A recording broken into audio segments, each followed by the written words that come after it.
السلام عليكم ويعطيكم العافية. شرفتونا كلكم بالحدث الافتراضي. طبعا شكرا لكورونا، خلينا نقول شكرا لكورونا على هذا خلينا نقول الفرصة اللي خلتنا نستفيد ويوتلايز الريسورسز اللي عندنا، وبرضه نستدرك الميزة انه الواحد يقدر يكون على تواصل مع جميع المشاركين او جميع الناس اللي حوله، ويقدر يقدم محتوى ومادة مفيدة خصوصا في هذه الأزمة وما بعد الأزمة. أنا ودي أني أشكركم يعني لاشتراككم معنا ودخولكم في هذه الندوة، واللي هي هدفها صراحة أن نصل لفائدة للجميع، وخصوصا مع رواد أعمال أو قادة من الناس المميزين جدا والمتحدثين المميزين جدا اللي بيشاركون إن شاء الله في هذه الندوة. الآن أنا ودي بس أنوه لشغلة، إنه خلال الفترة هذه بيكون عندنا خلينا نقول مشاركة يعني من الساعة 6 إلى الساعة 10 مساء بإذن الله. حتكون الأجندة موجودة في الموقع foodx.com/NexoV8. حتكون المشاركة إن شاء الله على حسب الموعد، وحيكون في فقرات يعني بريك للصلوات إن شاء الله، ولي الواحد ياخذ بريك يعني بسيط. وكمان بعد الندوة اليوم بكرة عندنا ندوة أخرى حتكون كلها ورش عمل، هنستهدف جميع الشركاء اللي هم محتاجين ويتنوروا من بعض البرامج اللي عندنا إياها أونلاين على الماركت بليس. الآن ودي أترك المجال لأخوي ضياء الشاكر والسيشن اللي بعده، ولكن في نقطة أخيرة بس ودي أوضحها، إنه المشاركة هنا للي ما استخدم زوم قبل كده، برنامج زوم في رفع اليد عن طريق المشاركة. طبعا آخر فقرة من كل سيشن عندنا 10 دقائق للأسئلة، وكل واحد بإمكانه يرفع يده عن طريق البطن اللي تشوفونه، أو يرسل الأسئلة مباشرة عن طريق الشات أو عن طريق الQ&A. وإحنا عندنا فريق مختص الآن هو بياخذ الأسئلة ويرتبها للمودريتور ويعطيها للإجابة إن شاء الله. طبعا النقطة مهمة إن الندوة حتكون المتحدثين اللغة الإنجليزية حتكون الندوة باللغة الإنجليزية، والمتحدثين باللغة العربية حتكون باللغة العربية، ولكن كل ندوة حتكون مترجمة إن شاء الله كملخص بعد الندوة بإذن الله. وأثناء الندوة حتكون في تغريدات على حساباتنا التواصل الاجتماعي على أبرز اللي ما تم ذكره في هذا المجال. الآن بترك الأخ ضياء يدير اللقاء مع السيشن اللي بعده بإذن الله، وحيعطيكم بريف بسيط عنه. يعطيكم العافية وشكرا، وإن شاء الله نكون نقدم مادة ممتازة للجميع. الله يبارك فيكم. تفضلوا. السلام عليكم ورحمة الله وبركاته. برحب بحضورنا الكريم بداية، we welcome our speakers. فرصة طيبة زي ما تفضل أخوي أحمد إنه اجتمعنا بأور ديجيتال سمت أور إيفنت NexoV8 ل 2020، وإن شاء الله it will be a very joyful and interesting session for everyone. حيكون في learnings كتيرة، discussions من مختلف المواضيع على الكونسيومرز، على التكنولوجي، على الترندز اللي عم بتصير في الريتيل بزنس وفي الماركت. It will be very interesting. Stay tuned إن شاء الله. وفرصة طيبة كمان إنه الواحد مشط شعراته شوي هيك ولبس قميص. أنا كثير مبسوط إني اليوم لبست قميص. الواحد من وقت ما فات في الكرايسيس هاي واللوك داون، يعني عارفين أنتم النظام، أخف من هيك ما في. الحمد لله رب العالمين. I will start by welcoming our speakers, Mr. Pierce Folks, and he is the founder and president of PSFK, the Trail Think of PSFK. He is joining us from their very beautiful and prestigious office from New York. PSFK is famous about syndicate and complicated researches related to consumer trends, industry changes and industry shifts, and how it is impacted by digital transformation. And among us as well, the partner and president of the research and strategy in PSFK, Mr. Scott Lachotte. He is one of the founders in the company, one of the partners, and managing the research department. He will be giving us a great idea about his studies and experience with the behaviors of the consumers, how it's been changing and moving with the decades of technology, and how they are capturing these changes, and what is the impact of this on our current times and situations. And he will also give us an idea about how he helped big companies enhance their product, give a beautiful experience to their customers and their customer experience as well, and how to have a beautiful marketing experience, allowing their customers to enjoy their products. I leave the mic to Mr. Pierce and Mr. Lachotte.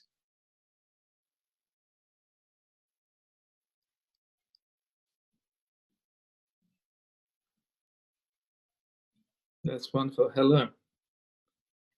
Hello, Mr. Pierce. How are you? I'm great, thank you. I think your team needs to switch on my video, and probably Scott's video as well. But it's great to be here. It's very excited to open this session, and congratulations to the Foodix team for putting on such a great agenda. So it's a privilege to be part of this event, and welcome everybody. It's great to talk to you today, and kind of share some ideas. You know, these are difficult times, and we need to create change, and hopefully through conversations like this that Foodix has put on, we can be optimistic, and we can think about the future. Indeed. There I am. Okay. So the video is now working. And Scott, can you join me in a second?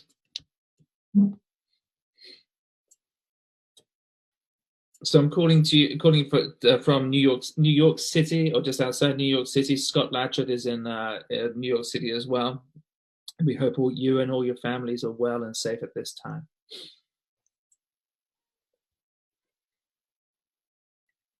If you just bear with me as we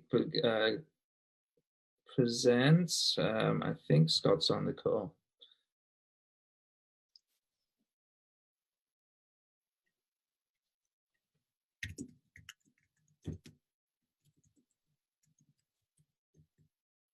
I'm going to start the presentation, and then hopefully Scott can join us. Scott will join us in a second. I can see Scott. Scott's in the chat room. Anyway, he's available. Yes, with us. He's available. If your team can make him a panelist, I don't know if they've made him a panelist. Sure. That would be great. I will begin just to kind of start. So today we're going to present brand new research and a brand new report, really about the store experience redesign. So it is about how in our times we need to rethink the store, the grocery store particularly, and think about how we can use some of the existing trends that we've been seeing and the new trends to develop kind of experiences that drive sales, make consumers feel safe and secure as well in their retail experiences. So Pierre, just a minute. I believe Scott now is with us, and I can see his video. So we should be good to proceed the way you want. That's wonderful. Hey, Scott. Yeah. Hello. So thanks. I know you were here, Scott. So the slides that we're going to present over the next 30 minutes is going to be about store, as I said, the store experience and redesign. If you own a store or you're a solutions provider,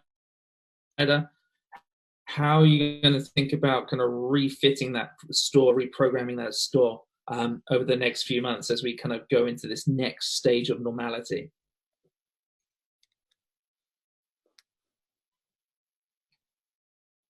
I didn't know there was exciting builds wow. on the slide. There you go. Scott, why don't you tell the audience what PSFK is quickly? Even though yeah, absolutely. And thanks for the wonderful introduction. And as echoing peers, I'm very excited to be here and have the opportunity to present to you all. PSFK is a progressive research platform. We help our clients in a number of ways. We have members who subscribe to a syndicated research platform where we're sharing the latest and greatest in terms of retail, customer experience, service experience, and providing a number of reports on a monthly basis. And then we also do that in a private capacity with clients as well. Retail is something that we've been looking at for 10 plus years now. And obviously there has been a number of shifts that we're watching accelerate over that time. And certainly, as Piers has mentioned, there is a lot that's accelerated right in this moment that we're living in. And I think it's an exciting time to see, challenging time and an exciting time to see where this will ultimately take us. But there's already a number of great innovations and ways that companies are responding to this. That's great. And so as a company, we help retailers such as Target. Terus ini nanti ada pilihan layar yang mana. So as a company, we kind of help retailers such as Target and even sometimes Whole Foods think about how they should think about their grocery retail. And so we have a lot of experience thinking about all different aspects of retail, and hopefully this presentation will give you some idea. Now,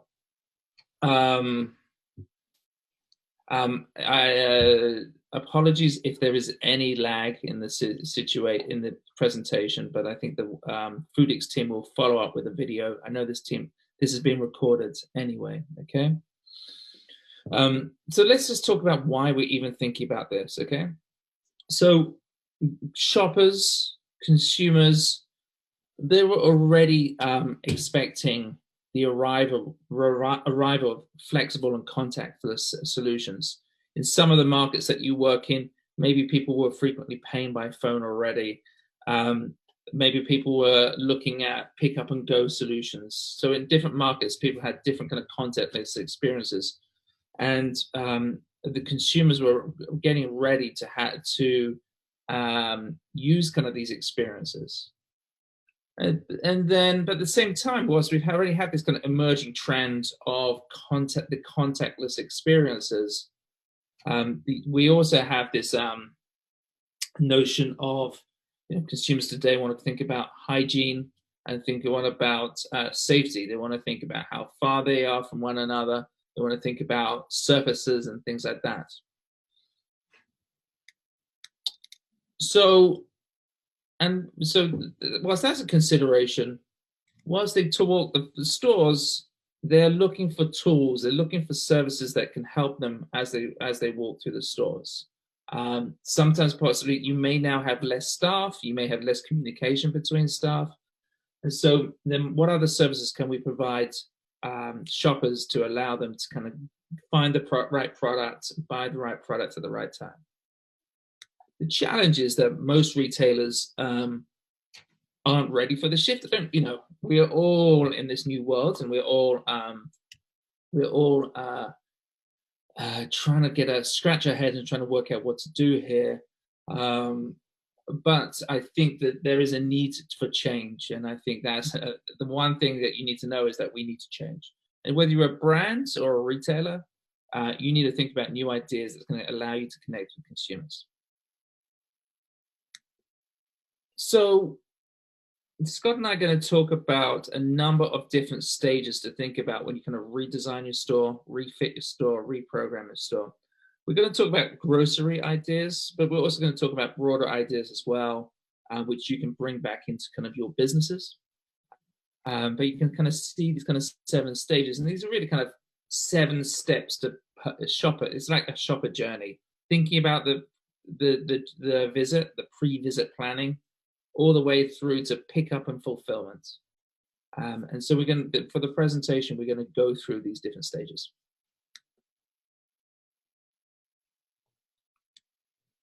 And I think what's interesting here as we look at this notion of the pre-visit, obviously a lot of consumers were already shopping across digital and in-store channels already. What I think is ultimately shifting here is that a lot of that upfront sort of planning for walking into a store is becoming even more important. Shoppers are already looking for sort of convenience and efficiency within the context of that shopping experience. But when you put that in the context of what's happening now, the less time in the store, the better. But recognizing that certainly for much of the sort of consumer population, shopping in stores is still going to be the reality. And so what we're seeing here is the opportunity for retailers to really kind of close the gap between what people can plan for and expect as they arrive at that store. So we're seeing things like inventory accuracy being even more important in this new world that we live in. Looking at things like expected wait times or density within the context of that store, and making sure that they're doing a good job of communicating the most up-to-date policies as things change day by day, and consumers want to know specifically what they're going to be walking into. So InStock is a service that has been developed in the US. It's a website that helps shoppers find out if products are available in a group of local stores. It sounds a rather simple idea, but today, especially where we are in New York City, people don't want to take trips, don't want to take journeys, don't want to go to stores. And so if they go to a store, they want to be certain that the product is available and in stock. So there's kind of services like InStock to kind of help find out if there's products available in your local area. Yeah, and I would say, again, to sort of like step in, and that inventory was already a critical component. The last thing you want to do is have a consumer or shopper come into your store and not have the things that they're ultimately looking for. But as Piers mentioned, in the sort of current moment that we're in, having a real-time view of what is in stock, and not only knowing that within the context of your own store from an operational point of view, but being able to communicate that in a way that's meaningful to consumers is super critical. Another interesting way that we're seeing this sort of shift right now is in even signing up to shop as though it were a restaurant reservation. OpenTable is primarily been used as a restaurant reservation platform within the US and other markets. It works exactly like you would expect it to, but given the sort of current situation, they recognized that there was an opportunity to pivot that service and begin to offer it to places that you wouldn't typically expect. So they've partnered with supermarkets and other essential businesses to allow people to, either understand, what the potential density or busyness of that particular place is, and even reserve a time slot so that they know that when they arrive, they won't have to wait outside, or at least shorten that wait time before they get in. And I think this is going to be something that's going to be quite interesting across the board as we think about, in some ways in the luxury shopping world, there was already things like appointment shopping with one-on-one kind of context. And I think some of this idea of reservations or showing up knowing what to expect when you get in is going to carry over into other places as well. And I think, kind of one of the other things in terms of planning for the visit is to think about what's going to happen on the way there. And we have kind of more and more sophisticated services within our automobile experience that allow us to anticipate the shopping experience. Yeah, and what's interesting here is that Waze has always sort of operated with the context of having the community be able to chime in and sort of update things in real time, so that as you, as an individual user, were using that navigation system, you might know basic things like where there's a potential speed trap set up and things like that. Sort of fast forwarding that into now, as again, in a situation like New York, where roadways are being shut down to create more sort of green space areas for people to be outside, there's a push to have things like that be updated within the app, but then also to highlight businesses that are still open and accepting people to come and sort of shop or pay through restaurants, drive through, and curbside pickup. And again, I think there's a lot of interesting things that are happening within the context of bringing that sort of community to bear within the context of how they're sharing information and how these platforms are staying up to date. And targets, maybe this is happening in some of the markets that you're in, but it's the senior hour session. So creating certain times of the day for certain types of customer, and often, with the seniors, thinking about safety for them and wellness, and so creating certain flows and certain time periods for customers like seniors. Yeah, and I think what's really interesting here, and this is something that I'm seeing across the board, obviously within retail, but sort of going beyond, is that there's a real desire amongst consumers for understanding how brands are stepping up to help those sort of at-risk customers, as well as their own employees and people sort of working at the front lines. And I think this notion of empathy is going to be extremely critical, both in terms of how brands are communicating and retailers are communicating to their customers, but then how they're actually taking action to sort of bring that to bear with their experiences and services that they offer.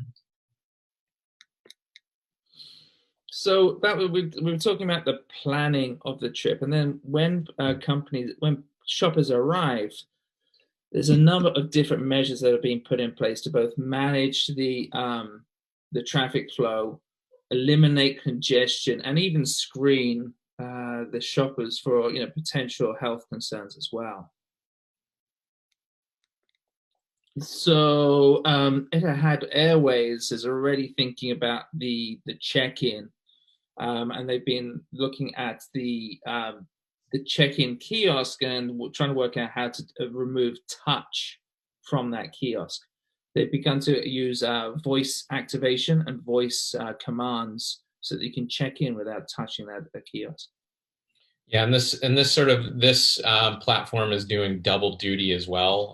We'll share another example of that sort of health check kind of platform, but in this context, this is ultimately helping sort of walk potential travelers through a questionnaire, and is actually able to use a number of sophisticated sensors to monitor things like temperature, heart rate, and respiratory rate to check for potential illness. And again, I think there's certainly a threshold that is, borders on being sort of too surveillance state. But I think right now consumers are willing to, sacrifice a little bit of that that privacy in order to feel like when they are congregating in a specific place, or certainly riding on an airplane, that they're ultimately going to be healthy and safe within that environment. So similarly to that, this is a supermarket chain within the Atlanta metro area in the US.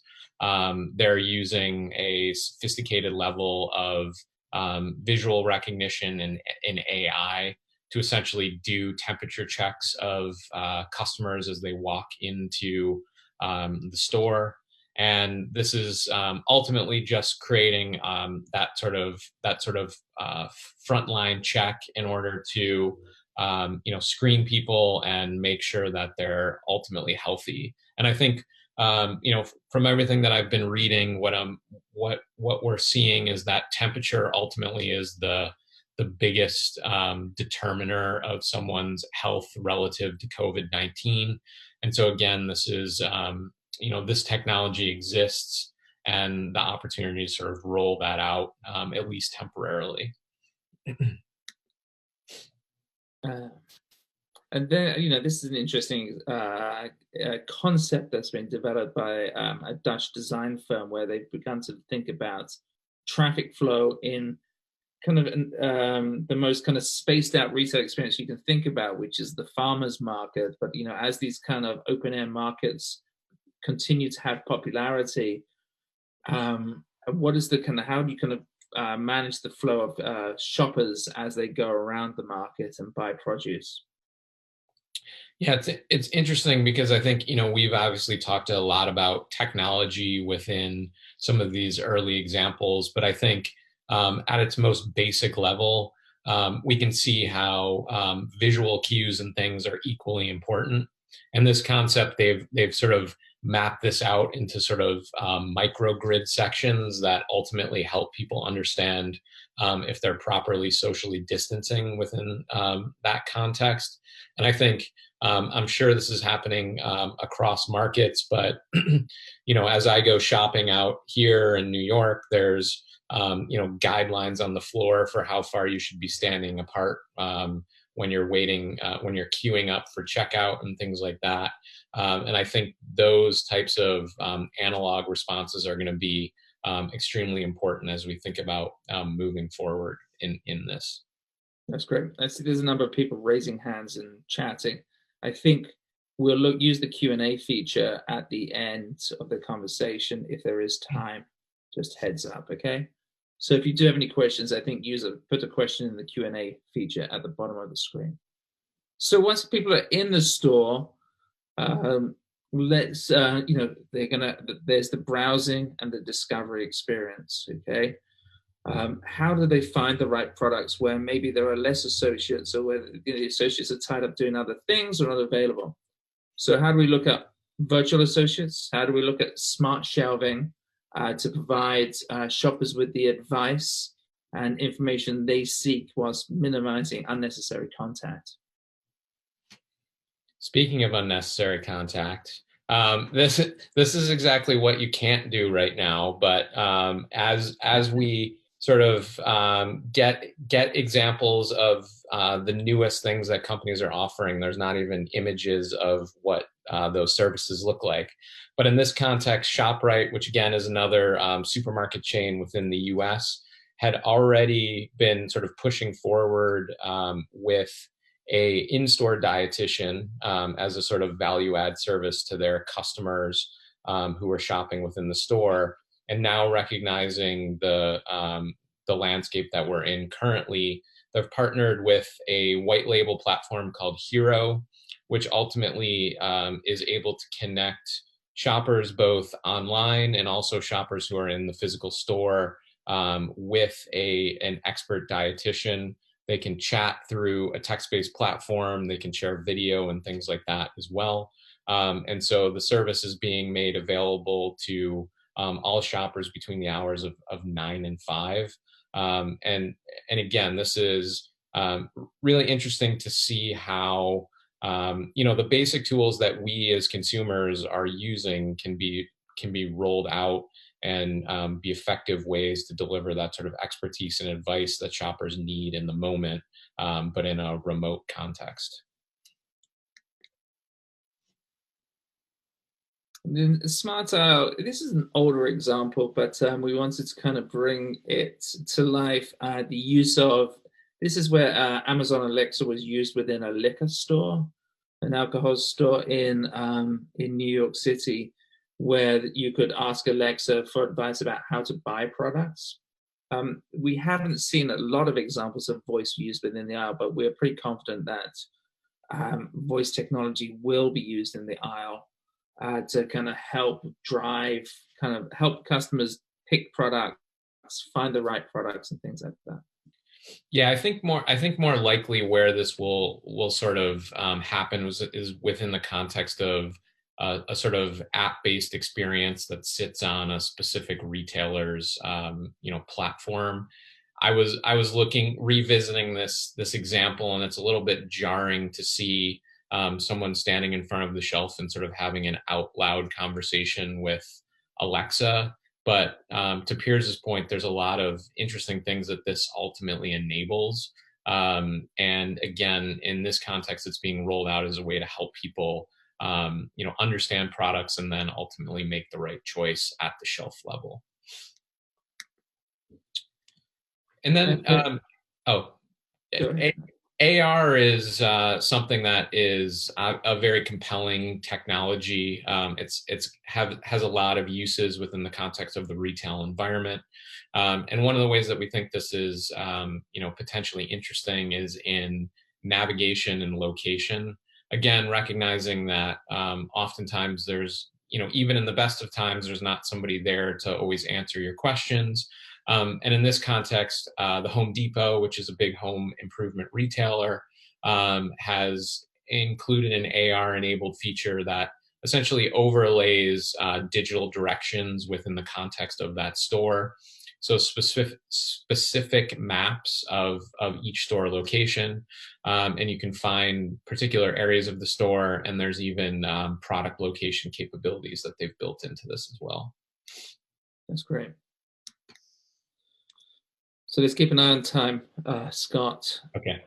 And we'll just very quickly touch on this, but we're also seeing how stores are evolving their window space, especially if a store, you can't walk into a store anymore, or there's only a limited number of shoppers allowed in a space.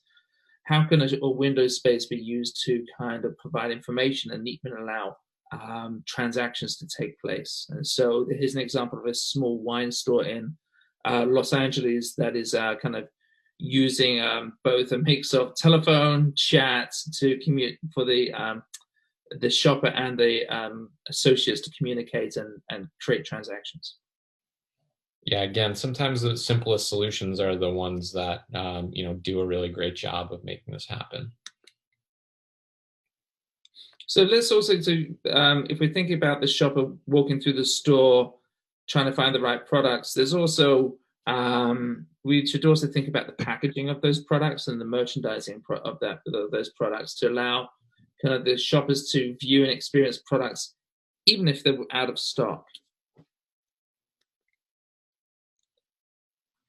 So I don't know if anybody on the call has been to the Adidas store in London, the big flagship, but it's one of those mega stores where you can see all the trends brought to life.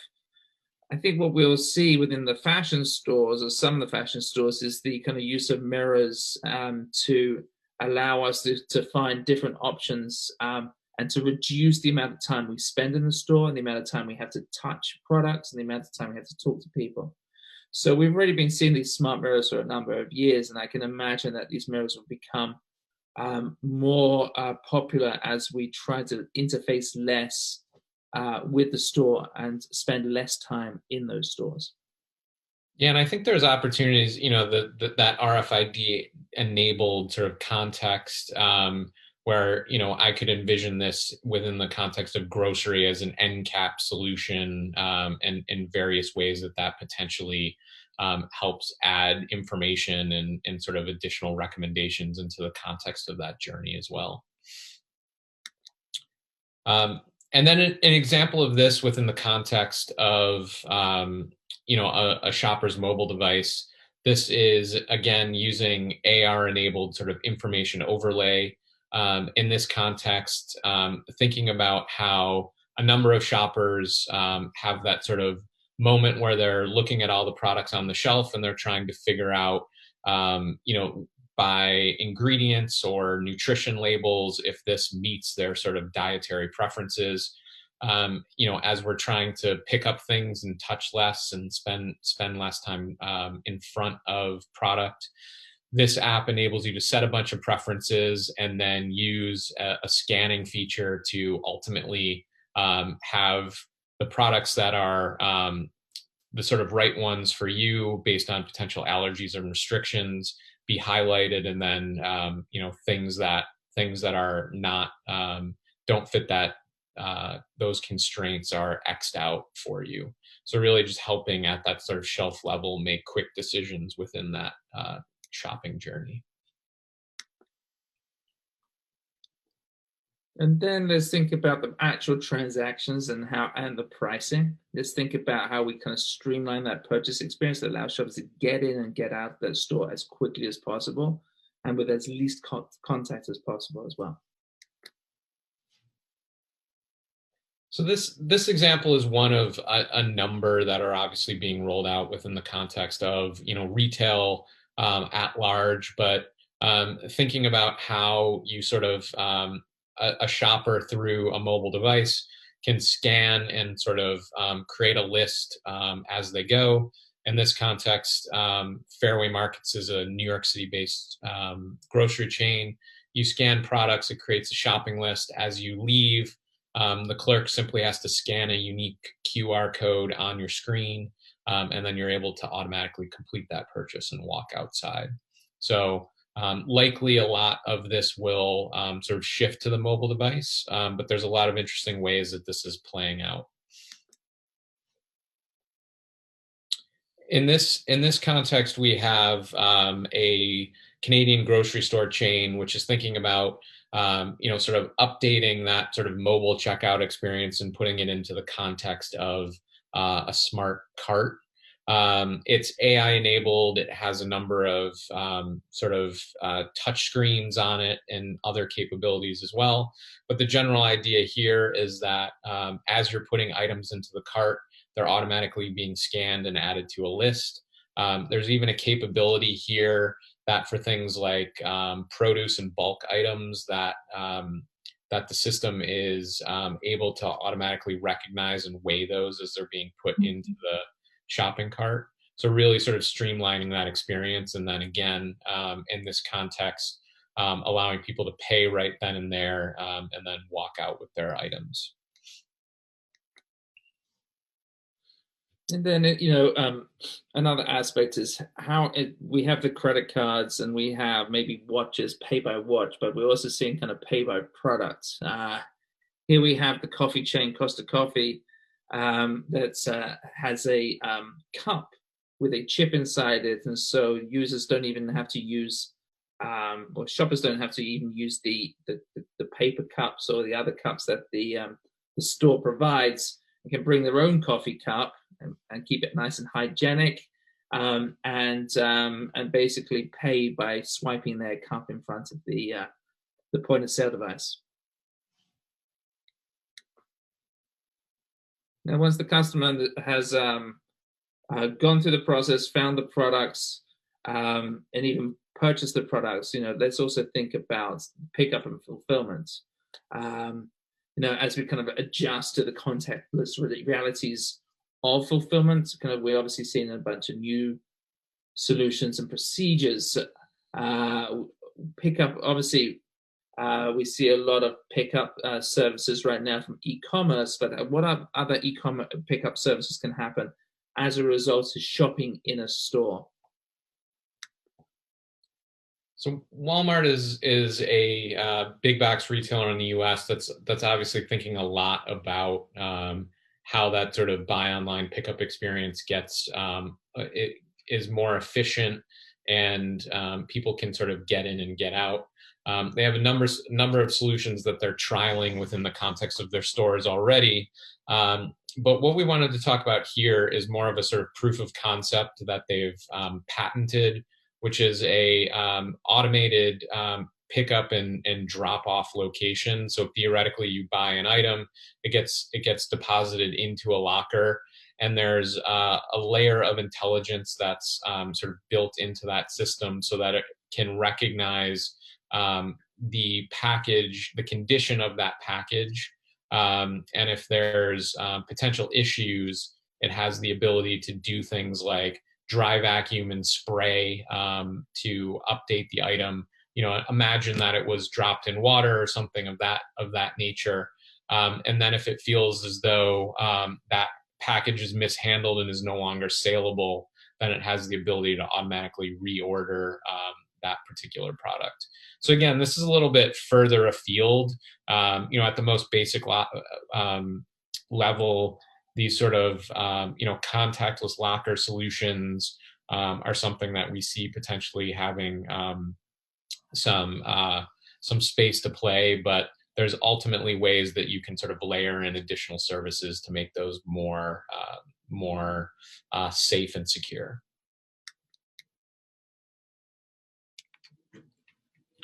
And then we're seeing a number of examples of the sort of evolution of curbside pickup, where you don't even necessarily need to get out of your car. In this context, we're talking about an example here from Hy-Vee, which is a supermarket chain in the US.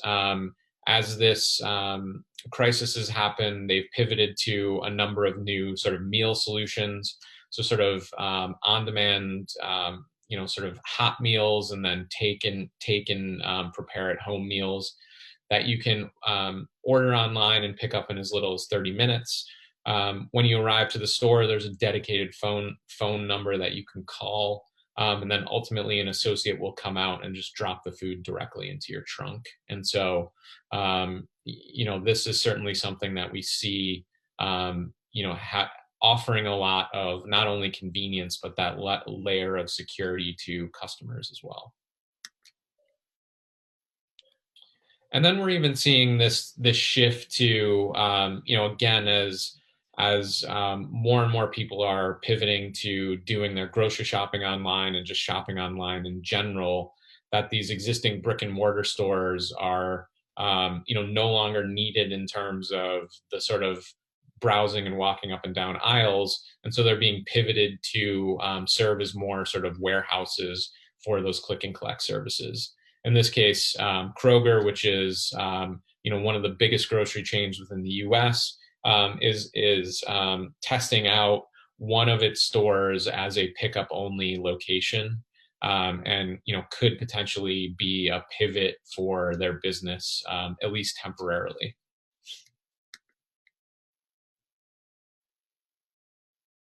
And then to wrap, the kind of final theme is kind of what other capabilities should we think about to kind of deliver this experience, deliver these customer experiences? And let's think about automated platforms, AI-powered platforms that can drive safety and efficiency, not only for the customers, but also the staff that are working within it.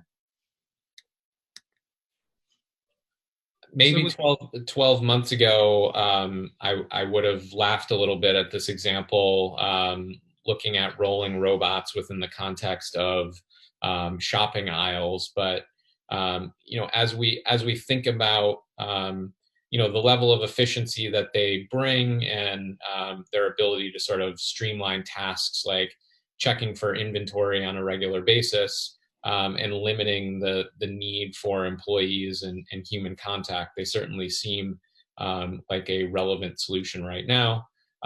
Again, Walmart has recognized that this is something that was already a thing that they were testing out within their stores, and now they're investing in a number of robots. They have sort of two functions. One is, as you can see in this photo, is rolling through and doing a real-time scan of what items are sitting on the shelves. And then they also have a version that are scanning boxes as they come off delivery trucks, so that they again can close the loop on that inventory and have a real-time picture, which sort of takes us back to that first trend about how important inventory is within the sort of bigger picture of retail right now. Yeah. I wonder whether there's an advertising opportunity there. Put some brands on the amazing information, guys, about the technology trends that's taking place across all the industries and in your region specifically, which is, I believe, will impact everywhere, not only your region, because it's a technology empowering consumers to be safe, to automate whatever they need. I believe we can wrap up quickly and maybe start our Q&A session. We have a couple of questions. That seems interesting. What do you think? That sounds great. Why don't we go straight to the Q&A section now? We'll leave this slide up. Perfect. And we can look at the Q&A. How many minutes would you say we have, dear? We have like almost around 10 minutes, 8 to 9 minutes, maybe. Okay. Yeah. Scott, can you see the Q&A section too? Yeah, I'm trying to sort of pull this up. I'm having... I can share the questions. We can pick some questions and I can tell you what are these questions and see how we can discuss it. I'll start with the first question. And I believe it's a combined questions about how do you think the crisis and the technology will leave the consumers after the technology, after the crisis ends? So people are being used now to automation, to social distancing, to different behaviors that they were not used to before. Do you think people will come back to the normal we know of normal living, normal shopping, the usual we have, or this will impact for good our way of shopping, our personalized experience and our perception? And sure. I need to add on this one, the fine dine experience, the dine-in experience in some restaurants where, for example, sushi, the restaurants where they depend on food shows. How do you think these businesses will be impacted? That's great. I think the quick answer is everything's going to change. I think in some markets, some people, some of the places where the audience is, they've seen a big impact. And some places maybe you've seen less. So out of New York City, we've obviously seen a tremendous impact by the crisis. And it's going to leave people, at least in the short and medium term, concerned about real world experiences and will change their behavior as a result. Okay.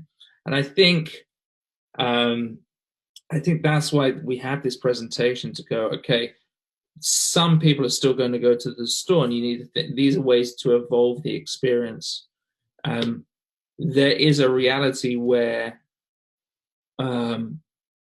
because shoppers have got familiar with online ordering, especially online ordering of grocery, there was some resistance to online grocery ordering in the past. People wanted to go to the store, see the products themselves.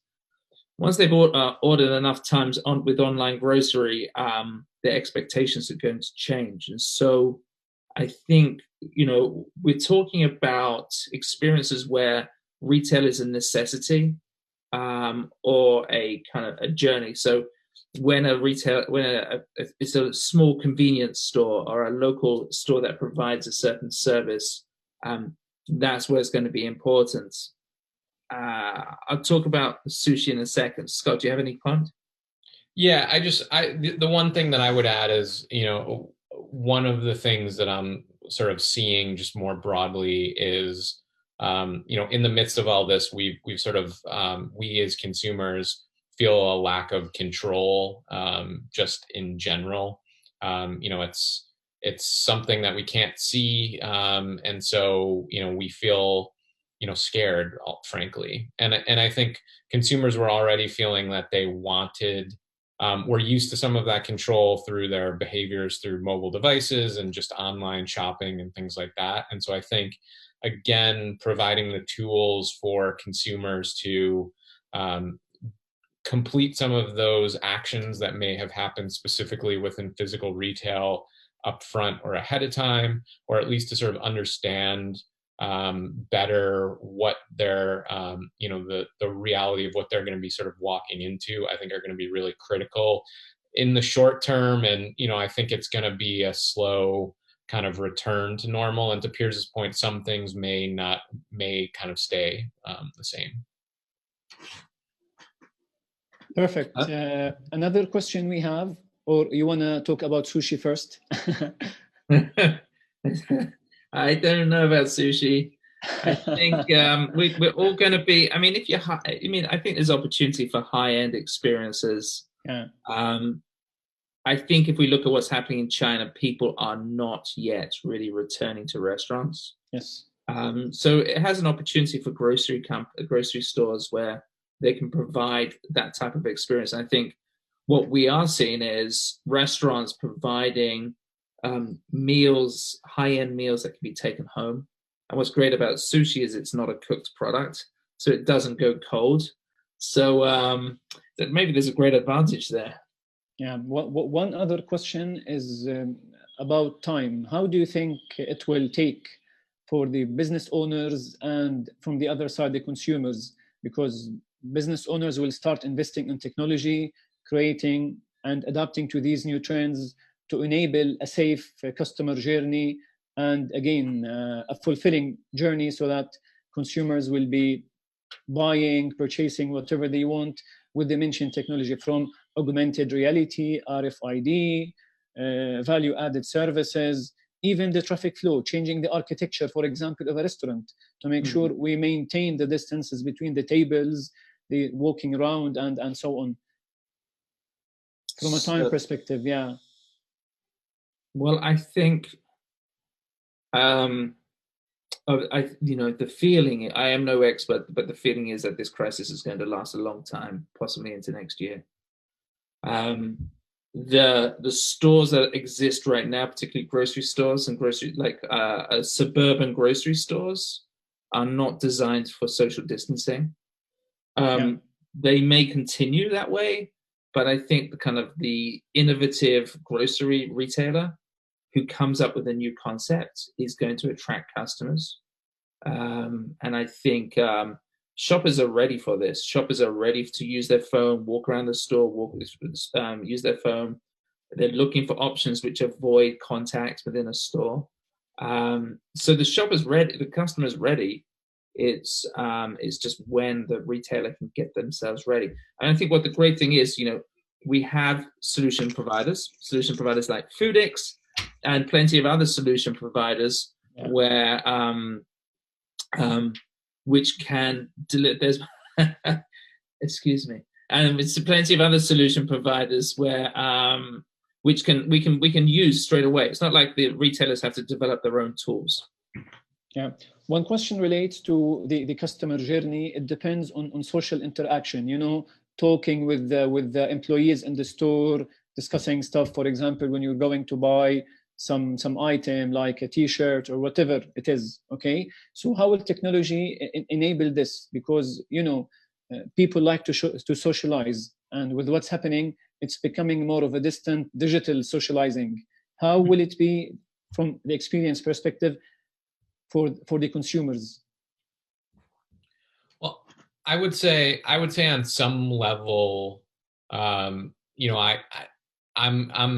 envisioning a sort of near-term future where we see a lot more of this sort of one-to-one kind of context again, where perhaps you have your a way to signal a associate within the context of that store, and or you've created an appointment ahead of time where they've pulled some items of interest to you. And then there's just that sort of recognition that you go to a particular area of the store, and the browsing has sort of already happened online or ahead of time. And so, creating more of these sort of planned interactions. And then certainly I think, as people have gotten more comfortable with, all the various tools that are available, whether it's, something as simple as FaceTime or chat, or sort of shifting into things like Zoom, et cetera, and live streaming, that, a lot of those interactions will move into a digital context as well. But I think if planned properly, there's still room for that to happen within the context of the store, but there might be specific areas where that is sort of taking place. Yeah. I'd like to thank everybody for listening and for all the questions. If you provide some questions to us afterwards, maybe we can answer them. But I appreciate everyone's time. Wish Foodix best of luck with the conference today. And can you go to the next slide, Scott? Yeah, sure. If either to talk to the team at Foodix about this presentation, or contact that email below, Jeff Weiner at psfk.com for a copy of the presentation. And I wish you and all your families safety and wellness at this time. But thank you to the Foodix team for inviting us. Thank you, Pierre. Thank you, Scott. It was a really beautiful and enlightening experience about technology and trends. And we thank you, PSFK, for this enlightenment. حضورنا الكريم راح نترككم إن شاء الله هلأ مع أخوي أحمد الزيني و our second session with our speaker Mr. Hindi Sitiono, وهو المؤسس والفاوندر لبابا رافي انتربرايز. إن شاء الله أخونا أحمد راح يعطيكم تفاصيل زيادة. And I believe there should be a short video in between. يعطيكم العافية و stay safe. شكرا لكم على حضوركم.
Very good, Ahmad. Assalamualaikum. How are you, bro? Assalamualaikum. Yes. So far, all over from Indonesia. Yeah. Thank you for inviting, Ahmad. Yeah. Pleasure having you, and such a great, valuable person in the sector. And really, as Indonesia is booming in the F&B sector, same wise in Saudi Arabia and the Middle East here.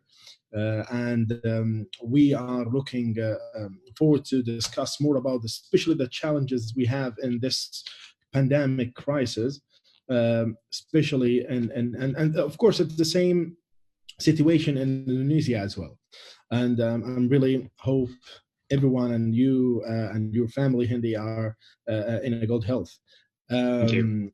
First of all, I would like to highlight more about Hindi. Hindi is one of the endeavor entrepreneurs internationally, and we took Harvard course together back in 2000 last year. And of course he's one of the great entrepreneurs in Indonesia, and also we have discovered many unicorn businesses in Indonesia, and everybody is targeting and pointing Indonesian market as one of the emerging markets that it's really promising in the next few years. And also Hindi founded Papa Rafi is one of the series branches in Indonesia, and I figure out that it is not only in Indonesia, as in a couple of cities. I really want to hear from you the story from taking Papa Rafi from a single store to a multiple 1,300 stores. Well, thank you very much, Ahmad. It's a pleasure to be here as well, being invited by a long friend, by my brother. Yes, we are together being selected as an endeavor entrepreneur. And last year, we went and took the executive education at Harvard Business School. And it was the moment that learned from each other, especially from a successful entrepreneur, Ahmad, the founder and CEO of Foodix. And it's a pleasure to be here. Thank you. Ahmad. I'm really keen to hear more about Papa Rafi, and we need to highlight also the challenging point that you are facing now in your chain of stores, and what is your reaction to resolve this operation crisis and moves. Yeah, perfect. So I would love to share about 20 minutes of a presentation that I've tried to arrange. The topic will be on how to survive and scale up F&B business during this pandemic era. So a little bit of my personal background, entrepreneurial journey, and my F&B businesses, as well on a little bit of experience how we try to manage the situation now. So cool. This is the files. Yeah.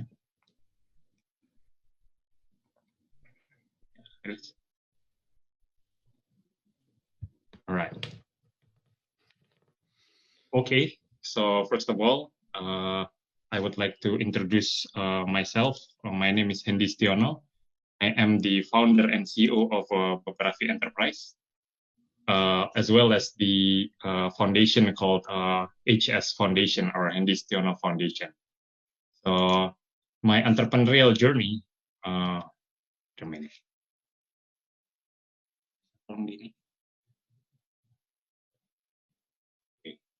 So my entrepreneurial journey started in 2003 during my university studies. So at the age of 19, I started my first business of selling kebab. So my first business was selling kebab.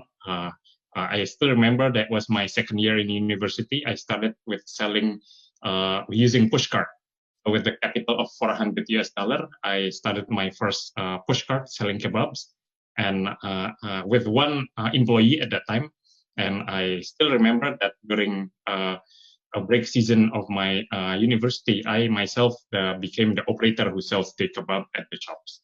And then, alhamdulillah, it was doing well. The first year, I managed to open 6 outlets at my own, and second year, managed to franchise the business. And now we're very fortunate that the business has grown with 17 years and operate more than 1,300 outlets, not just in Indonesia, but in 9 other countries across Southeast Asia.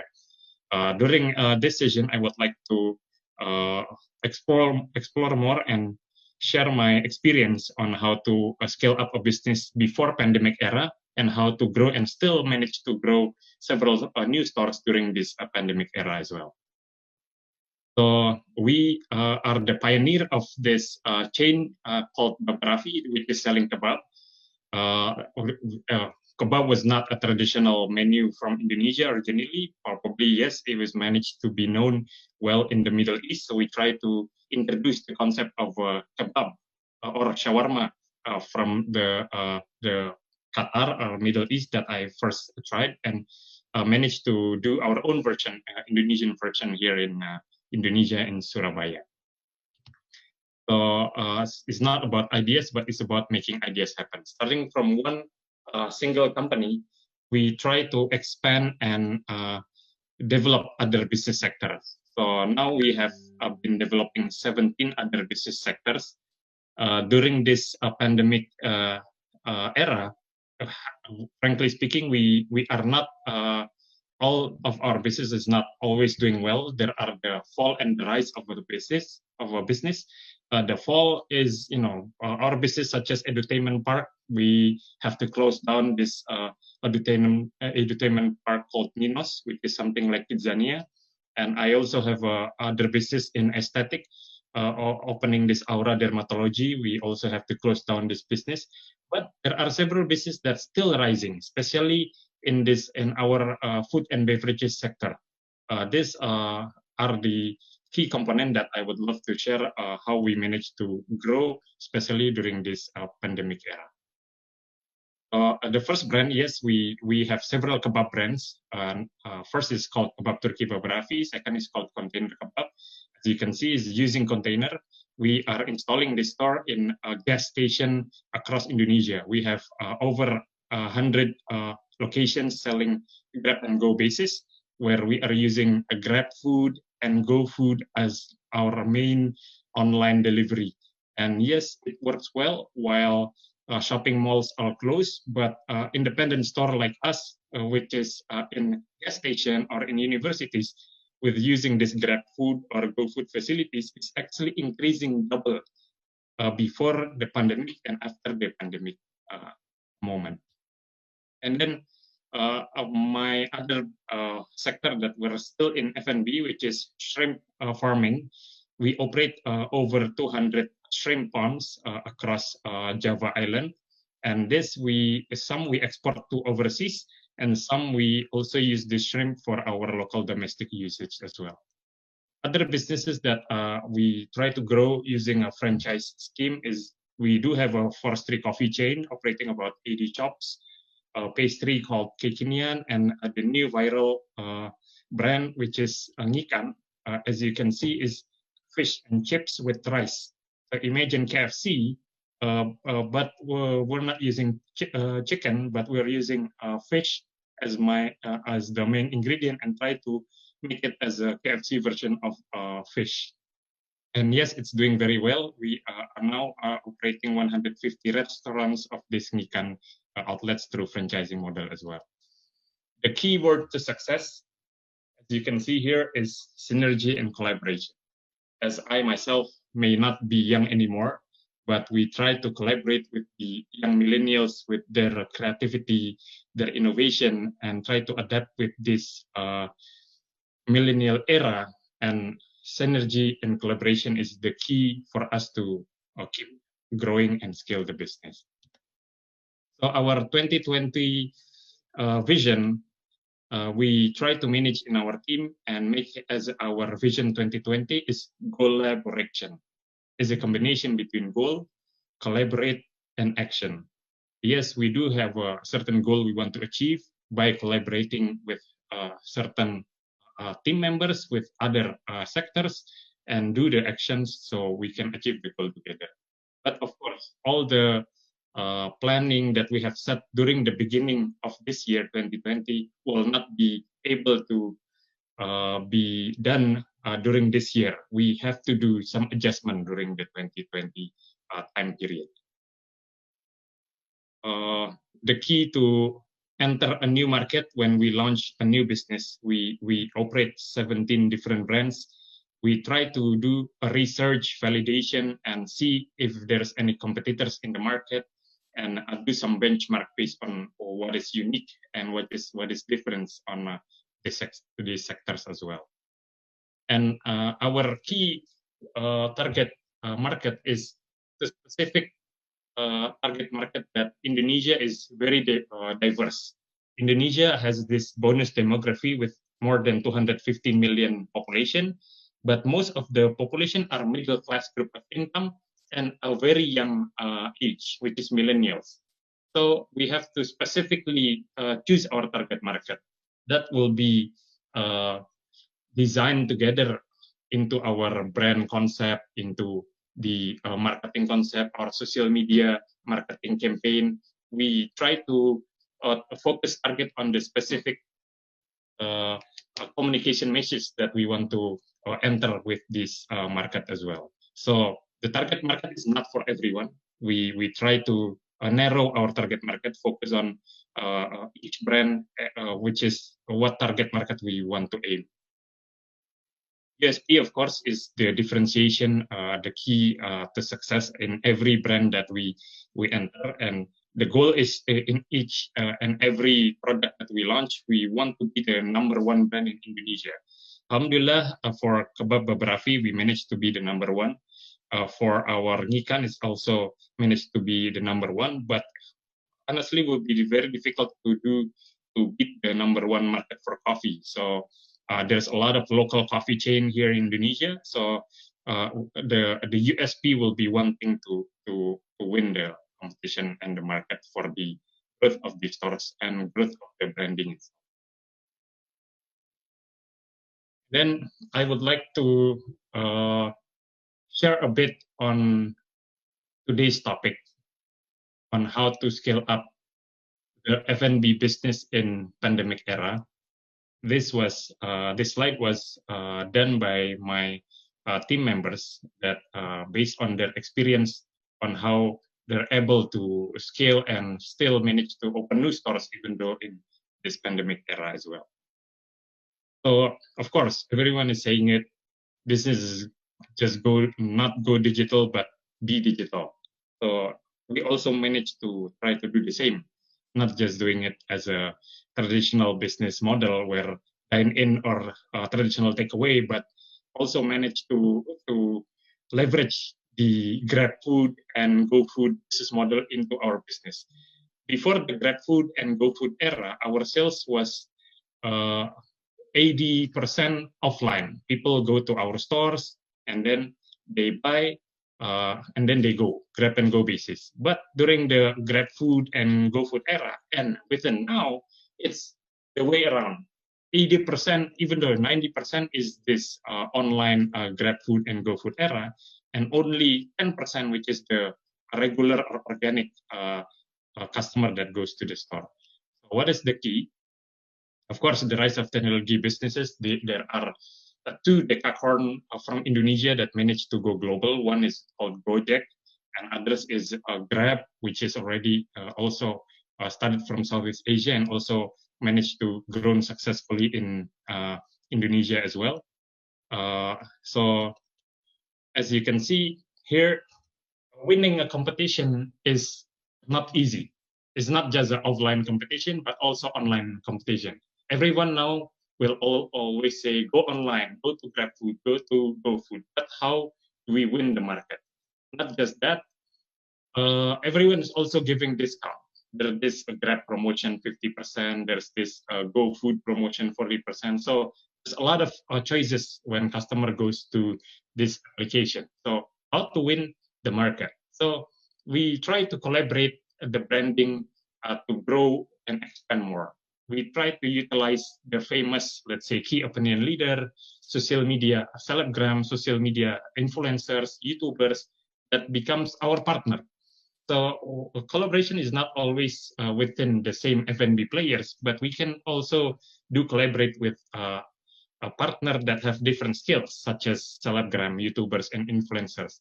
These are the pictures of the #1 YouTubers and influencers in Indonesia called Rachel. Her name is Rachel Fenya and Okin, have millions of followers, and they are our partners in Ikan.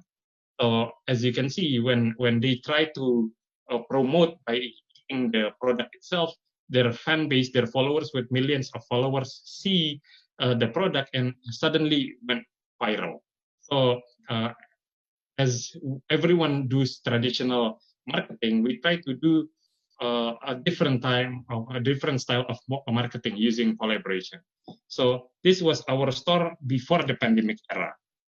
Every store that we open, either Forestry Coffee, either Kekinian, either Nikan, because of the hype of the influencer itself and the correct target market, targeting the millennials, every time we open new stores, it's always a boom and went viral. Everyone comes, they want to be the first person try the food, so the FOMO phenomena are there.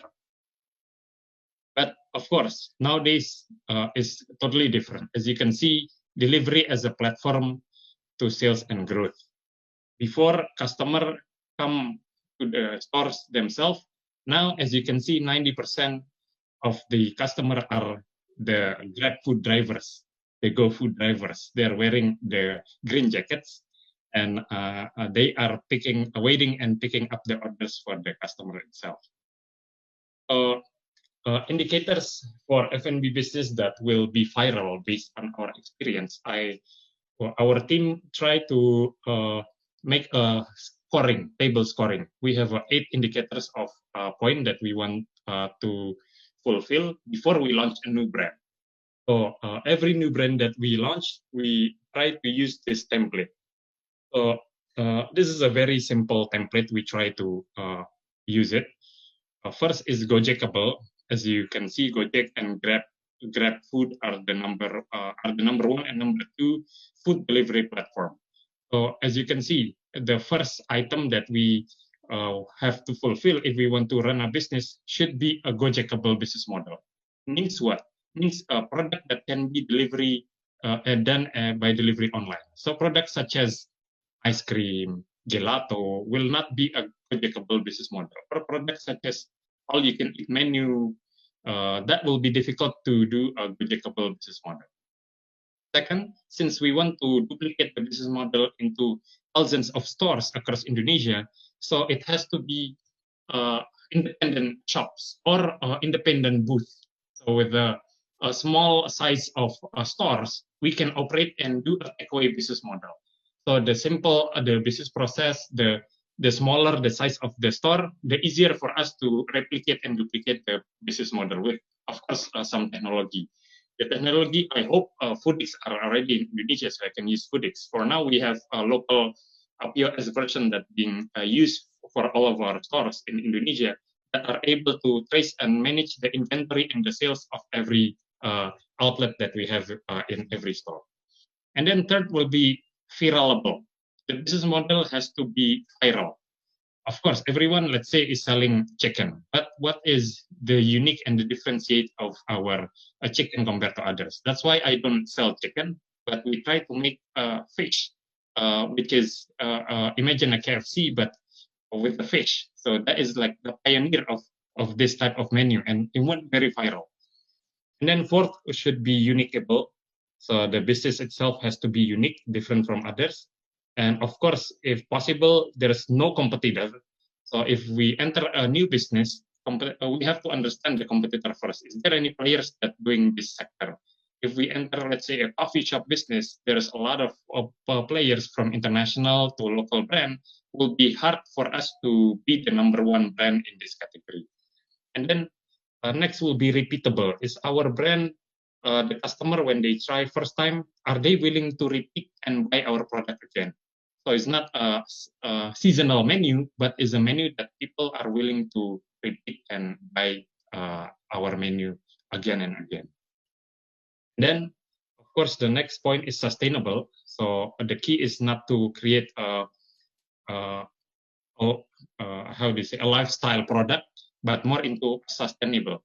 So we try to sell a menu which is a daily meal instead of something that just a few trend just for a while, but we try to sell something which is more sustained. Something with price will be a business that will be sustained. And the last one, the key point is our business franchisable? Is it able to duplicate and be a franchise model that we can try to scale? In this pandemic era, we launched one brand. It's called Juice and Shake. We just launched 2 weeks ago. Usually, we manage to participate in every franchise expo in Indonesia. All the franchise expo, we are becoming an exhibitor. Last year, I also went to Jeddah Franchise Expo as a participant as well. We attend the expo there in Jeddah. So that is the traditional way to introduce our brand to franchise. But now, since everyone don't go to expo anymore, the MICE industry is also the fall industry of this COVID. So we try to use a new way of introducing our new franchise brand. We are using Instagram Live. We are using YouTube Live, and introduce with a narrow and specific target in that session. And alhamdulillah, it went well. The closing of people that transfer the down payment to open the store is same with the people where we usually attend in the franchise expo. When we usually open a booth in franchise expo, it's the same amount. We try to close the deal using this Instagram Live and YouTube Live as our promotion tools. This is the sample of scoring from the 8 points that I managed to sell. Imagine every point is scored 1 to 5. We can try to put the numbers based on our self-assessment. So if it's good, we can put point number 5. But if it's just okay, we can put point number 3. But if it's less, probably we can put point number 2 and number 1. So then we can try to sum the total score, and by then we can see the score classification. Is the business good enough to grow and scale and become a franchise business, or still needs to be improved? So this is the simple indicator where we see and we analyze a business model. Either the business can be grown to scale up, or the business needs to be improved and also needs to find the uniqueness or the USP in the business itself.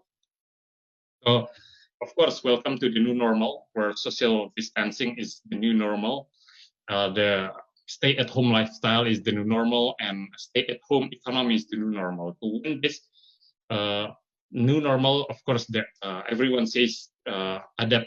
We need to adapt with the new normal. So try to understand that customer doesn't go dine in anymore, especially in Indonesia.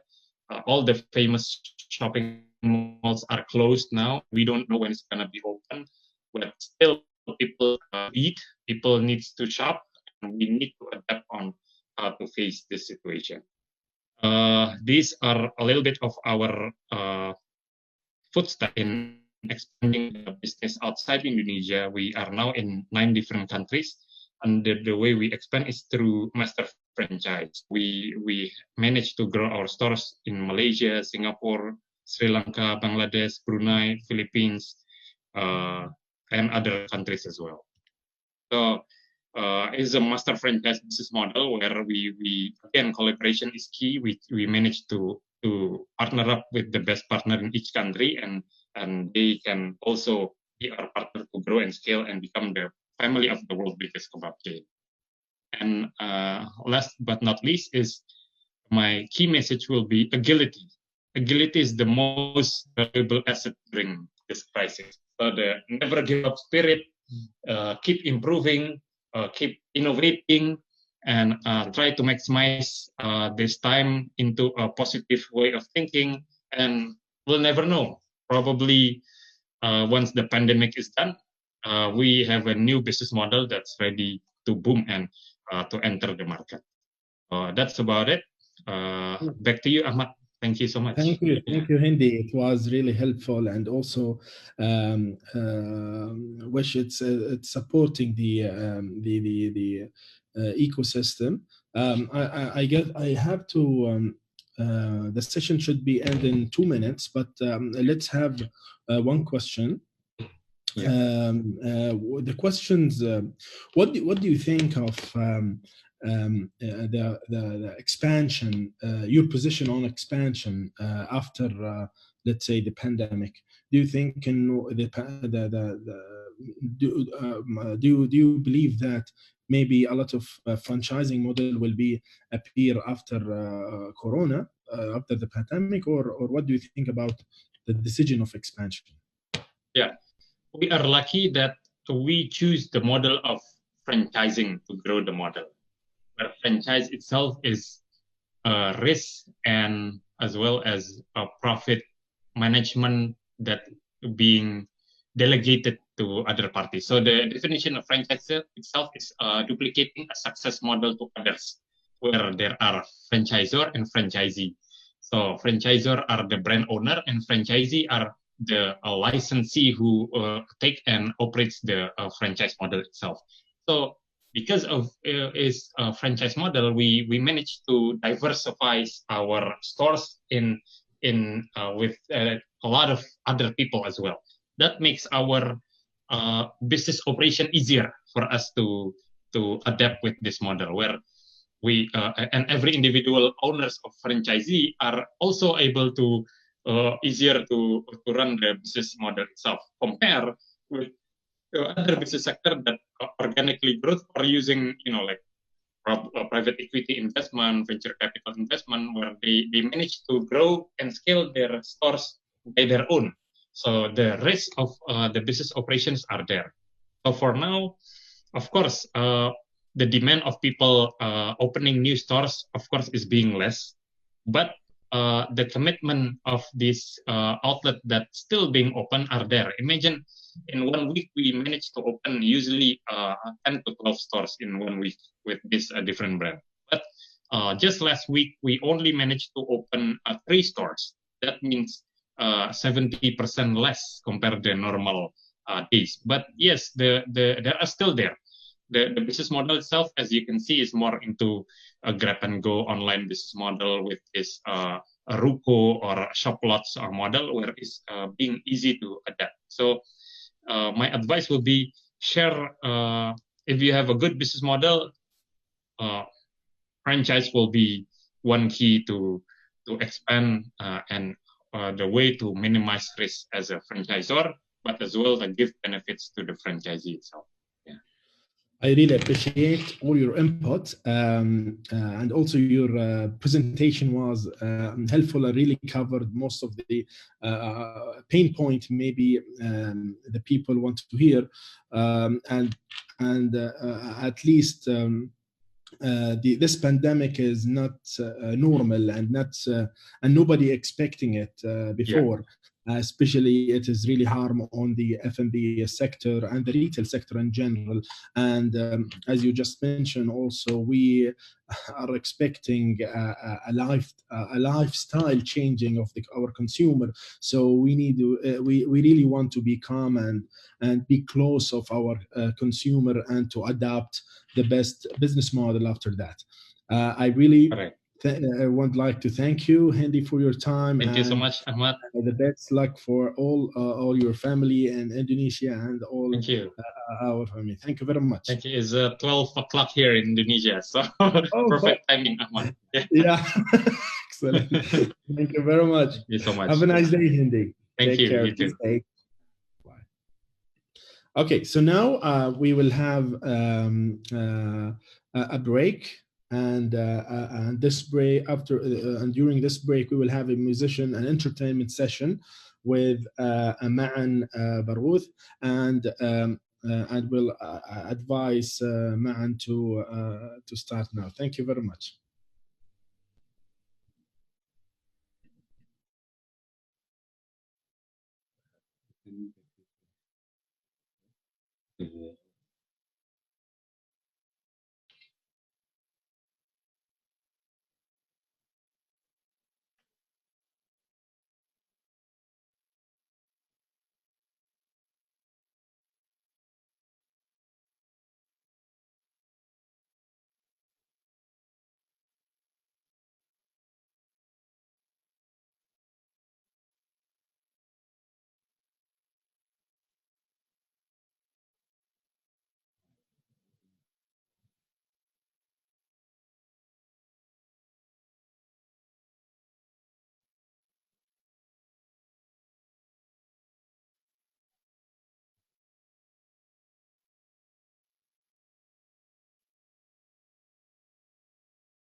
ومن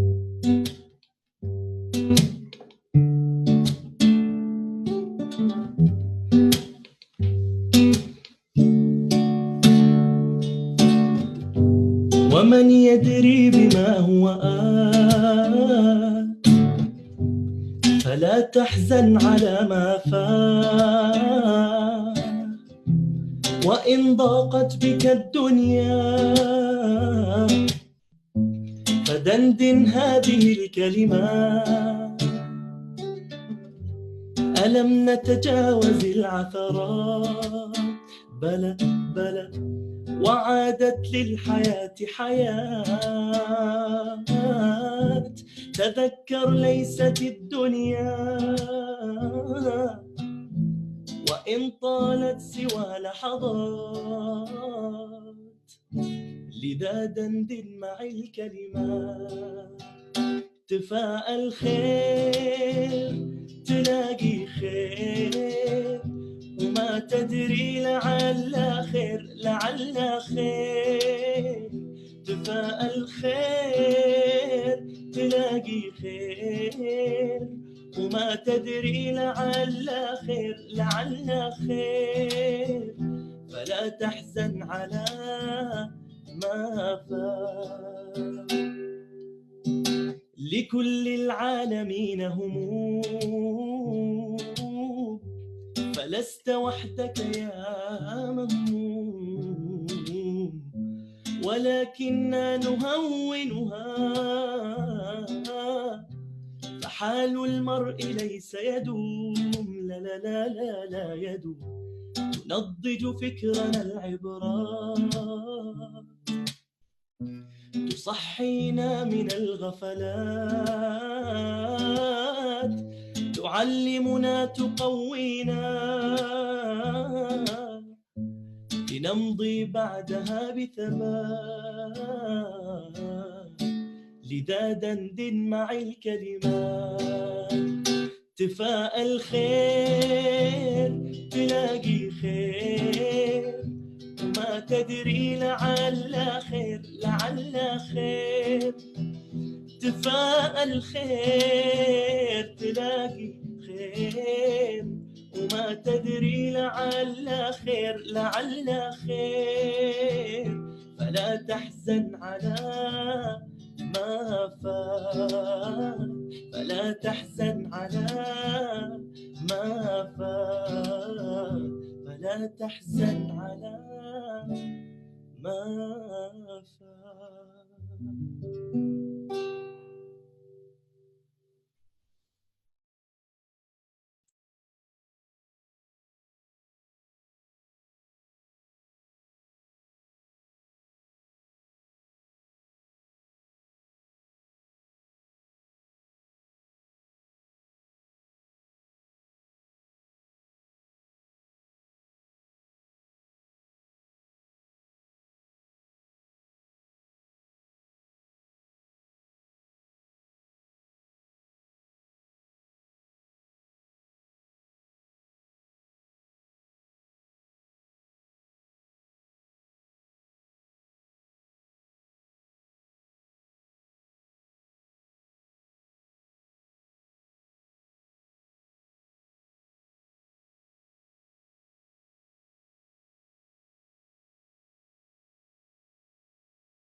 Good evening, everybody.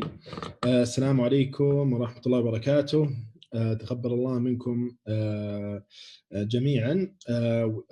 Please help me welcome our next speakers and panelists, Mr. Ian and Alejandro. Ian, how are you? I'm very well, thank you. Good evening, ladies and gentlemen, and all the people out there listening. Thank you very much, Ian. Alejandro, how are you? I'm very good, thank you. Thank you for the invitation, the opportunity to be here. Thank you, Alejandro and Ian, for your time. I would like to introduce Ian first to the audience. Ian, he's the Chief Executive Officer of Alpha Group, and of course, Ian has a huge experience in the F&B sector by previously, and he was the president of Shaya Food, and a career of experience as well.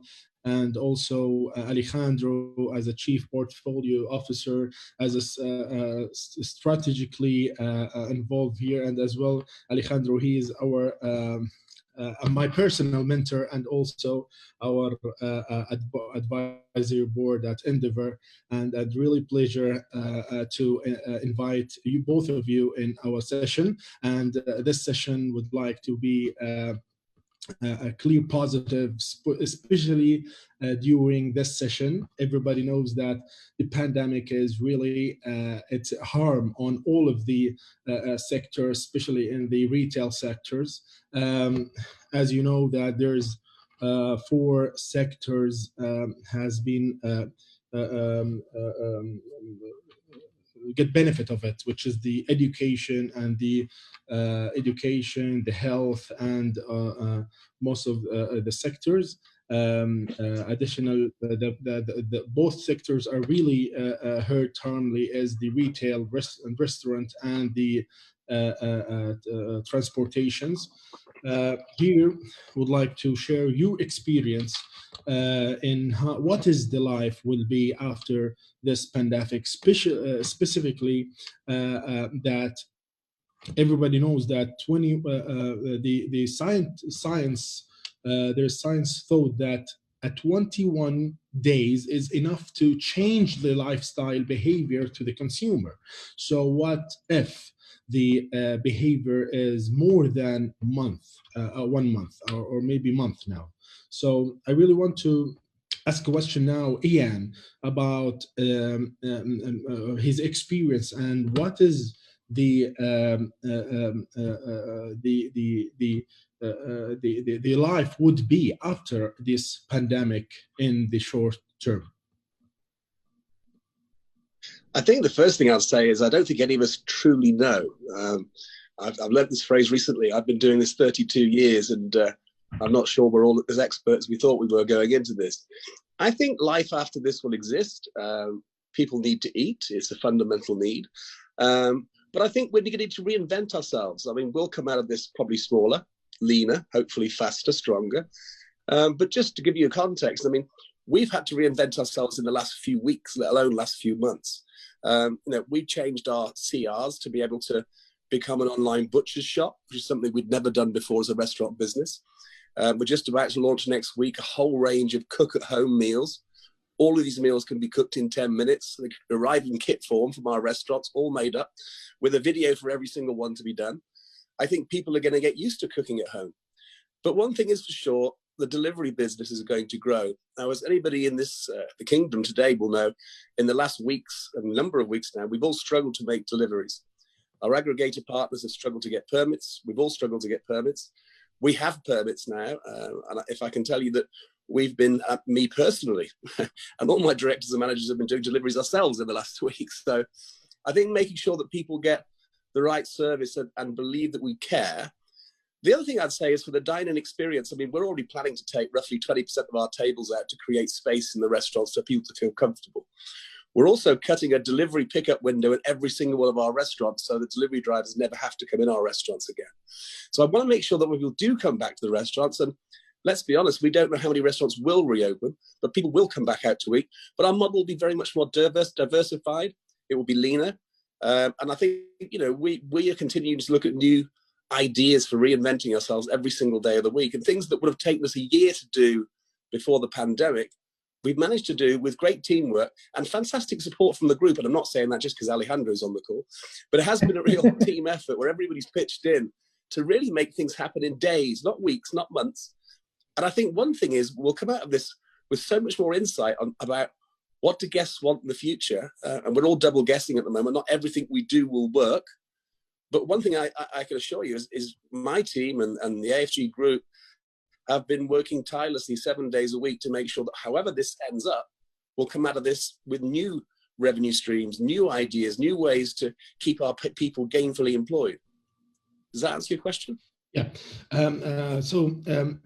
It's all about getting innovation, and I get from your understanding that it is all about changing even the business model, because nobody knows what is the business, what is the future, and what is the next, let's say, behavior or consumer reaction on the product we see, where we saw. Regarding the strategically, let's say, food delivery, we saw also in the previous session, Hendy, that the crowd before was the consumer, and nowadays the crowd is the food delivery companies, and we saw now the huge demand of all over the drivers, the fleet drivers for the delivery companies. They cannot even deliver the supply in the market. So how you will manage to take care of the margins of your food or your margins of your sales, and get rid of the food delivery cost as well.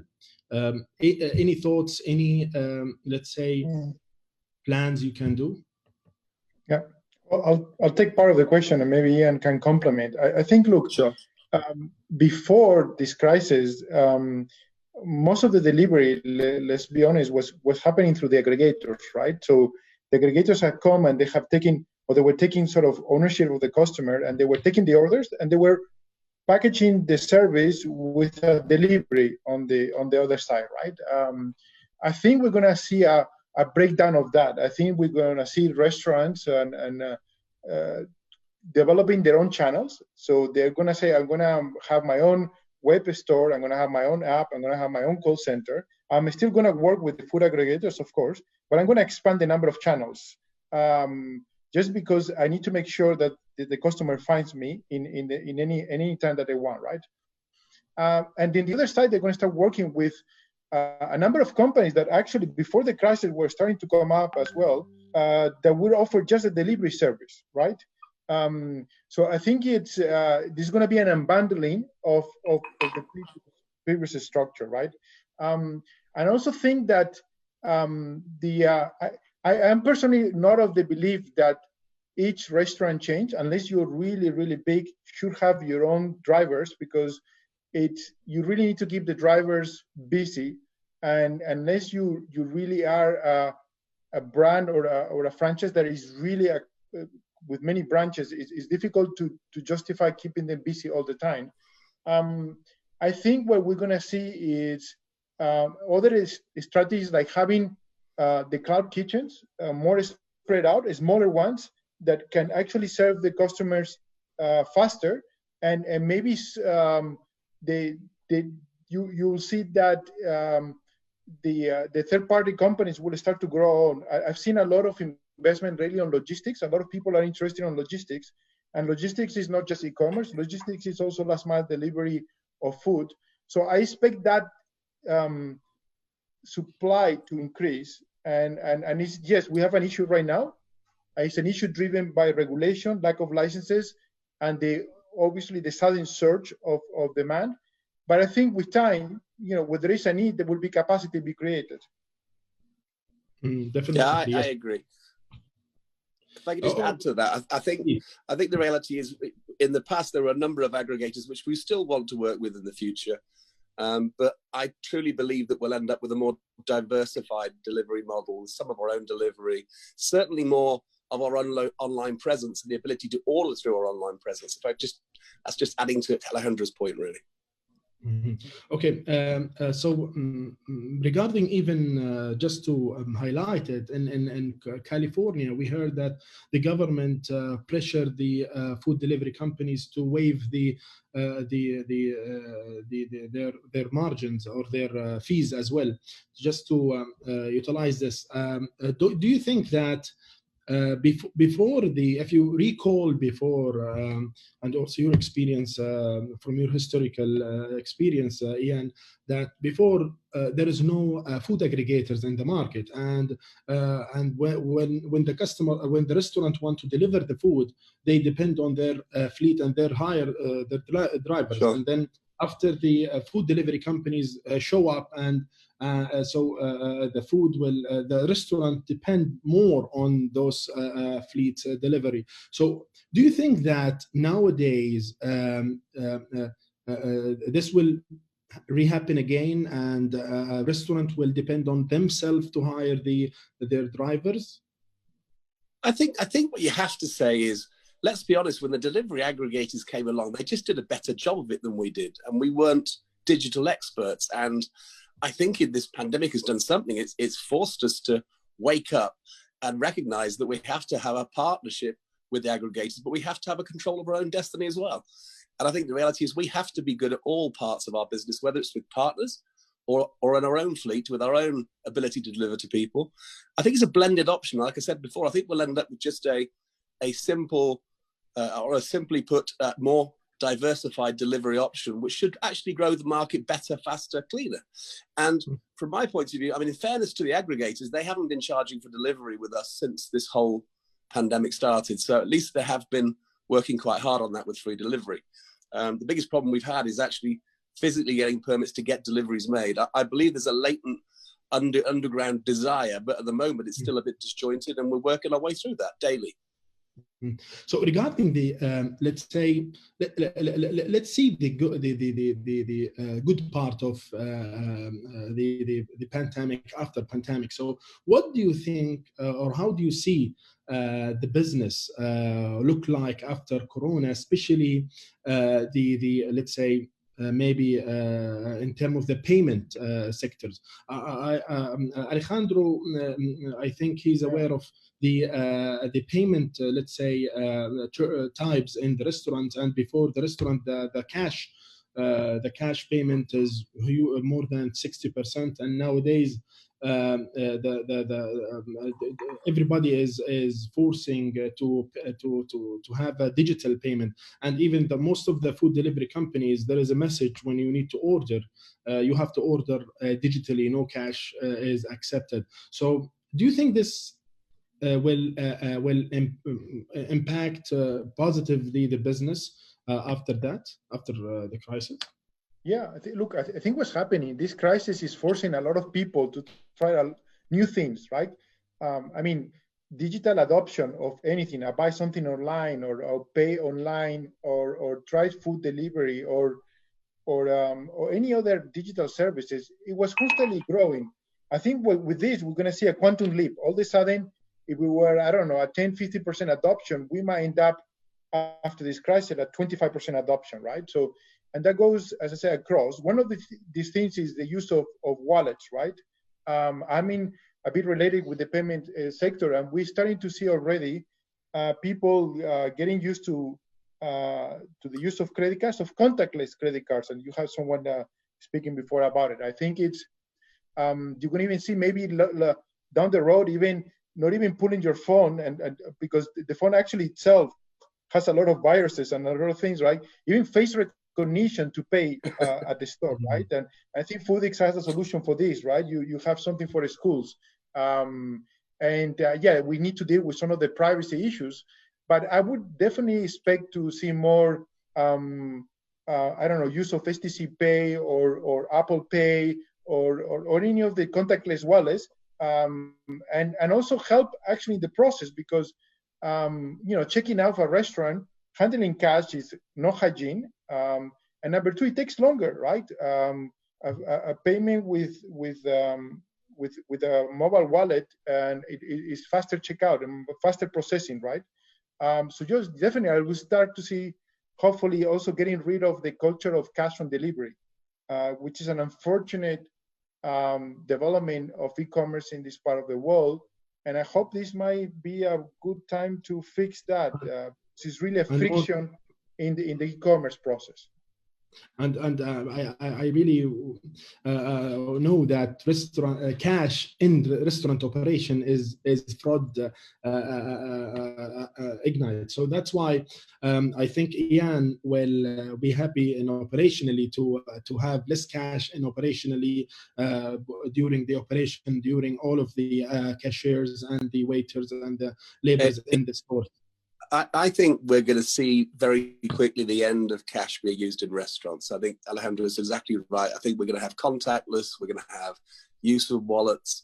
I certainly would be happier not to have cash in safes in restaurants overnight, because it will stop me getting called up at 4 a.m. because of a burglary. So from my point of view, it's great all around. But I go back to what I said before. I think when people do come back to dine, because they will now, if only half of them come back, that's a different model. But what I would say is, if we can just create a solution that is either contactless wallets, or even one of these new technologies where you can physically order the food from your table, it goes straight to the kitchen, and you can pay your bill on your phone and go. I mean, that could be the future. What I would say is we're open to all options. And the one thing we're thinking about really hard is, what technology do we need when we reopen? Because we will reopen. It's just a matter of when. And how do we be ready? We have to be very, very ready to open. Yeah. That's another opportunity. I mean, just to mention this, I expect to see a lot more digital menus, right? So menus is something else that a waiter gives to you at the table, and you now is going to start thinking how many other people have touched this, right? I think it's now they're going to come and there is maybe a QR code or something that says, okay, there's the menu of the table. You don't need for the waiter to come. So it's not just hygiene, it's again efficiency. I don't have to wait for the waiter to come and tell me the menu. I can just pull my phone and I'll get it pop up and order, right? So I think that will increase the efficiency again of the whole process. Definitely. Regarding the fine dine restaurant, Alpha Group does have a couple of brands with fine dine restaurant.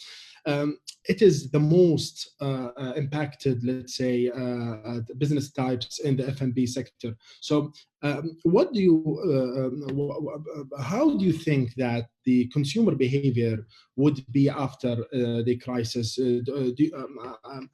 Don't you think that the consumer behavior will be impacted, to stay in a home and cook in a home rather than going and eat and enjoy the experience? Or do you think that it is in a different way after the crisis?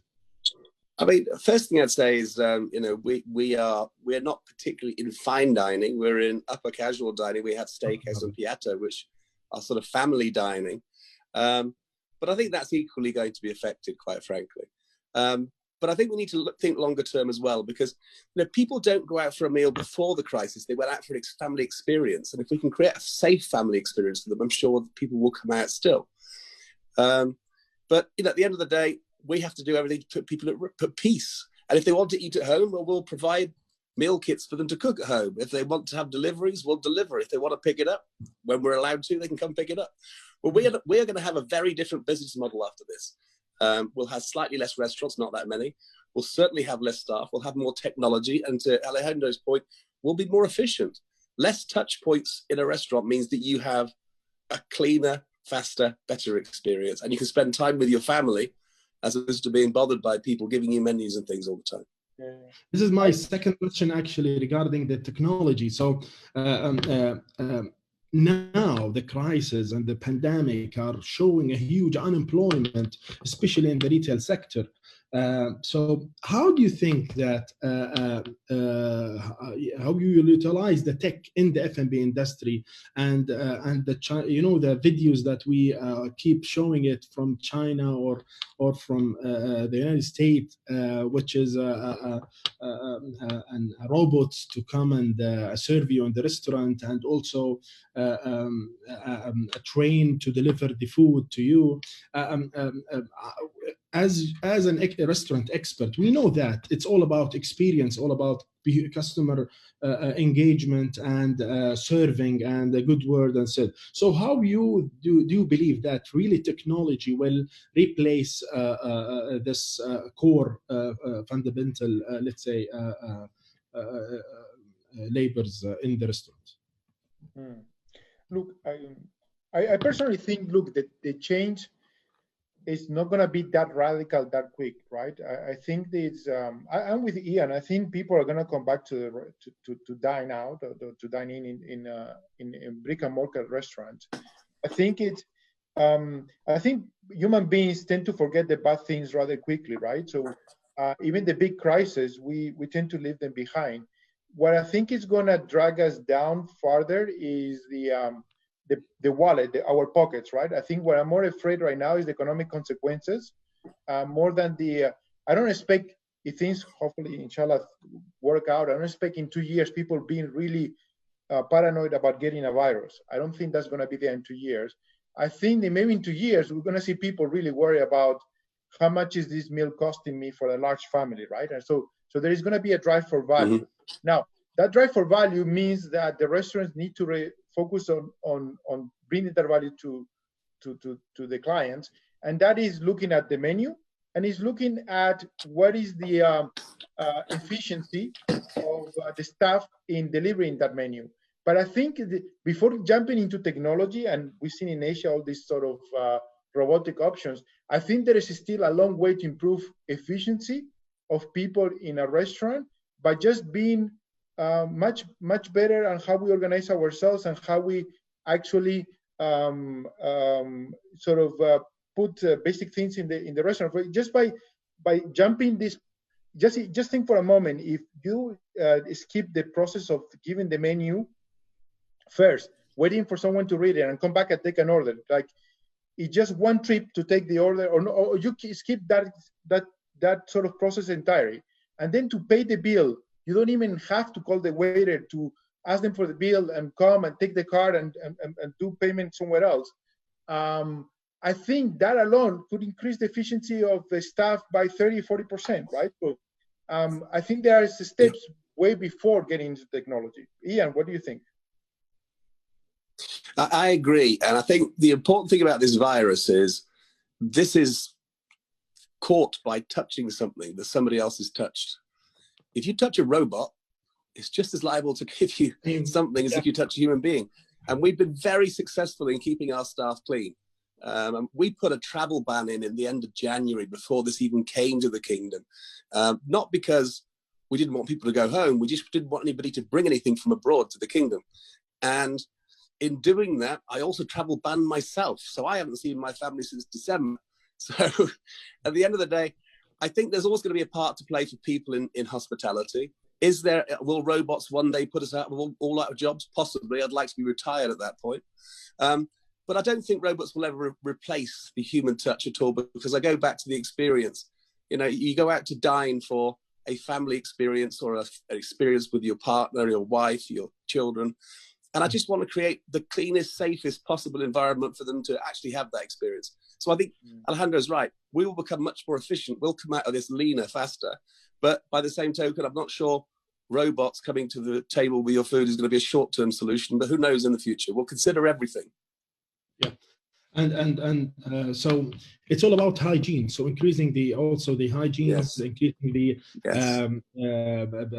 quality of food, and also the consumer will really be aware more than before. So I think this is the next, let's say, move.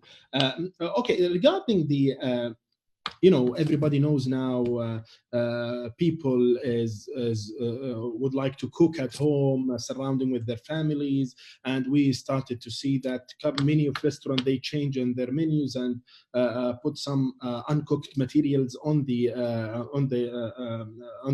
menus to supply it. Do you think that we will face more catering business rather than a casual dining or quick service restaurant after that? I think, as I said before, we entered this with kind of one or two business models. We're going to exit with 6 or 7. We'll exit with a catering business, which we're just launching. We're going to exit with a delivery business, a pickup business. This cook at home thing we've done is 30 different meals with all the component parts and all the ingredients that are actually listed on the thing. And then you get a QR code and it shows you the video how to make it with your family. So these are things that we dreamt of doing. We just didn't have the time before. Now we don't have the choice. So I think, we're going to get it with a much more blended model. But are the people of this world going to eat less food? No. I think they'll just eat differently. And we have to cater to the needs of the future, whatever that might be. Definitely. So back to the point of the cloud kitchen. Are you considering... We're all cloud kitchens now. Yeah. We're all cloud kitchens now.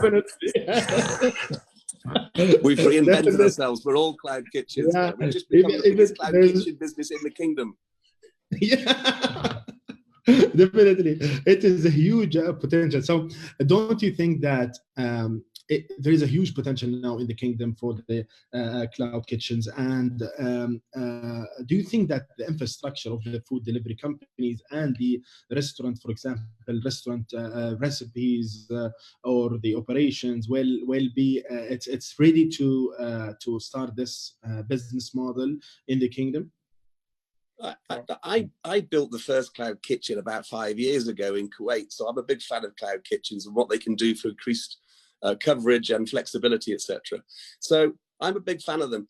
But I go back to what I just said jokingly a minute ago. We actually all become cloud kitchens overnight. I mean, we have Steakhouse Piatto, Fire Grill, and City Fresh Kitchen, but we also have Steakhouse Burgers that comes out of Steakhouse. We have Uncle Mo's, our Southern barbecue brand. Suddenly, we've got 2 or 3 brands that are suddenly appearing now as cloud kitchen brands from our existing infrastructure. And I believe that will be a way that partly will sweat the assets we have, but we shouldn't rule out anything in the future. Cloud kitchens, every restaurant in the kingdom is one today, but I think we need to be more creative in how we use those kitchens, those equipments to actually give better offers, more flexible offers, faster to market offers. So, yeah. What do you think people will trust the hygiene in the cloud kitchens nowadays?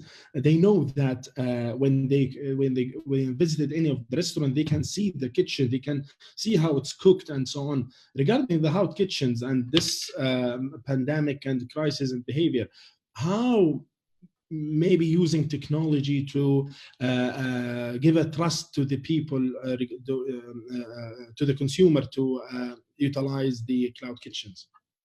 I think, look, at the end of the day, nobody can come in our restaurants right now or cloud kitchens at all. I mean, I believe the cloud kitchen brands that do operate here actually are very hygienic. I've been to see them. But I think the reality is maybe there could be a future in the future when you do your order, you could actually watch it being made on a video or a link or something. I mean, I'm a burger flipper. I'm not a techno guy, but I'm suddenly trying to become one. But I think there's going to be so many ways now that we could actually film food being made. We can give people access to watch it being made. These are all the challenges we're going to have in the future. Whether it's a cloud kitchen or a restaurant, I'm beginning to not differentiate between the two now. Because, as I say, I think you'll find you'll have restaurants with 6 or 7 different brands coming out of them. Yeah. I do believe we tend to think of innovation about the digital part, the sort of the electrons and the sort of the order taking online and sort of the apps and all that, but there is also an innovation on the food itself, right? So, and I expect a lot of innovation on the packaging, a lot of innovation on how to make the meals much more travel friendly. So they are when they arrive to the home, they are as fresh as in the restaurant. And so I expect that will give more confidence to people. Like, okay, this meal it looks like the package it's clean, it has protected it, it has some kind of tracing of where it has been, who has touched it, who has cooked it, who has delivered it, and that will be all on our hands, right? I also expect to back to this topic of how the cloud kitchens are going to transform the industry. I don't think the cloud kitchens model is finally kind of set in stone. I think there's still a few models within that space that are being set, and I think the future is really going to be competition about who delivers the fastest. Like and the fastest actually, even if you have the fastest drivers and sort of the best technology, at the end of the day, the really true differentiator of delivering faster is fragmentation of those kitchens. How many of these kitchens do you have spread out in a big city? And that actually is already in place. These are the restaurants that have already been built, right? So I think that they need to be complemented with some sort of smaller in between. But I think the future solution of cloud kitchens is actually through the established infrastructure, right? It's as Ian was saying, we're already cloud kitchens, and in the future will be. So I think that it's going to be a race who can deliver a meal in less than 10 minutes. That will be the one. And for that, you really cannot build cook these meals in 4 cloud kitchens in a city, or even 20. I mean, you really literally need hundreds of different kitchens spread around the city. Yeah. Who's to say that my meals won't be cooked in other people's restaurants in the future? It's about location, and I think Alejandro is exactly right. We've got to think different models now. How can we make sure we get the food to you quick, fresh, and clean? I mean, not blowing our own trumpet at all, but we were the first people to temperature check every delivery driver weeks and weeks ago and seal all our delivery bags and actually put the temperature of the driver on a ticket on the bag to give confidence to people. These are all things that we thought were clever at the time, but they're just scratching the surface about what we need to do for the future.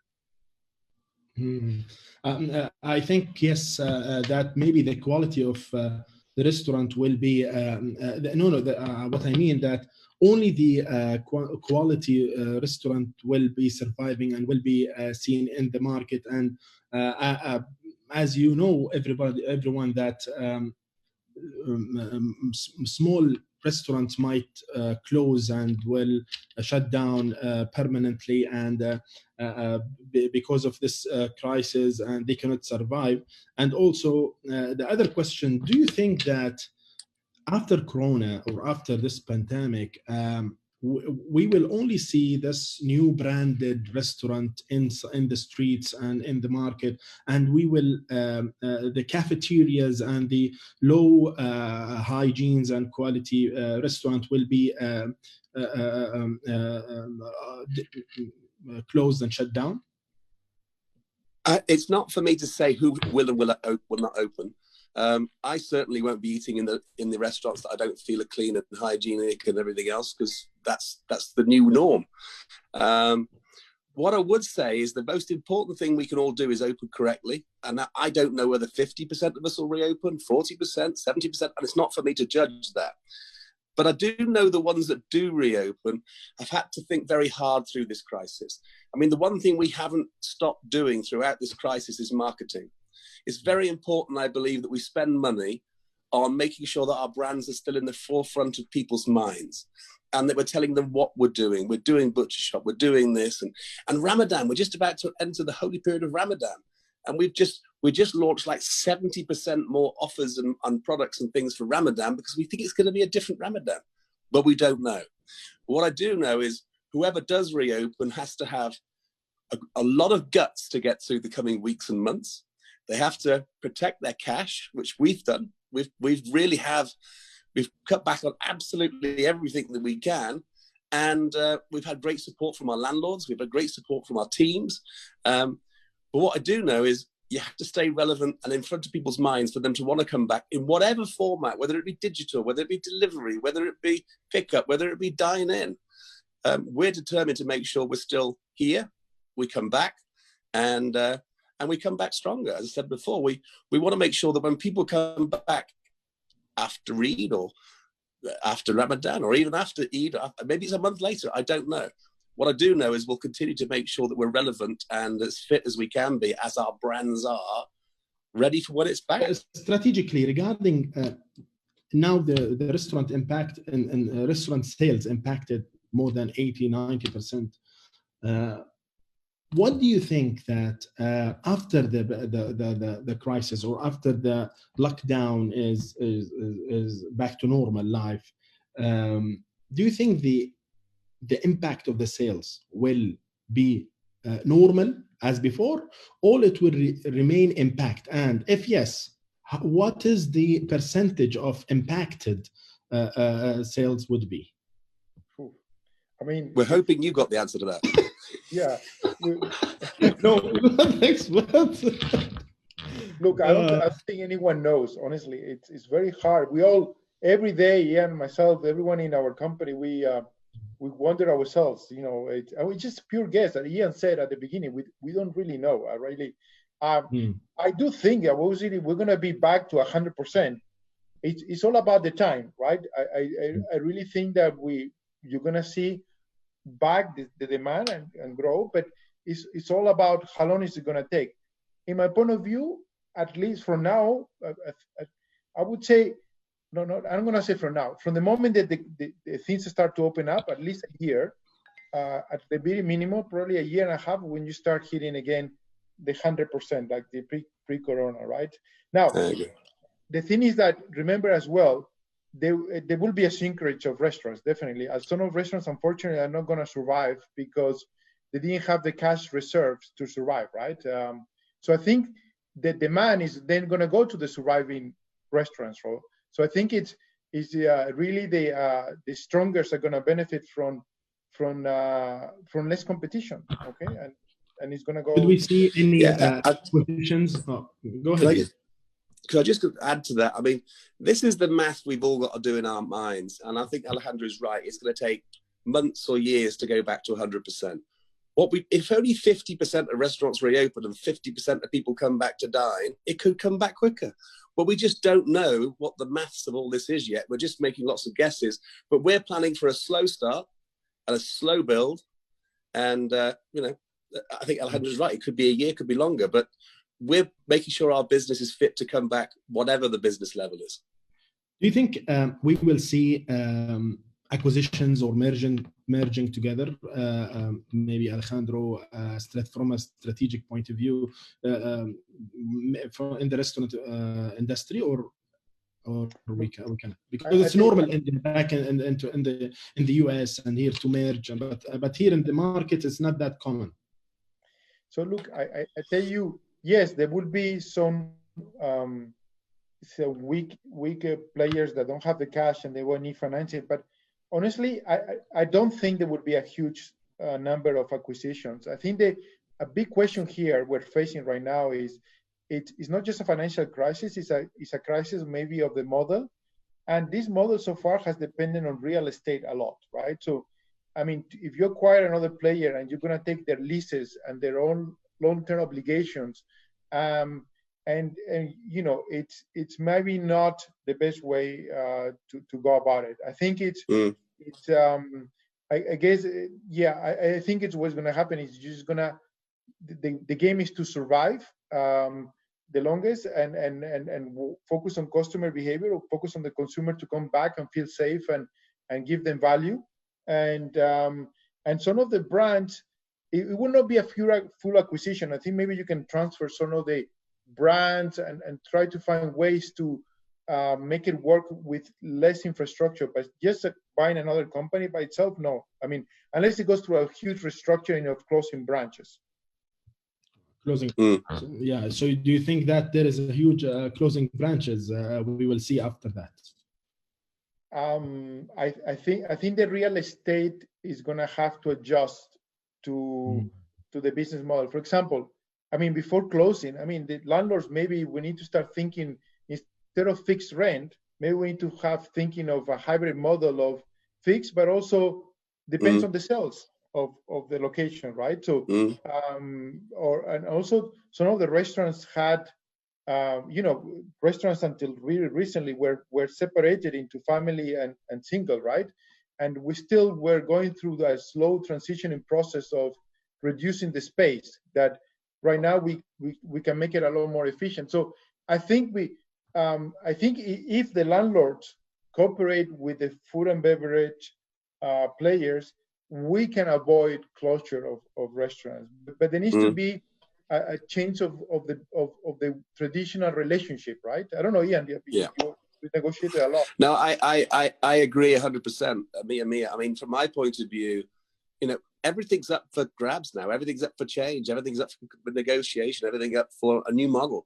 You know, the reality is some of our restaurants are going to end up too big. Maybe I've put more brands in there, or we sublet space. There could be a whole range of options open to us, but landlords need to think differently. We need to think differently.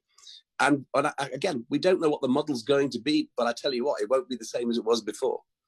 And I think that's going to be the world over, not just in the kingdom. Okay. Now, in the situation, let's give some advice to those small and medium businesses. We have the market is the retail market or the restaurant market are 90% of it is a small and medium businesses, and it's really the impact, as you mentioned, that only the cash cow or the strongest restaurant that they can survive after and during the crisis. What is your advice, let's say, and I will split the advice into two things about continuity. So how the small and medium businesses can continue, and what is the strategy? The other part of the question is strategically, what is the change of business model they should do? I don't know if Ian, you can start. And then...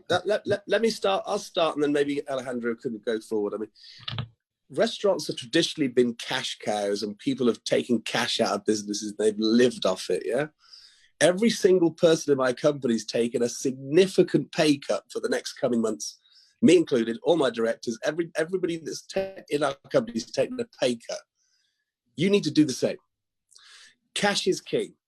You need to talk to your suppliers and try and work with them. You need to talk to your landlords and say, I can't pay you for 3 months. You need to cut every cost you can, but don't stop cleaning the place. Don't stop hygiene. Remember to keep your guests in mind. And, you know, at the end of the day, it's not a time to be taking cash out of businesses. We all don't have any. We're all losing money every single day. And I spend 7 days a week counting how much money we're losing every single day. But it won't take much for us to get back when we reopen. But I would say is everybody has to watch every penny, treat your staff well. I mean, we have redeployed lots of staff to our sister companies, to supermarket companies, to make sure everyone's still being paid wherever physically possible. So we've tried to keep our staff clean, keep them focused, and keep talking to your teams. I do a video to my staff every single week, or certainly twice a week sometimes, and keep the engagement level of your teams high, because you can't reopen if you've got nobody to reopen, unless you're the cook, the bottle washer, and the dishwasher, and the server. So keep everybody engaged, talk to your suppliers. They're in the same position. This won't go on forever, but just stop taking cash out. We have. And, you know, I've got a very supportive group behind me, which I'm very fortunate to have that. And not everybody has that, but, you know, maybe somebody should set up a helpline for experienced executives to talk to people about ideas. I'd certainly be happy to be involved in that. But we're all in this together, and restaurants will reopen. Will they all reopen? No. But as many as possible, I'd like to think so. Alejandro? Small, medium. I think your question was about small and medium enterprises, smaller restaurants, right? So those are that they don't have a group behind it, or they are not part of a international conglomerate, right? I think, look, it's going to be harder on them. I think they need to do all the things that Ian and I just mentioned, right? But they also look at, you know, the government is trying to support sectors. So I think they need to be quick and be aware of what government programs are there for loans for small and medium enterprises. That's one. They should find ways to really comply with the regulations. So, I mean, let's face it. I mean, the food and beverage business. I mean, the restaurant business has always been regulated. I mean, you cannot open a restaurant if you don't keep certain levels of hygiene standards, right?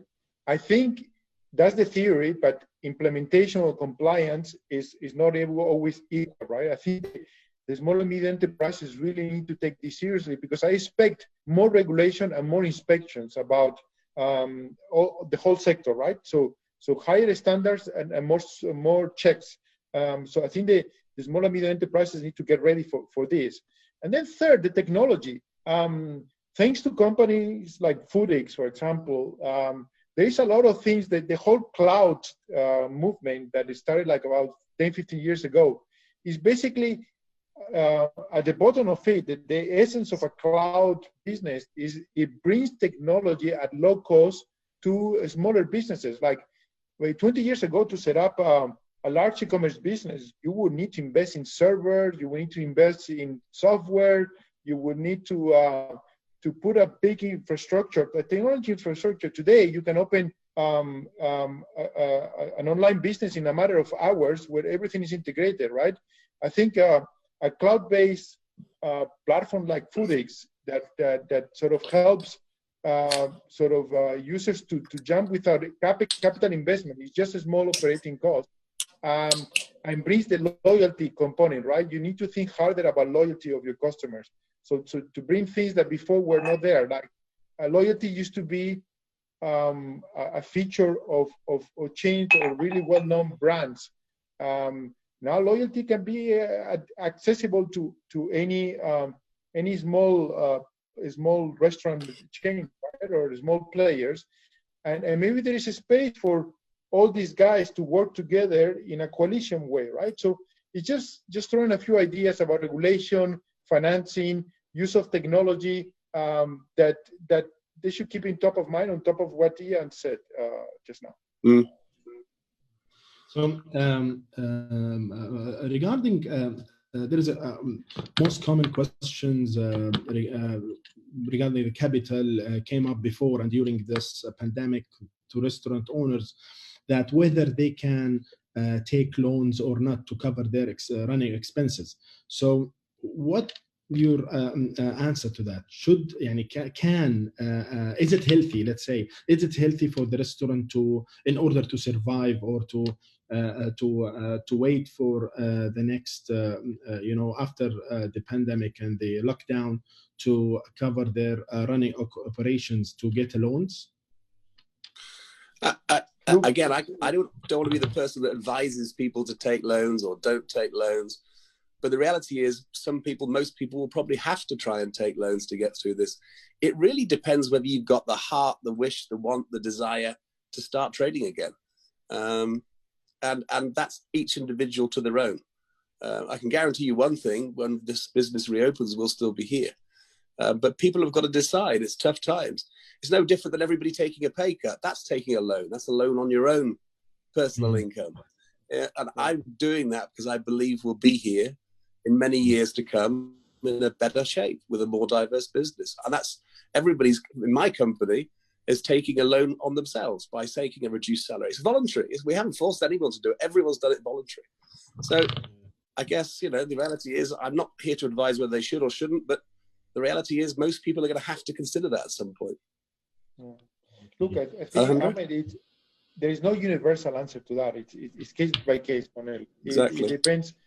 It's the amount of equity and debt that a company should take. Is very, very peculiar to the conditions of that business at that point in time. Now, two side comments. One, it's some of these loans are actually not the traditional loans. They are government supported. They don't mean the high interest rates. They actually allow for very comfortable payment terms after you've recovered.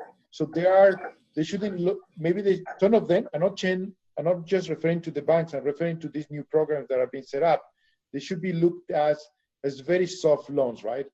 Number two is what Ian says. Look, it might be a situation of you don't have a choice. Unfortunately, if you really believe in your future and your business, unfortunately there's no other way to go about it. You just need to take this, and it is not a lifestyle choice. It's really a live or die kind of choice, right? Mm-hmm.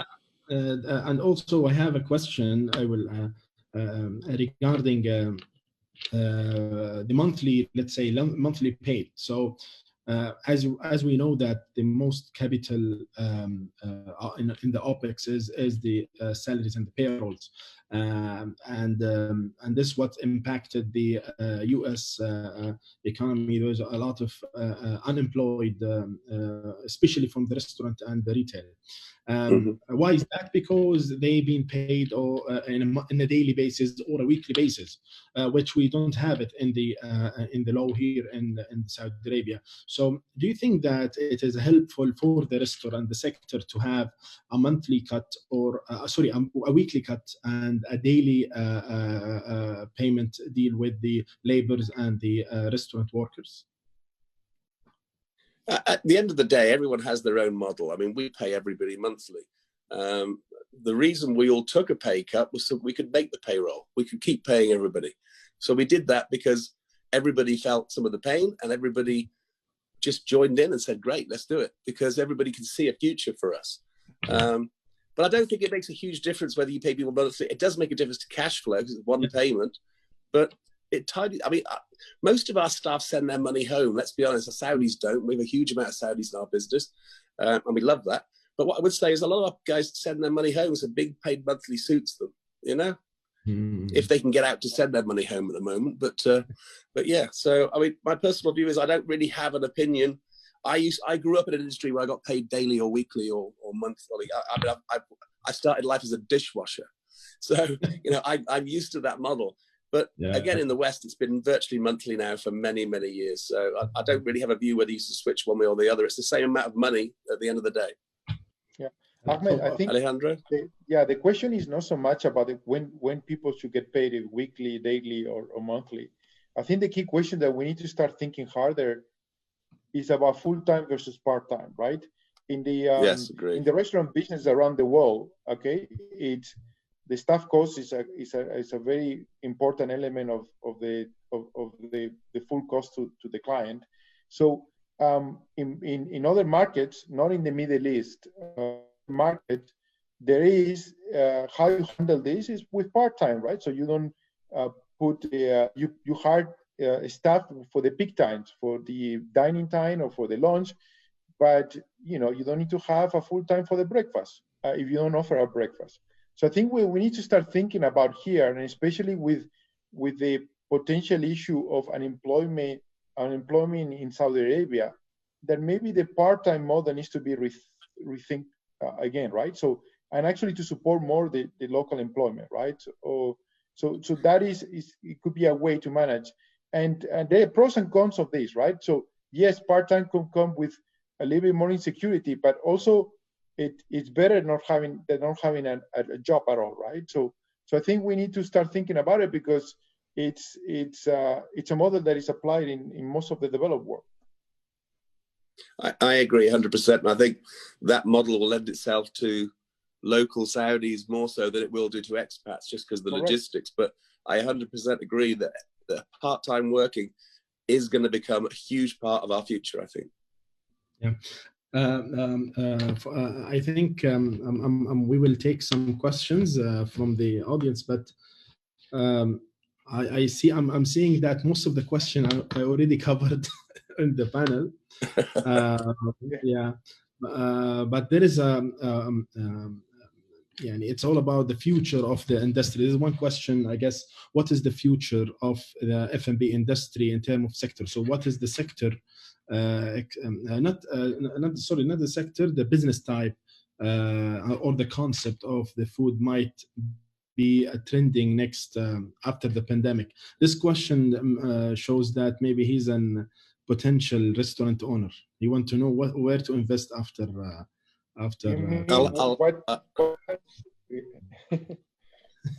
What type of food? What type of food? Yeah. As I say, that there are no more experts anymore, but I do think there's going to be a huge switch to cooking at home. I think that's the thing. That's why we've done our cook at home range. I do think people will crave things they loved before, maybe not as much. I personally think we're not going to see as many new pop-up restaurants. The last 2 or 3 years, we've seen so many innovative, local, created brands popping up left, right, and center. There's going to be a hiatus on that because there's going to be a time when everyone's licking their wounds and recovering, and then innovation will come again. I think the innovation in the short term won't beat new cuisines. I think the innovation in the short term will be exactly what Alejandro said, is we will have better technology. We will have more control over our own destiny. We'll have better connectivity with our guests, not just through third parties. And I think everyone's business will come out of this completely different. We'll still have restaurants, but they might be cloud kitchens. They might be delivery pickup points. They might be cook at home. There might be butcher shops. There might be online supermarkets. But what I do know is if you consider everything and try everything, and again, now's not a time to do 6 months research. Now is a time to do stuff. Yeah. And some of it will work and some of it won't. But every day you don't do stuff is the day you'll be a day further away from the reopening. Alejandro, you got anything to add to that? Yeah. So like, look, if we use the framework of fast food or QSR, fast casual, casual dining, and fine dining. If you ask me, look, this is a very personal point of view. I think the winners are going to be the fast casual. I think this is a good balance of quality at a sort of lower cost. And the other winner, I think, are those fine dinings that actually compress their margins and do deliver the same quality but at better prices. So I think they are, look, like in most crises, unfortunately, this is the world. In most crises, actually, the higher ends of society still, tend to cruise through the crisis much better than sort of lower. So I think there's still going to be demand for the fine dining, especially if there is no oversupply in a specific country. But I expect these fine dining restaurants to deliver at better prices, the same quality, better prices. So again, fast casual and fine dining with a bit of more value. So cheap or clean? Cheap meals or clean meals? No, and quality. Look, quality. Food quality is it's gonna. You cannot. When you talk about food, you can never fool around with quality. Yes, and can I just add one? I've been in the restaurant business through all the financial crises. This is massively worse than that. Okay. But in all crises I've known in my food career, the first thing the money guys or the guy in the company who's worried about money does is reduce the quality and try and make some money on food costs. If you do that, forget it, because people are discerning. I think Alejandro's absolutely right. People want quality at affordable prices. And we're all going to have to make sure we're ready for that, but don't cheapen the quality. If you cheapen the quality, people see it. They see your complacency so much quicker than you do. So take from your margins to save the quality is much better than even take from your portion sizes rather than reduce the quality. If you want to make it more affordable, some of our portion sizes are too big. Make it a smaller portion, make it a better price. Maybe that's the way forward, but it isn't taking quality out. Yeah. So just to throw one idea here, innovation. I saw a business about. There's a waste problem in the food industry, right? There's still a lot of waste, unfortunately. And that's because the plates, maybe sometimes you only have one size, and sometimes you get an option of a small and large. But the other day I saw a business that I don't remember exactly the name, but where you get an electronic menu, and actually you get to choose the size of the portion. Like, I want 50 grams of meat, I want 100, I want 75, 125. And the price changes based on how much proteins I want, how many vegetables. So you get to play with a slider on how much, how hungry you are at that point in time, and how much you're willing to pay, and how much you think you'll eat, right? So there is innovation, there's digital innovation coming to you, and you're giving the choice to the consumer, instead of just, cookie cutter. There's only one size that fits all the stomach. It doesn't matter if you are a big guy or you're a small guy, the plate is the same. That doesn't make sense. Definitely. I just got a message from the Minister of Finance, the Saudi. He expected that the Corona crisis will continue to a month, and it might be to the end of this year. So I guess everyone should be calm and increase his the self motivation and so on until this will be recovered. Don't you think? I guess I will end up ending now. But I guess being this year, take it a chance to improve your restaurant, improve your business, as Ian and Alejandro mentioned, utilize the tools and the technology you have. Nowadays, the technology are helping the business in terms of integrating your cashier with a payment tool, with a cost, rather than having a huge legacy system you have in your restaurant, and then you need the maintenance to do it. Nowadays, the cloud business, you can maintain it, and you can even continue your business online without being in the store as well. So I really want to thank everyone, Alejandro, for your time. I really want to thank Ian for your time. It's really was a great time, and it's a great discussion, and hope the pandemic will recover very soon, and for the business. I really thank you, Ian, for your participation and your time. And it's my pleasure. Keep safe and keep strong, my friend. Thank you very much. And same wise, Alejandro, I really appreciate it. And same wise, be safe. Thank you very much. Have a nice day. Take care. Thank you. Bye. I would like now to have the next session. The next session will be Chris Walker. Chris Walker, he is the CEO of Refine Lab, and it is a really interesting session during this, let's say, pandemic and this crisis mood, and he will talk more into how to get closer to your customers in monetizing the technology and monetizing the leads online, how to be closer to your restaurant and not only depending on the billboard, because there is no billboards anymore in the restaurant. Everyone in the house lockdown. So help me welcome Chris, and also Omar. He will be managing and moderating this session. Please.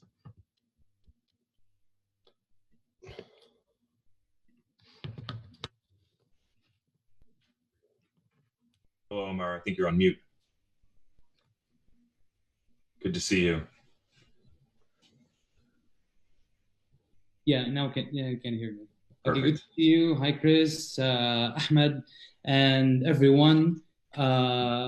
شكرا جميعا لحضوركم. And now we're going to be having a session with Chris Walker. He's the CEO and founder of Refine Labs. Refine Labs is a digital marketing and advertising agency. They're specialized in lead generation. And here we have Chris with us. They're our partners, by the way. We have him with us to share his insights on how communication and digital advertising and performance media can help organizations, restaurants, and retailers survive this. So, Chris, how's it going there now? It is going fantastic here in Boston. I know it's late for all of you in the Middle East, and I'm very happy to be here. Thank you so much. Thanks for your time. So let's start with this. We know, everyone now during this pandemic, everyone has trust issues. We're skeptical about ordering food from restaurants. For myself personally, I'm someone who eats once or twice a day outside, and for the last month and a half, I've been cooking at home, so nothing outside.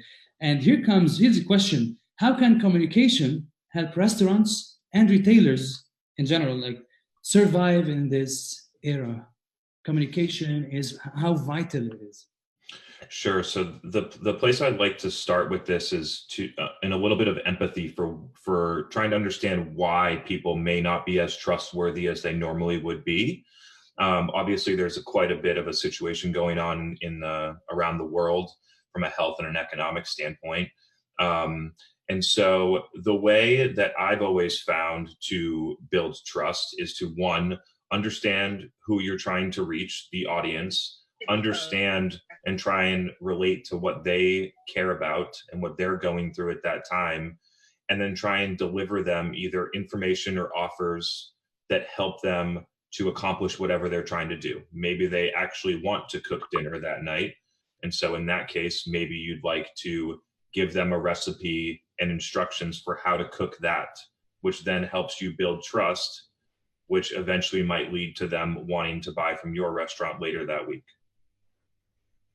So here basically we're talking about a change or transformation in the business model from someone, from a restaurant that sells me ready-made food.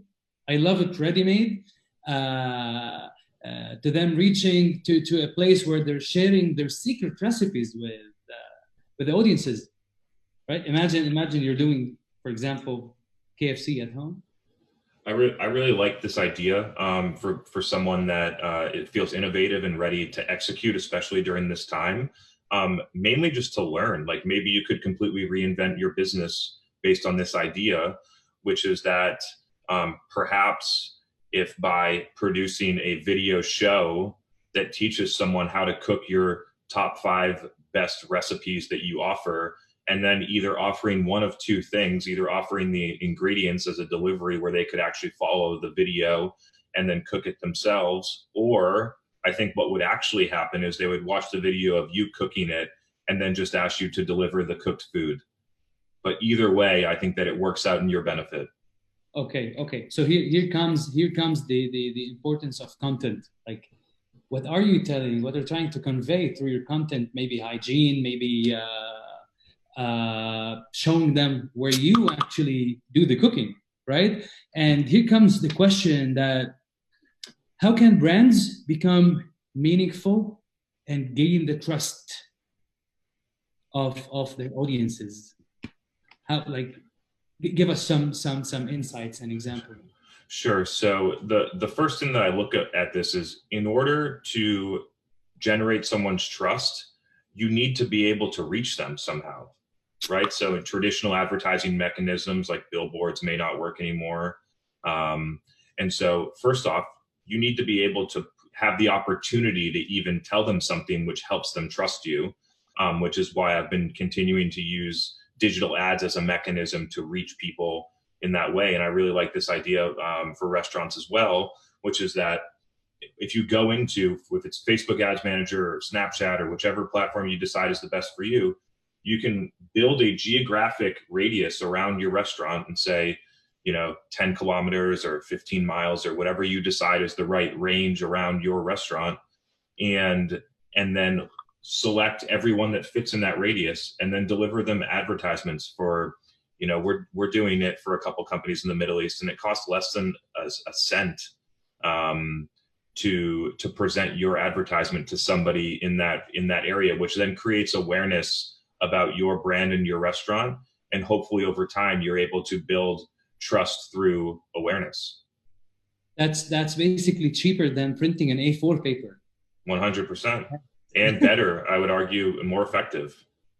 Yeah, right. Because you can convey more information and messages through that. Speaking of the digital advertising and being able to reach, the competition is growing online.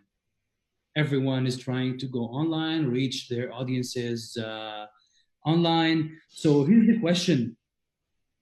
Everyone wants to be visible.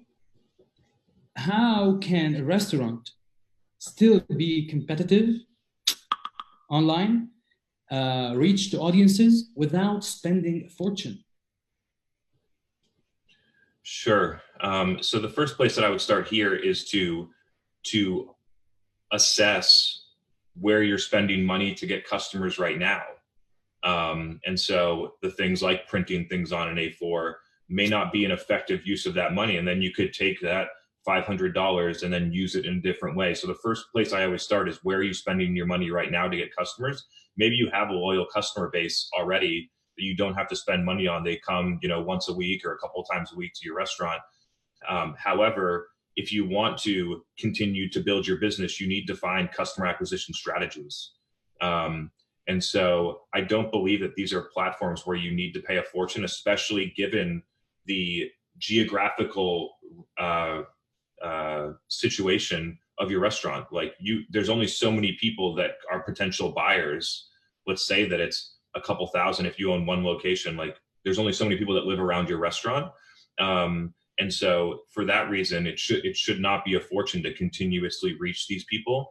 The other thing that I look at, and I'm sure that this has a question here, I might be getting a little ahead of you, Omar, is that if you are looking at delivery, there are basically two options that you have. One is that you go through an aggregator, like the aggregator gets the customer for you and takes a large percentage of your sale. And the way that I've always preferred to do it is to have a direct relationship with the customer. The margin is better, the loyalty is better. For a lot of different reasons, I prefer to go that route. And so if you're not going through the aggregator is probably going to bring you business, and that's fantastic. But over time, you want to be able to try and keep people in your own database or your own funnel, or however you want to talk about it. Yeah, so that's what I'm thinking. And if you have that extra margin, let's say it's 20 or 25%, then you're able to allocate that back into your business to continue to advertise to help grow. That's a very good point that I was actually planning to ask you about. We know that the restaurant business is all about cash flow, and the profit margins are getting thinner and thinner and thinner day after day, right? So here's the benefit of having your own audience, building your own audience, collecting data. The question is, and this also, by the way, that was actually before the pandemic. People and businesses were going towards the cloud kitchens, no location.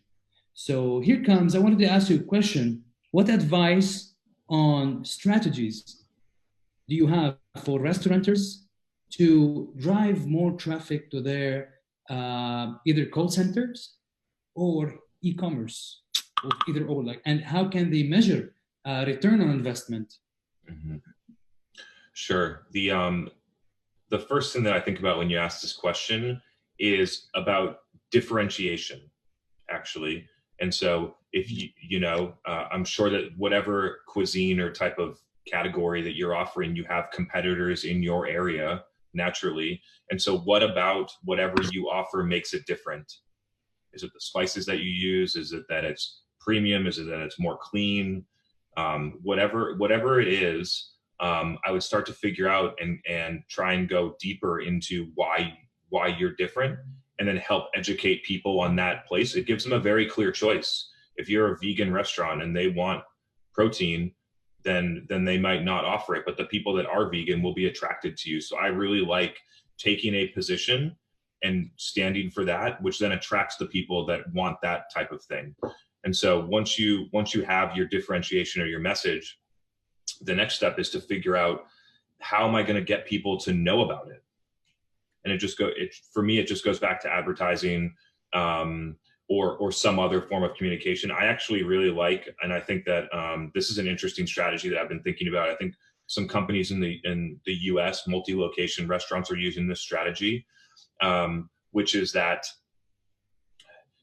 you could go into Instagram or whatever platform and go into the search area and then search your town. And then when you search your town, it'll show up with the top 10 pictures in that area. And then I would click on whichever one you think is interesting, see who is posting it, make sure that they live in that area, see how many followers they have, and then offer them your best meal for free in exchange for them posting on Instagram about your restaurant. Which then, if they have a lot of followers in the area, you just gave away one free meal, which maybe cost you $6 or a small amount of money with the delivery on top of it, cost of goods sold. And you create a lot of organic awareness by somebody else posting about it. It's a very, very modern, localized influencer strategy that I really like. The second piece that I like from an organic, if you don't want to pay for advertisements, would be some form of content on a whatever social platform you think is most applicable to your region. We do some advertising there. And so the things that work for us, Facebook, Instagram, and YouTube. And so depending on whichever platform you're trying to use, you'll have to figure out what type of content is going to work best. And so on Instagram, it would be short videos, maybe of you dropping the chicken into the bowl or whatever. And on YouTube, it might be longer, like more instructional type of videos. And so when you put all of those pieces together, you'll eventually, ideally, be able to talk to people in your region remotely without them needing to see a billboard or come into your store or walk by the storefront. And through whether it's advertisements or the organic influencer strategy or any of the other tactics that I just mentioned, you're able to use call to action. So like, for instance, on a Facebook ad, there is a call to action with call now. And then you could put in, when they click the button, that it automatically calls your call center. And I think that one would, from a customer acquisition cost standpoint, especially if you have if you're able to get a repeat customer, the customer acquisition cost to lifetime value of that execution, I think, would be net positive. And then there are other forms of that, to either drive people to your website or to drive people to make a phone call. And I'm happy, if you have a follow-up question, happy to go into more detail on any of those strategies or another one that you were thinking about. Cool. That's very interesting. Micro influencers, people tend to trust influencers who do not advertise. Exactly. Or are not known for advertising. Sorry to interject, for the audience, I love the people on Instagram that have somewhere between 2,000 and 5,000 followers. I think it's a great number for a lot of reasons. One, probably because they don't need anything, except they're not going to ask for any money except for the free meal that you offer them. And two, when you have that amount of followers, most of the followers usually trust them and pay attention. When you start to get into the 50, 100,000, a lot of people are not paying attention. They've done brand deals, and they're going to ask you for money. So if you are searching for that, I would look for people with somewhere between 2,000 and 5,000 followers, and you could spend a little bit of time, like looking at their profile and making sure that the followers are actually likely to be located around your store. And they become actually your brand ambassadors. They defend you and they stand by you in times of crisis.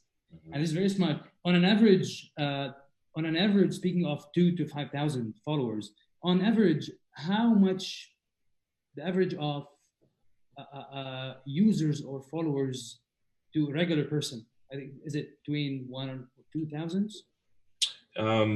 I would say the normal person has somewhere between 300 and 600 followers.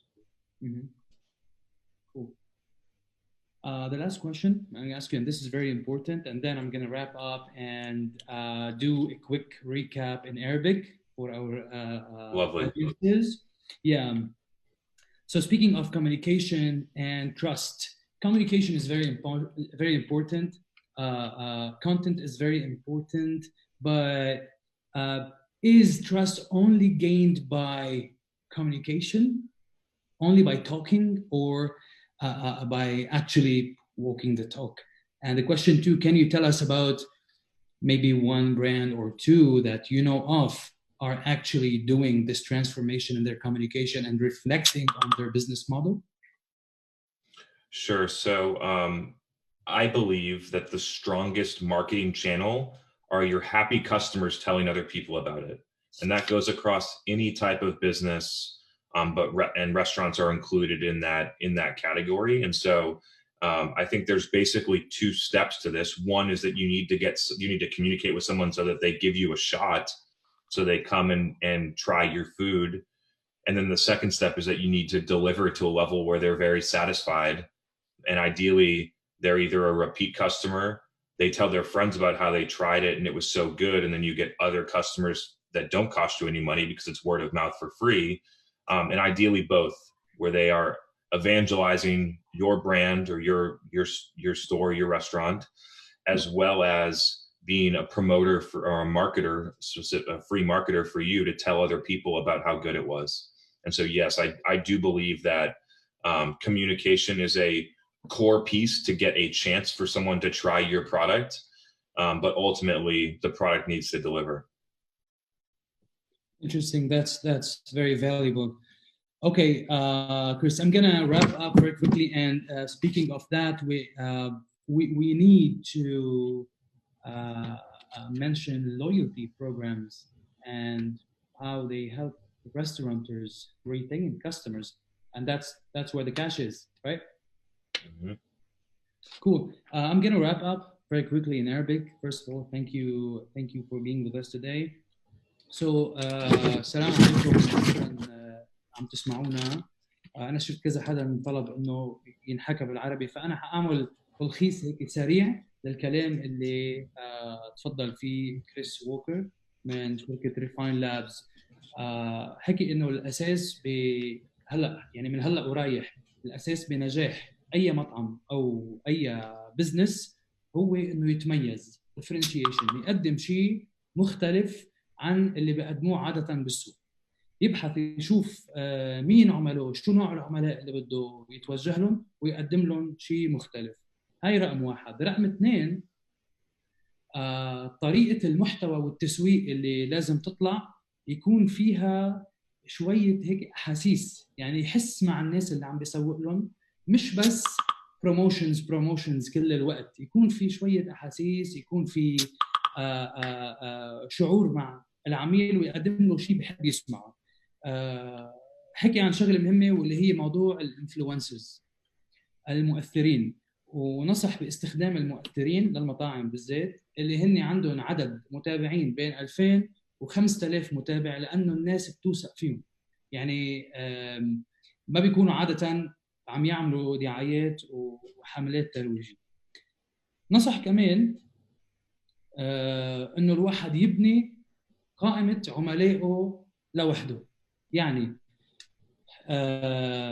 يكون عندك كول سنتر، وبالمناسبه يعني اليوم عملاء فودكس فيهم يستغلوا البي او اس، البوينت اوف سيل سيستم، يستغلوا السوفت وير، لانه في كثير خواص بتساعدهم يعملوا هذا الموضوع، زي موضوع برنامج الولاء، ياخذ ارقام تليفونات عملائه، يستخدم الكول سنتر في ابلكيشن تقدر تصير تستقبل طلبات من عملائك، وتعمل الموقع الالكتروني تبعك او الموبايل ابلكيشن لتصير تستقبل طلبات عملائك.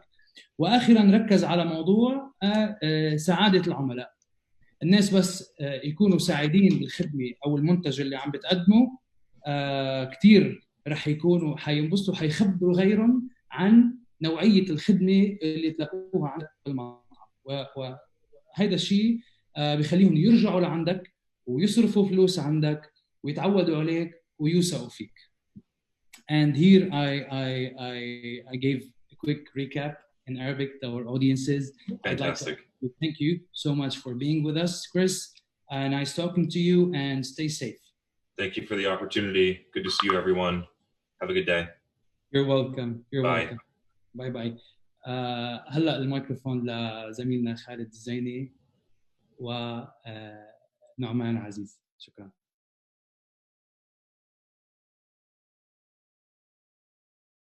Hi everyone, it's Corona time. This is Khalid الزيني speaking. أرحب فيكم جميعا. خالد الزيني معاكم. في الفترة الحالية كثير من الشركات تواجه تحديات، ومن أهم هذه التحديات إدارة الموارد البشرية. طبعا على صدد هذا التأثير الاقتصادي العالمي الذي أثر على الريتيل بزنس بيرفورمانس، يستدعي ذلك اتخاذ قرارات صارمة لإعادة هيكلة إدارة الموارد البشرية. طبعاً لإعادة هيكلة الموارد البشرية اليوم معانا الأستاذ نعمان عزيز، واحد من أهم الخبراء في صناعة الموارد البشرية، ولديه خبرة أكثر من 14 سنة في مجال إدارة الموارد البشرية. Our next speaker, Mr. Nu'man Aziz, will be talking about a new dimension when it comes to the human capital management.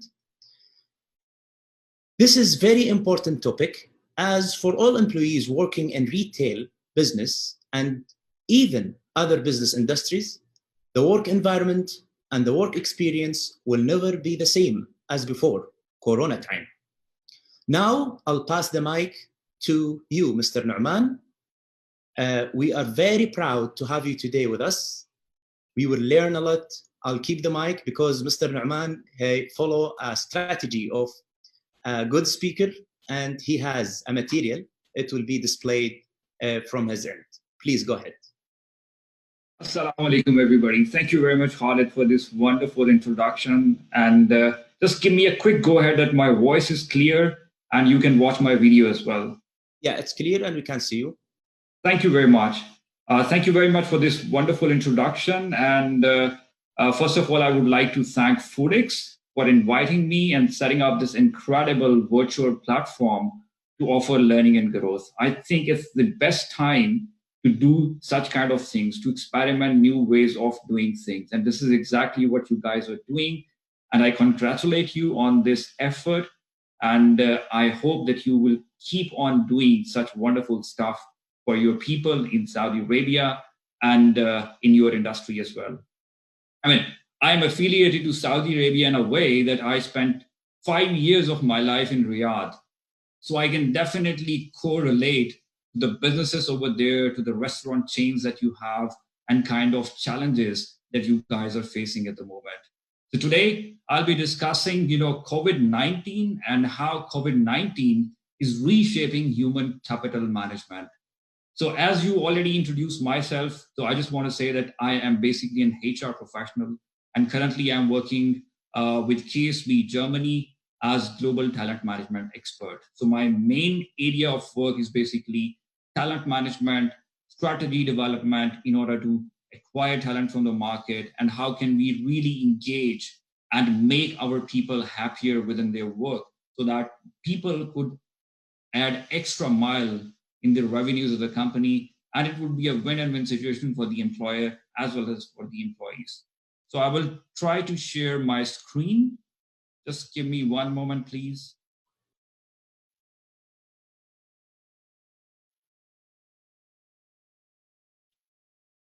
All right. So I think my screen is visible.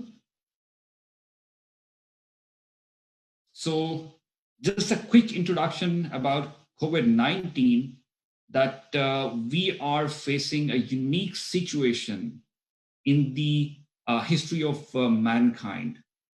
Businesses, they are suffering. People are suffering. We have a situation where we have medical crisis in a way. On the other hand, we have economic crisis. So this pandemic will lead to an economic crisis. So it's very important for us. It does not matter we are working in the engineering sector, construction sector, food and beverages industry. So this crisis is hitting every industry hard. If we say that medical equipments, they are being sold as hotcakes, but on the other side, our medical institutes, hospitals, they are quite under pressure. This pandemic is not limited to common people. It's affecting the medical staff more than the common people.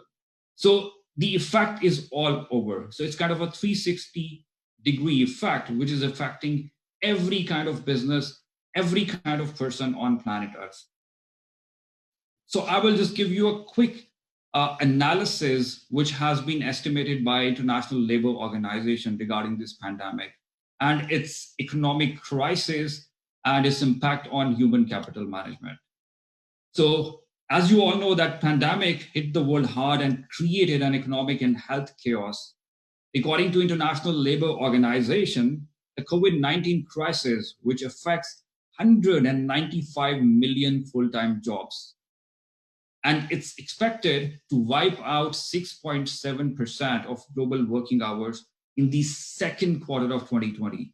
So we are not talking about the end of 2020. Here we are just talking about the second quarter of 2020, which is not far away. So we are talking about June. So according to their analysis, there would be a massive decline in Arab states.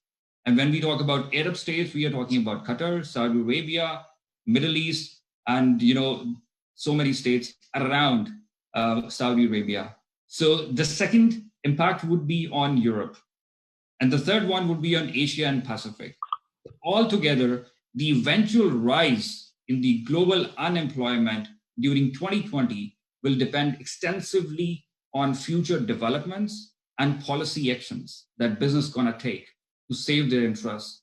So risk is quite high that the end of year figure will be higher than the initial ILO prediction and anticipation. So now what can we do as business leaders? How can we really mitigate the risk? So this part is very interesting because the solution that lies in our company policies, in our business strategies, the way we're going to handle this situation within our work environment. So I'll move to the next slide and we'll talk about that which industries are basically higher in terms of risk. So more than 4 out of 5, more than out of 5 world 3.3 billion workers are now affected by job closures fully and partially. So I was just talking to my colleagues yesterday from India, Italy, Pakistan, USA, South Africa. So India is one of the biggest economies completely closed. So there are lockdowns, people are not allowed to go from their houses. They have divided their country into 3 zones: red zone, yellow zone, and green zone. If you will be caught in the red zone, you will not only be beaten by the police, but there would be kind of heavy fines that they will impose on you. You can put under the bars as well. So you're only allowed to go around within the green zone. And if you talk about South Africa, so South Africa was also under complete lockdown. So this is affecting many, many sectors around the world and many countries, but accommodation and food sector, that would be one of those sectors which will be quite under pressure because of this pandemic, because of the closure and the lockdowns going on around the world. So workers and businesses are suffering disasters, not only food and not only in the developed countries, but also underdeveloped countries. Food services, retail businesses, and business services, they would be under pressure. If they're not feeling this pressure right now, but right after 6-7 months down the line, because this pandemic is not over yet, it will lead to some economic crisis in the near future. So every business will feel the heat. If they're not feeling the heat right now, then after a couple of months, there would be kind of pressure on the businesses. It does not matter which industry it would be. Then I will move to my third slide, which is about kind of actions that we can take, the kind of actions that leader can promote within their companies, within their businesses, within their firms, within their restaurants, to avoid and mitigate the risks. So the need of the time is to push the right actions and measures swiftly, decisively, collectively, if you want to save our businesses and workforce from the anticipated economic crisis. I just shared the calculation and estimation provided by the National Labour Organization. So if we want our businesses to run safe in the future, then there are specific measures that we have to take collectively. It's not one person's job, it's the job of every individual working in a business, working in a firm, working in a restaurant, working in a food chain. So leadership has an essential and crucial role to play. How leaders behave during critical moments leaves a lasting and drastic impact on the organizational culture. Here we need resilience in leadership. So in the time of crisis, leaders have to be resilient and they have to be genuinely sincere, empathetic, walking compassionately in the shoes of their employees, customers, and their broader ecosystem. As our previous speaker, he was mentioning that it's not all about employees. It's about your customers. It's about your ecosystem. So when you are working in one restaurant, so you're not only responsible for your workers, your responsibility goes beyond your workers and you're also responsible for your customers. Because if you want to continue your business in the longer run, then you have to retain your customers, not only during this time of pandemic, during this time of crisis, but also in the longer run. So what leaders can do, so I think a lot of people who are watching this webinar, they belong to food and beverages industry. They have restaurants, they have laundry services. I was watching out some comments. So some people, they were asking questions about laundry services. Some people, they were asking and keen to know how they can sustain their restaurants in the longer run. So it does not matter whether you are running $1 million company or you are running a one grocery store. So what exactly you have to do as an individual, if you're leading that business, that put your mission at the top. Take decisive actions with courage based on the best available knowledge and information that you can have as of today. And try to own your narratives. Anticipate new business models that are likely to rise and sparking in the innovations that will define tomorrow. So the very first talk, colleagues, I think friends from USA, they were talking about new technologies which they have introduced in New York and in the vicinity. And they were talking about how they are digitalizing different channels of retail sector and the grocery stores. So this is exactly what we have to do, what leaders have to do, that they should embrace technology and they should not wait for their turn. So basically, they should prepare their mind already that technology is coming, things are changing. There is a concept of physical distance, but physical distance does not mean social distance. So they have to employ new technology, new system, new ways of doing things. So everything starts from the leadership. So if you are the leader, then tune yourself. Get aware from the environment. Get to know what technologies are available and how things are changing around you. And the second important thing, which is crucial for every type of business, is your workforce plan. So remember that your workforce is not just your employees, but also vendors, suppliers, as well as your partners. So identify all critical contributors to your business and ensure they are included in your plans to keep your entire workforce safe and engaged. So here, safe and engaged is very important. In the previous conversation, I was hearing the keynote speaker, he was talking about that employ some influencers. Get someone from Instagram who got 5,000 followers. So this is exactly the plan, is that you are not only responsible for the workers, for their sanitation, for their personal protection equipments, but also for your customers. And to engage your customers, the best platform is social media. Try to exploit all available options that you have as of today in terms of technology, in terms of social media usage, and try to engage your customers, try to engage your partners, and try to sustain your business in this crisis situation. And it can be done via visible communication strategy. So now I will lead towards my third point, which is communication strategy. So focus on visible communication, which could lead with responsive, empathetic communication policies.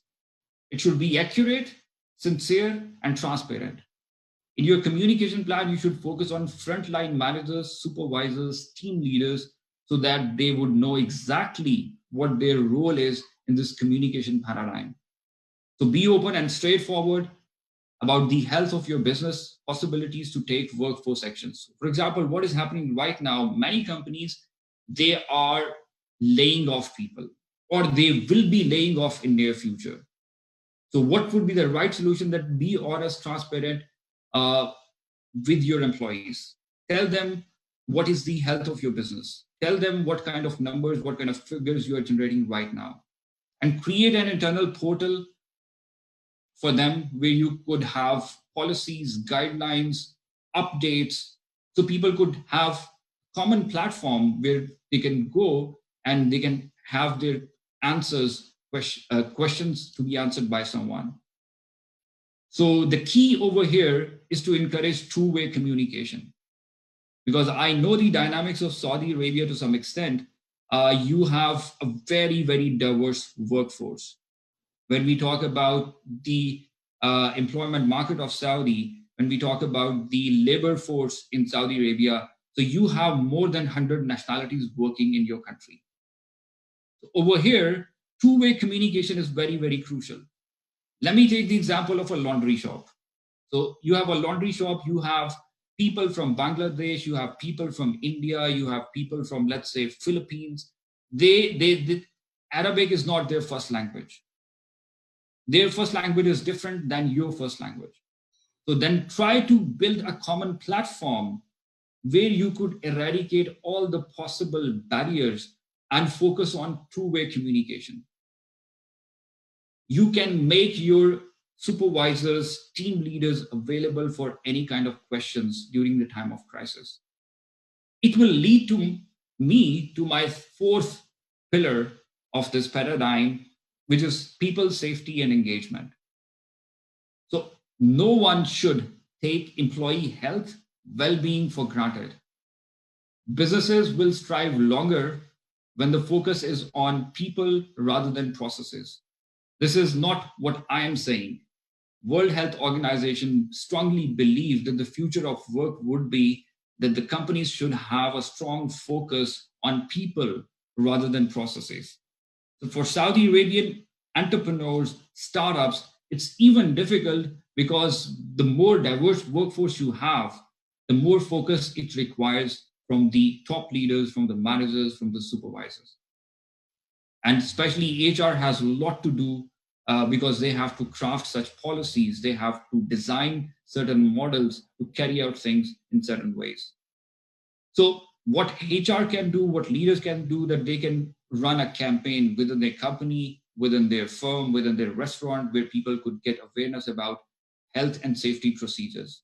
They can provide them personal protection equipments. So implementing and updating policies that help and protect staff about laws, about travel restrictions, what kind of holidays they can take during this time frame. If somebody is sick, what they have to do, what would be the quarantine procedures for the people who are sick, or God forsake, somebody got corona, then what they should do, how company going to support them, what kind of facilities they are available for them. So inspire and encourage your workers to maintain physical and mental fitness.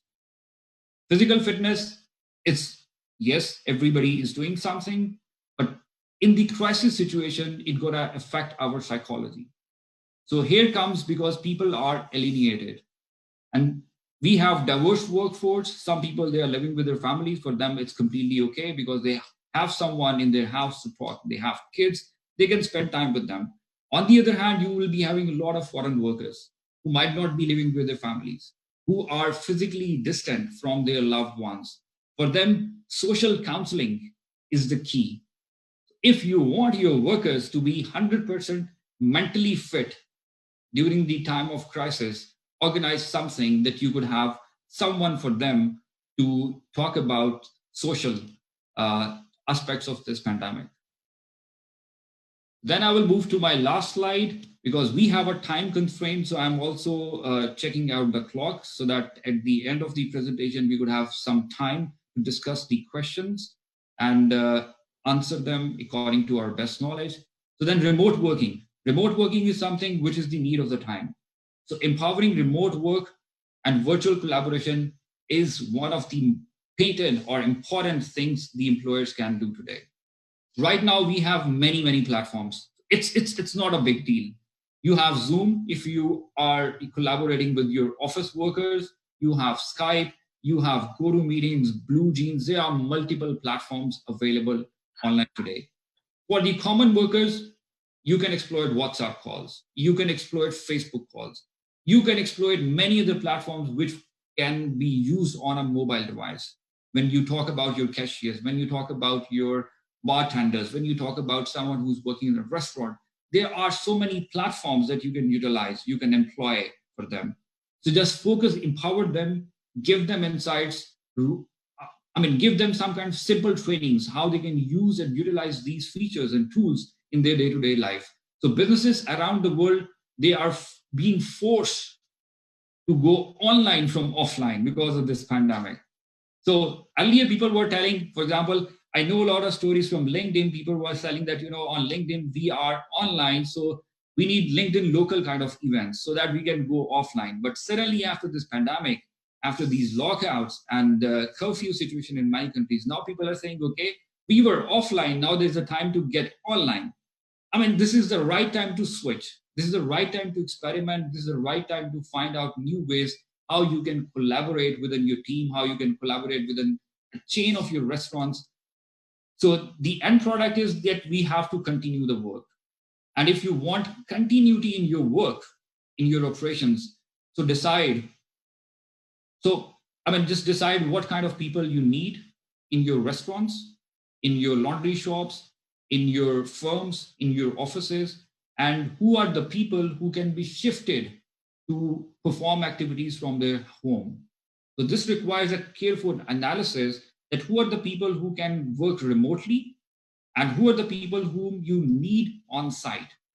So reskill your workforce to adopt new technologies which could support them continue to work remotely. Establish processes for remote working for the longer term. As distributed teams may become the new normal for businesses.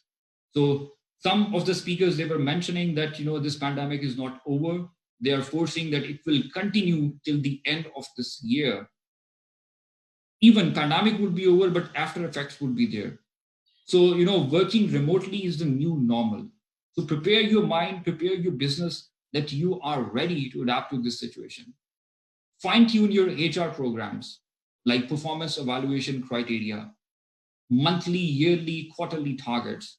I know a lot of people who are retailers, who have a sales team, they have defined some sales target for them. So it's the right time to revise those sales targets, because you never know how the situation would be in the next 6 months. Economy will survive, or it will sustain, or the curve will be on the downside. Nobody knows how it will unfold. So better to revise things that you have already defined. And then my second last point is to embrace technology. Embrace digitalization. Digital transformation is happening quite naturally and smoothly. So there was a joke somebody cracked on WhatsApp that who promoted digital transformation in your company. Someone said that it's my CEO. The other one said it's my chief information officer. But the correct answer was that it's pandemic. It's COVID-19. And this has exactly happened. Just see social media platforms, LinkedIn, Facebook, people are bombarding with Zoom sessions. Everybody's coming online. Trainers, they are trying to, organize their businesses through digital portals. I know a lot of coaches who are actually providing coaching session to sustain their business online. So many organizations like Amazon, SAP, Walmart, AT&T, Guardian, they are reskilling their workforce to use these digital technologies. This is exactly what you can do. Check out the capability of your workforce to use these digital platforms. If you need a training, then just go ahead and organize a training and spend on the reskilling of your workforce. Last but not the least, keep the recovery plan in your mind. Align your workforce planning with your strategy.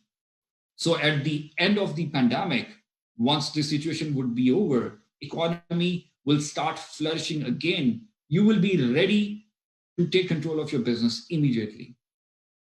Because time is the key. Everything is happening so fast. Every other day we have a new situation. Even after 4 months, 5 months, 6 months down the line, after 1 year, once the situation will get normal, which has to be normal, inshallah, then you should be ready to take control of your business immediately. So develop comprehensive market and labor strategy focused on future scenarios, including geopolitics, health risks, liquidity and finance, supply chain, and your cash flow situation. Build digital ways of working through investments in upskilling of essential skills and capabilities. Continue to track employee well-being and productivity and take corrective action as needed. So over here, if you see this paradigm, these 8 factors, which have been concluded by many research organizations, International Labour Organization, WHO, PwC, Deloitte, you will see one common factor.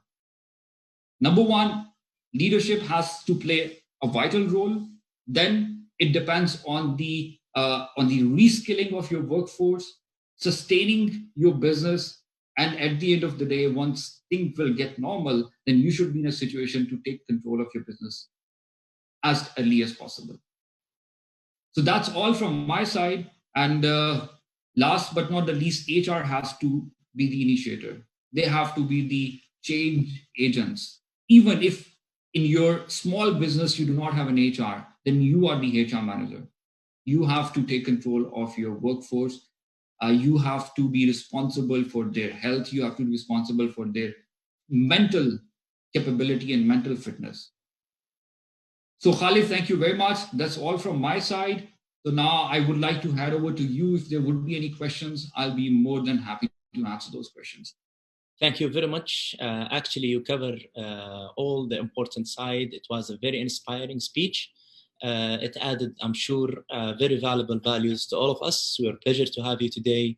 Remote working was covered as it's one of the top important and the sustainability in the business.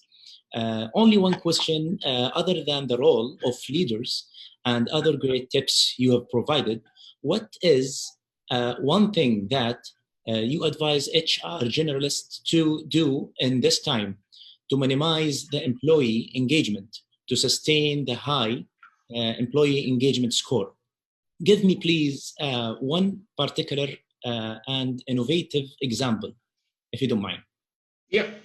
I mean, employee engagement completely depends on the interaction and collaboration between the line managers, supervisors, and top leadership, as well as employees. Engagement cannot happen if there won't be any interaction. So when we talk about engagement, because work is always there, everybody is there to perform certain tasks. So you can keep your work intact if employees are engaged. But what can you do in the time of crisis? That you have to maintain certain sort of social connect within your team members. For example, I can give you the example from our company. What we are doing, we have 16,000 employees worldwide, and we are located in more than 100 countries in one way or the other.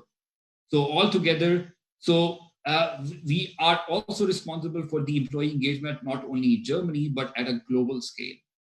So what we have done, a couple of ideas. For example, we are having virtual happy hours on weekly basis.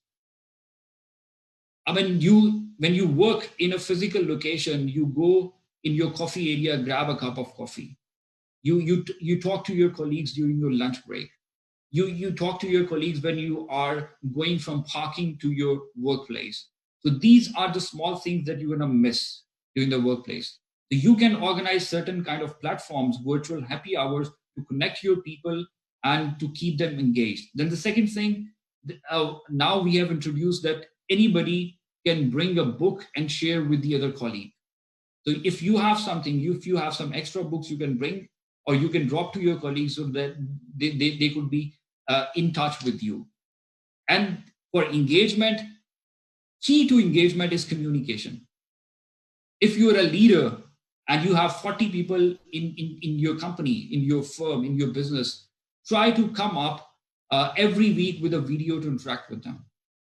Video has more power as compared to a written email. Gone are the days when the CEOs are sending instructions by emails. Now it's time to get online, record a video, and send across to your people.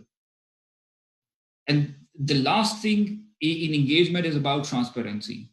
Right now, everybody has a fear of losing his job. Someone, as you could see the number, hundreds and thousands of people in US, they have been fired, they have been laid off. Similar thing is going on in many other countries. So every employee who is working in the corporate sector has a fear that they will be fired maybe tomorrow, day after tomorrow, or maybe in 3, 4, 5 months. So this is going to kill the engagement and motivation and the inspiration towards work. So how can you eradicate that? You can eradicate this thing by having direct communication with your employees. So open all the communication channels that you have within your company.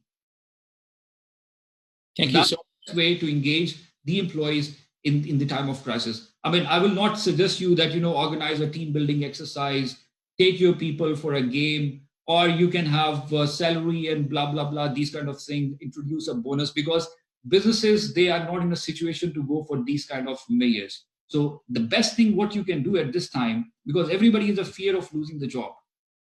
So go to your employees, talk to them, keep the communication channels open and try to engage with them. So once the situation would be over, inshallah, then there would be a lot of other things that you can contribute. Thank you very much. Thank you very much. I would like to thank you on behalf of the team for your time. And now we are going to move to a very great and excellent subject. And I will shift to Arabic الحين. طبعا. Very much, and I wish you a wonderful Ramadan in advance, because I think a couple of days we'll be in Ramadan, and I wish that the blessing of Ramadan will bring prosperity, health, and wealth in all of our lives. Thank you so much. Yeah, challenges is there, and we are just facing it, hopefully together. Thank you so much. شكرا. حضورنا الكرام، الحين حيكون عندنا 10 دقائق مع المبدع معا برغوث. طبعا معا إن شاء الله المرة هذه. احنا بكرة يوم الخميس، اليوم الأربعاء هو معروف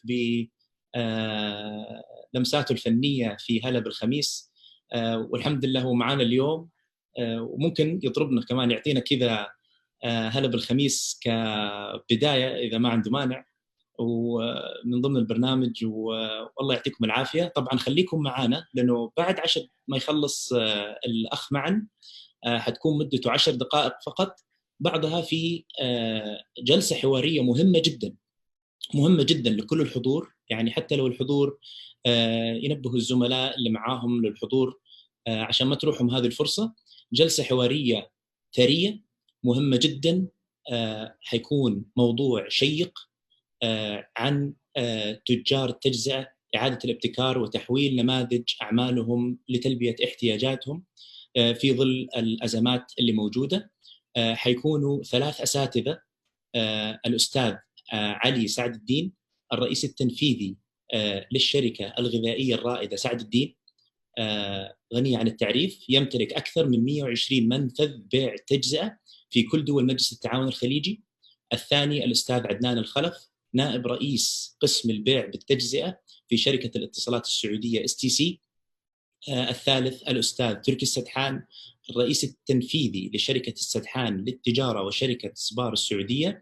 الأستاذ تركي عنده خبرة أكثر من 20 سنة في قطاع التجزئة، حاليا يدير في واحدة من الشركات الرائدة في مجال التجزئة في كل دول مجلس التعاون الخليجي. حيدير هذا الحوار الأخوان صالح الغامدي وأحمد الزيني. بانتظاركم جميعا إن شاء الله، ونترك المايك مع المبدع معا برغوث. تفضل معا. حبيبي خالد، شكرا جزيلا لك. أنا سعيد جدا بتواجدي معاكم للمرة الثانية أكيد، ولعيونك هي هلا بالخميس جزء بسيط. هلا والله يا بعدهم، هلا والله بالونيس، أنا من يوم الأحد وأنا هوجس بالخميس. هلا والله يا بعدهم، هلا والله بالونيس، أنا من يوم الأحد وأنا هوجس بالخميس. وهلا بالخميس تيرارا تارا تيرا تارا تيرارا، هلا بالخميس تيرارا تارا تيرا تارا تيرارا، بالبيت الخميس تيرارا تارا تيرا تارا تيرارا، هلا بالخميس تيرارا تارا تيرا تارا تيرارا، هلا بالخميس. الله يعطيك العافية. الله يعافيك. طبعا احنا مو بس حابين نرحب بالخميس اليوم، طبعا ان شاء الله بعد كم يوم باذن الله راح نكون دخلنا بشهر رمضان، ومبارك عليكم الشهر جميعا، والله يتقبل منا ومنكم الصيام والقيام. مرحب مرحب يا هلال، أهلا أهلا، كيف الحال؟ قد غبت وإليك اشتقنا، وانتهى بعدك صار وصال، نعطي صبرا نأخذ أجرا، والله يرانا ويسمعنا، زلا نوصل أهلا لأن رمضان يجمعنا نعطي صبرا نأخذ أجرا والله يرانا ويسمعنا نغفر زلا نوصل أهلا لأن رمضان يجمعنا لأن رمضان يجمعنا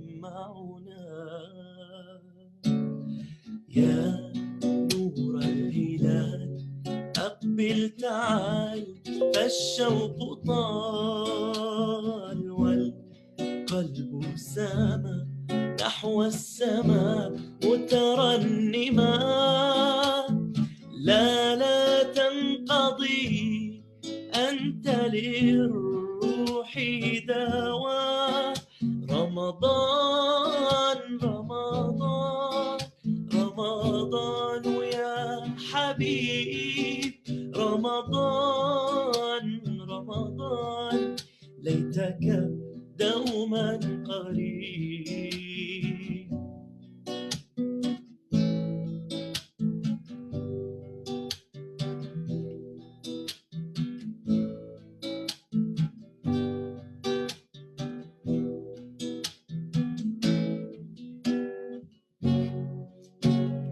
فيك الحب زاد عم العباد يا خير زاد يا شهر الصيام فيك أذوق حلاوة الإيمان لا تنقضي أنت للروح دواء رمضان رمضان رمضان يا حبيب رمضان رمضان ليتك دوما قريب. حنسمع شيء أخير قبل ما نكمل بفقراتنا ونسمع مثل ماشب من أجمل شارات برنامج خواطر.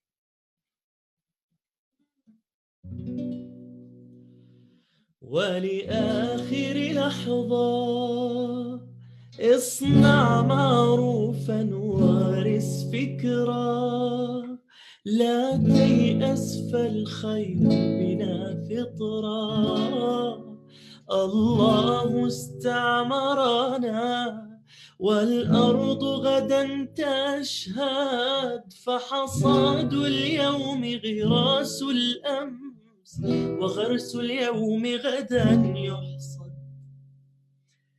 لا لم نخلق عبثا حاشانا بل لنعمرها دنيانا لنمهد دربا كي يأتي جيل يستكمل ما كان لا لن تسكن همتنا ما زالت فينا غايتنا أن نحيا في الكون كراما إحسان يتلو الإحسان لم نخلق عبثا حاشانا الحكمة ضالة المؤمن وبنو الإسلام بها أولى حيث تجدها فعليك بها عنها أبدا لا تتخلى في القلب خواطر عن أمم في واقعنا قيم مثلى في القلب خواطر عن مثل بحضارتنا كانت أصلا من واجبنا أن نعرفها عن قرب وبها نتحلى قيم أوصى المختار بها ولنا فيه المثل الأعلى فتخيل لو نتمثلها كم تصبح دنيانا أحلى ميزنا الله بأن لنا عقلا يتدبر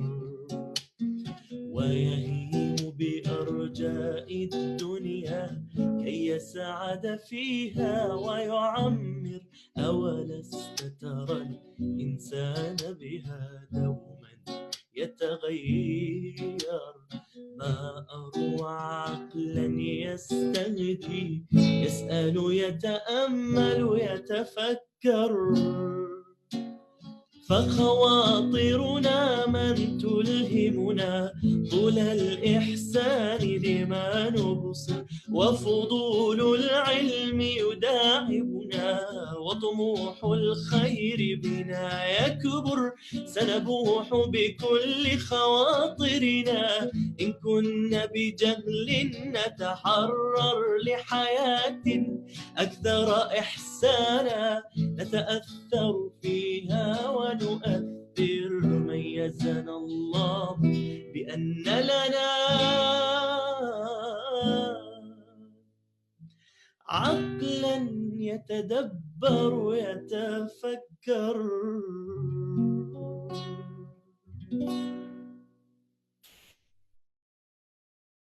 شكرا.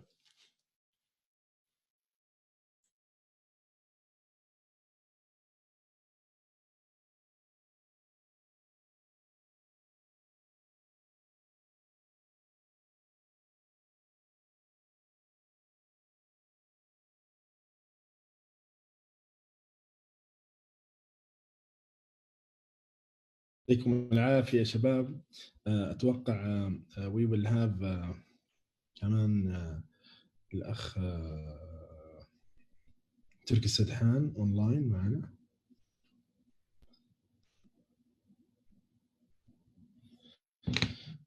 الله.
يعطيكم العافية. بسم الله الرحمن الرحيم. شكرا للشباب على كل السيشن صراحة، الفاليبل سيشنز الماضية. يعني أول مرة كذا نعيش يعني أجواء مؤتمر افتراضي. يعطيكم العافية أيضا المهندس علي وأيضا المهندس عدنان الخلف.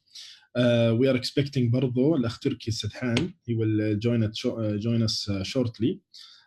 بس وبرضو بيساعدني في إدارة الحوار الأخ صالح الغامدي. الله يحييك صالح. الله يبقيك، أهلا وسهلا. بالعافية. إحنا كلنا يعني خلينا نقول في فترة لوك داون وأزمة ريل استيت، عفوا ريتيل كله، حتى ريل استيت وحتى وزي ما احنا قلنا انه اتوقع القطاعات اللي استفادت صراحة من المجالات هذه كثير، يعني صراحة ما هي ذاك الكثيرة، ولكن من أكثر خلينا نقول القطاعات اللي هي استفادت التعليم والصحة والخدمات والاتصالات. أما أكثر خلينا نقول تأثراً القطاع النقل وقطاع التجزئة. طبعاً أغلب السبيكرز الآن في قطاع التجزئة والله يكون بالعون. اليوم سمعنا كلنا مرئيات وزير المالية والاقتصاد على السنة هذه، والله يعني يعديها إن شاء الله على خير، وممكن نستفيد ونستثمر وقتنا بتطوير البزنس حقنا، وتطوير كمان الأشياء اللي صراحة كنا ما احنا عارفينها خلال الفترة الماضية بسبب انغماسنا في الاوبريشن والاجتماعات وان سو اون. والان هذا اللوك داون خلينا نقول خلانا تو زوم اوت ليتل بيت، ونشوف البزنس على اكثر من يعني من زوايا اخرى ثانية. الله يعطيك العافية اخوي علي، شكرا لوقتك، شكرا لهذا لوقتك الفترة، خصوصا الفترة هذه الصعبة عليكم كلكم. شكرا لكم على الاستضافة، شكرا جزيلا. الله يعطيكم العافية. وأيضا أخوي عدنان الله يعطيكم العافية صراحة، يعني أنتم جاهزين، أنا أشوف شركة STC جاهزين أنتم في خلينا نقول ديجيتال ترانسفورميشن، فيمكن الإمباكت عليكم مش مثل باقي الشركات، وهذا من الأسئلة صراحة اللي نحن نوجهها لك أخوي عدنان، وشكرا لوقتك، الله يعطيك العافية. شكرا لكم على الاستضافة، صراحة يعني يوم مرة غني وثري، استفدنا منه كثير. الله يبارك فيك. أخوي تركي ستحان الله يعطيكم العافية، هي جوين اس الآن. شكرا لوقتك، الله يبارك فيك. ممكن نبدأ الآن. الله يبارك فيك. كيف حالك أخوي تركي؟ الله يحفظك. اسمعني كويس؟ اي واضح صوتك، الله يعطيك العافية.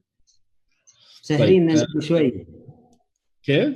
سهرين، احنا حقين السوبر ماركت نص بدري. اي طبعا.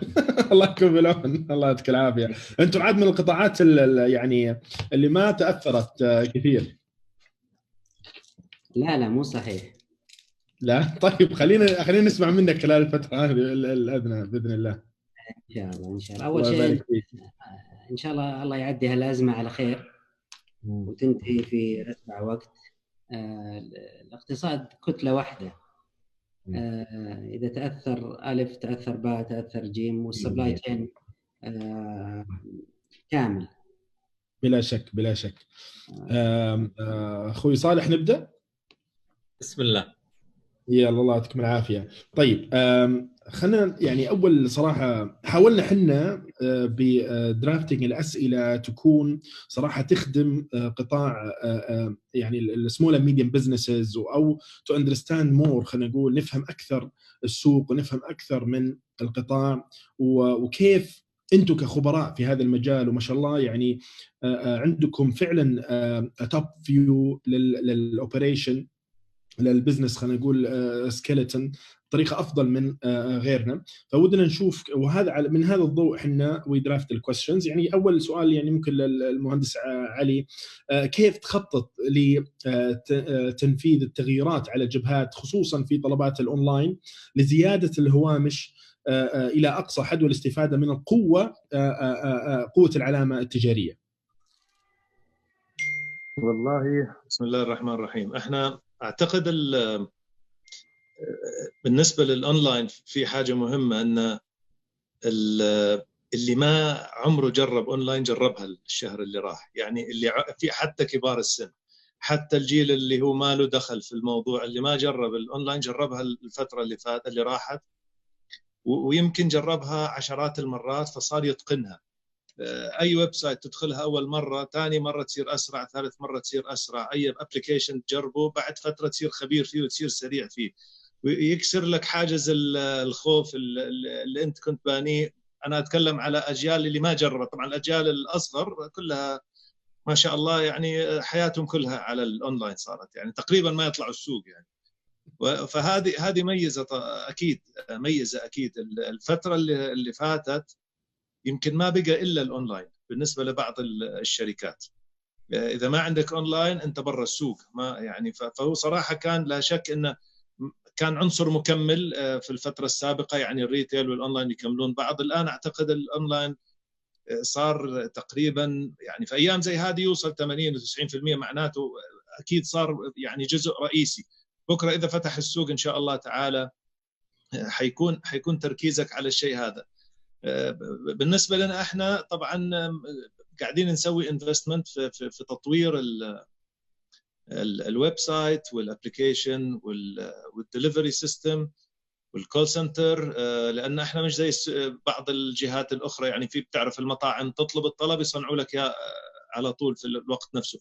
الحلويات غير، في صناعه وبعدين تورد للمحلات وبعد لازم يكون في نوعا ما يعني ستوك موجود في المحل على اساس انت تطلب والستوك هذا يخلص. فانا احنا صراحه اللي شايفينه في الفتره هذه حقت الحظر اجتماعات يوميه وتخطيط يومي. ما في اللي يقول لك اقدر اخطط لاسبوع لاسبوعين لشهر، صراحه يعني ما يكون معك واضح. تخطيط يومي، كل يوم نجتمع وناخذ ديسيجنز في نفس اليوم احيانا، ونغير ونعدل ونمشي في هذا الاتجاه. وفي شفافيه، وزي ما قالوا الاخوه اللي كانوا في الحوارات السابقه، في فعلا شفافيه عاليه وفي قرارات يوميه تؤخذ. اما التوجهات الاستراتيجيه، اول شيء ان نقوي كل ما يتعلق في السوشيال ميديا، يصير يعني اساسي، ما يعود يعني صار كانك بنيت منطقه جديده، فتحت سوق. يعني من اول احنا ماشيين فيها، بس ما كنا يمكن الحين تعطيها اهتمام اعلى بكثير من الفتره السابقه. الفتره هذه برايي من احسن الفترات اللي ممكن يصير فيها يعني اتحادات بين الشركات المتشابهه العمل او اللي في نفس القطاعات، انهم يشتغلون مع بعض في طريقه او في اخرى، يوحدون مثلا طريقه الشراء او اللوجيستكس او مثلا البرودكشن، يصير احد يسوي برودكشن لاكثر من شركه تسوي ديليفري لاكثر من شركه. يعني صراحه من اهم الاوقات اللي يصير فيها تعاون بين شركات في نفس المجال، بحيث انهم يخفضون تكاليفهم ويقدروا يتحركوا بشكل سريع اكثر. هذه من الاشياء اللي اشوفها يعني مهمه. يعني كلمه تشوف انه على اساس انه اعتماد السوق بعد خلينا نقول الازمه او اثناء الازمه حتى يكون هو على الدليفري. فافهم من كلامك انك بتتركز اكثر انك انت تبني يور اون، خلينا نقول كاستمر يعني بيست، ويصير انت تعطي يعني تو ديليفر تو ذم وذ اول يور اون فليت، ولا ما زلت حتتعامل مع شركات التوصيل على اساس المارجن؟ برايي يو نيد بوث عمرك. يعني انت تحتاج الاثنين، تحتاج تو بيلد يور اون، وتحتاج تتعامل مع كل اللي موجود في السوق تحتاج تتعامل معه. هم ما شاء الله عليهم الشركات الكبيره بنت يعني اسم قوي وتسوي ماركتينج قوي وعندهم قاعده عملاء رائعه جدا، ونصير مكملين لبعض، احنا نسوي الخدمه وهم يستفيدوا واحنا نستفيد. اما لازم يكون عندك بعد يور اون. في ناس ما تقتنع في الفليت وفي ناس تقتنع في الفليت. احنا عندنا فليت مسبقا، فموجود الفليت، فاحنا احيانا بعض نستخدمهم يعني منصه ناخذ منها الطلبات، وبنفس الوقت احنا نوصل ونتعامل مع كل الشركات. ولكن نعم اعتقد بعض الشركات خاصه اللي عندها في جميع مناطق المملكه لا باس انه يكون عندها الويب سايت حقها، طريقه التسويق اللي خاص فيها. اعتقد مع الوقت هذا الشيء راح يكبر. طبعا ما تقدر تستغني عن الباقيين، برايي الباقيين هم يعني صاروا شيء اساسي، والناس تفضل يكون عندها يعني رقم واحد او ويب سايت واحد في كل الشركات، احسن ما تحط 50 ويب سايت وكل واحده. فبوث انا مع الدايركشن حق اثنينهم يعني. طيب استاذ علي، اذا تسمح، السؤال اللي يعني يجول في اذهان كل الملاك الان وكل المستثمرين وحتى احنا في فودكس، هل تتوقع انه سلوك المستثمر او سلوك العميل عفوا بعد ازمه الكورونا حيصير اكثر متحفظ، ولا حيكون اكثر سبندر يصرف في السوق اكثر؟ وين تحس المستهلك بيروح بعد الازمه؟ يعني عشان اكون صريح، طبعا في حسب الايج، يعني حيكون في ناس قاعدين يسووا صرف اكثر وهم الجيل الاصغر، وفي جيل حيكون ماسك يده لانه يبغى يتعافى من الفتره هذه. لا شك انها اثرت على جهات كثيره، يعني هم طبقات مختلفين، في موظفين، في أصحاب أعمال، في أصحاب عقارات، في مختلفة الأمور يعني حتكون. ولكن أعتقد الجيل الجديد راح ينطلق شوي أول فترة، بس يبغى يطلع من الوضع اللي هو فيه، فأكيد راح يكون يصرف برأيي. أما بشكل عام الفترة الجاية حيكون في شوية تحفظ في الصرف، حيكون في شوية تحفظ في الصرف. مش أول فترة زي اللي طالع الواحد من القعدة هذه ولا، فحيطلع حيصرف شوي على أساس يغير الحالة اللي هو فيها. ولكن بعد فترة حيمسكوا يدهم أكيد على أساس فترة التعافي من الوضع اللي عانت منه بعض الشركات. في ناس ما يعني شوية فقدان وظائف، شوية كذا، ولكن الحمد لله يعني وضعنا هنا أحسن من بلاد كثيرة من فضل الله. يعني هذه الميزة اللي يعني موجودة هنا الحمد لله. الحمد لله. طيب ممكن نحاول نوصل للهستوريكال اخوي صالح بالنسبه لل يعني بالنسبه لي يعني الاذر كويستشنز اللي هي الاخ تركي، كيف تشوف النمو مستقبلا على قطاع التمويل، وكيف راح تكون المنافسه فيه، خاصة مثل ما أنت تعرف إنه في جوينت فينتشر داخل من خارج السعودية بدأت تدخل هنا، وخصوصا إنه الأزمة وضحت إنه في خلينا نقول ديماند كبير جدا في السوق. أول شيء صلح لي إذا أنا أخطأت وتفضل. تقصد التمويل؟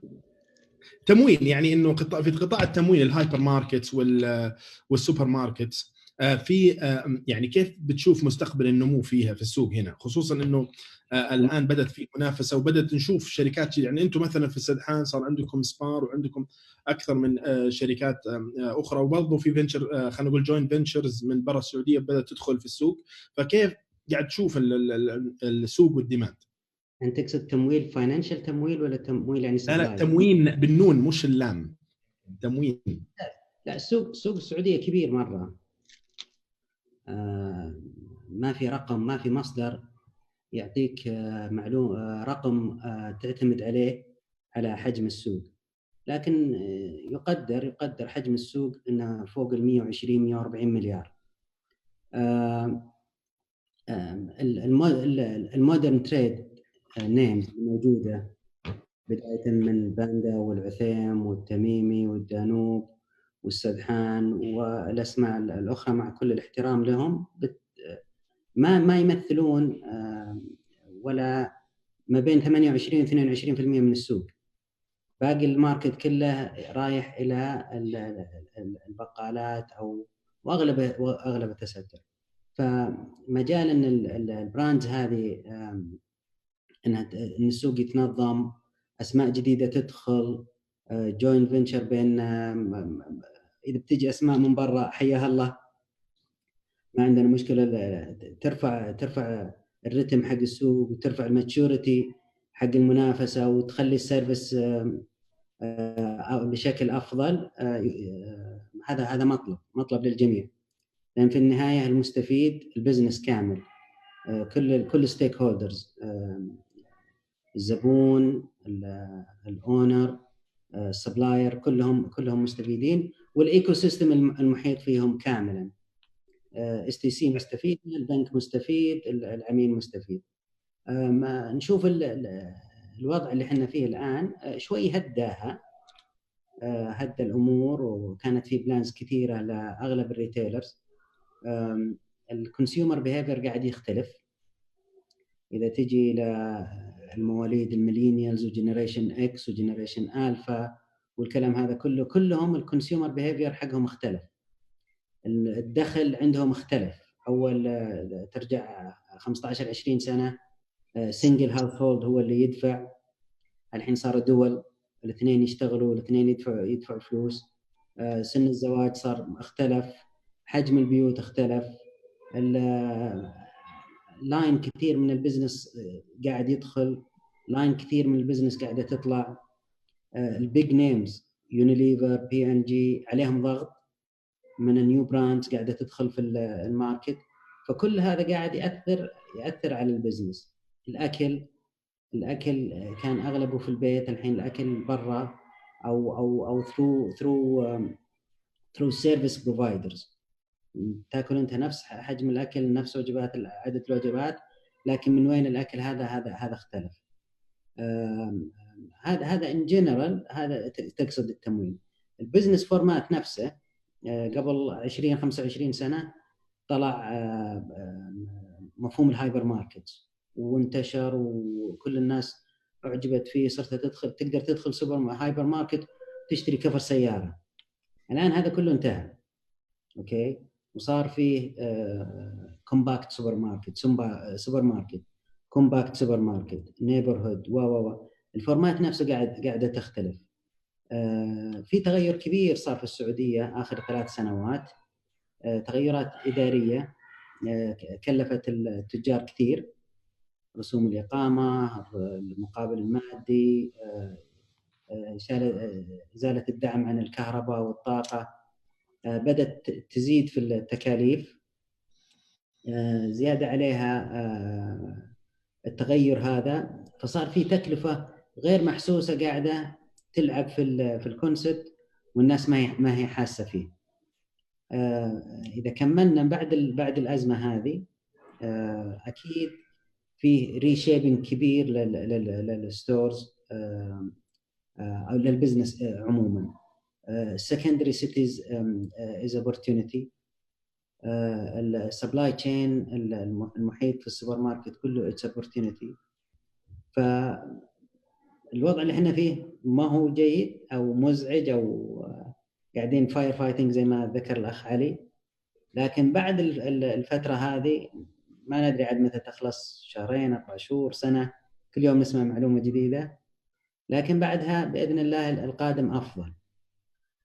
والأزمة هذه بينت لنا، سوت أبستراكت كامل للبزنس وطلعت فرص. الذكي الآن هو من شاف هذه الفرص وحس فيها، شاف وين الضعف اللي موجود في السيستم كامل، ويقدر يستفيد منه. مو من الجيد للشباب او whatever يكون عندك 80 نوع برجر في المدينه المنيو، ما عندك الا شركه واحده او شركتين يوردوا بيض. مو من المنطق ان يكون بين كافي شوب وكافي شوب، كافيين شوب، بينما ما عندك احد يساعدهم يسوون الباكجينج والكلام. ففي فرص قاعده الان تبين، مو بلازم تكون الفرونت لاين، يعني حتى في فرص باك اند بعد، مو نوت بيهايند ذا سين يعني. فانت برضو اخوي تركي، انت ذكرت انه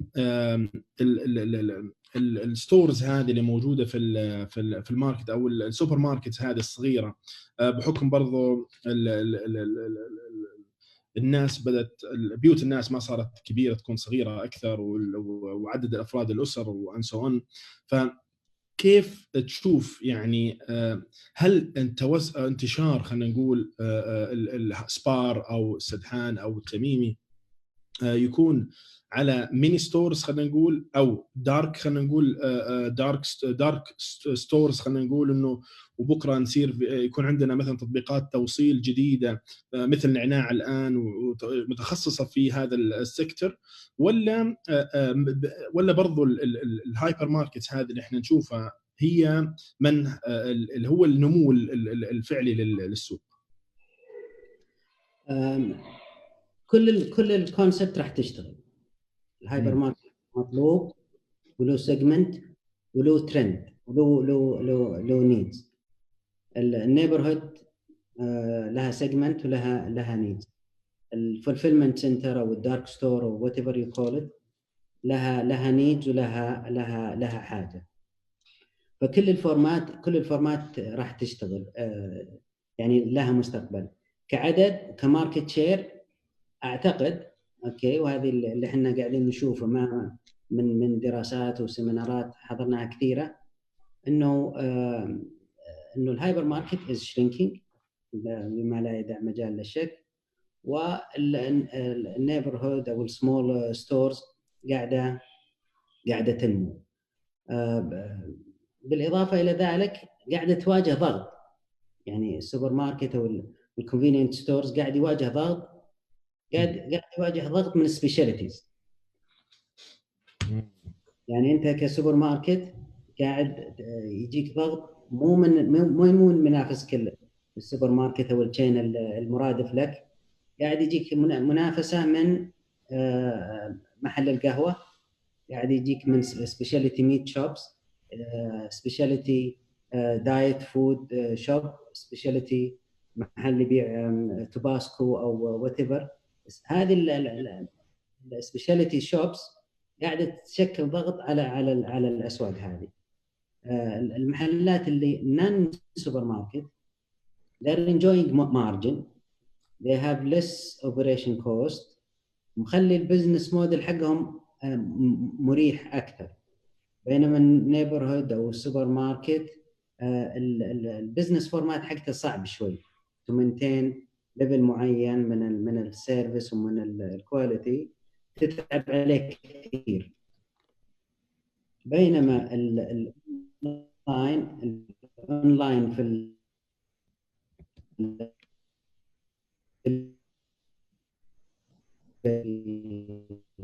هذا يعجبكم يحمسكم الاونلاين، اللاست مايل ديليفري للسوبر ماركت او الكونفينينت ستورز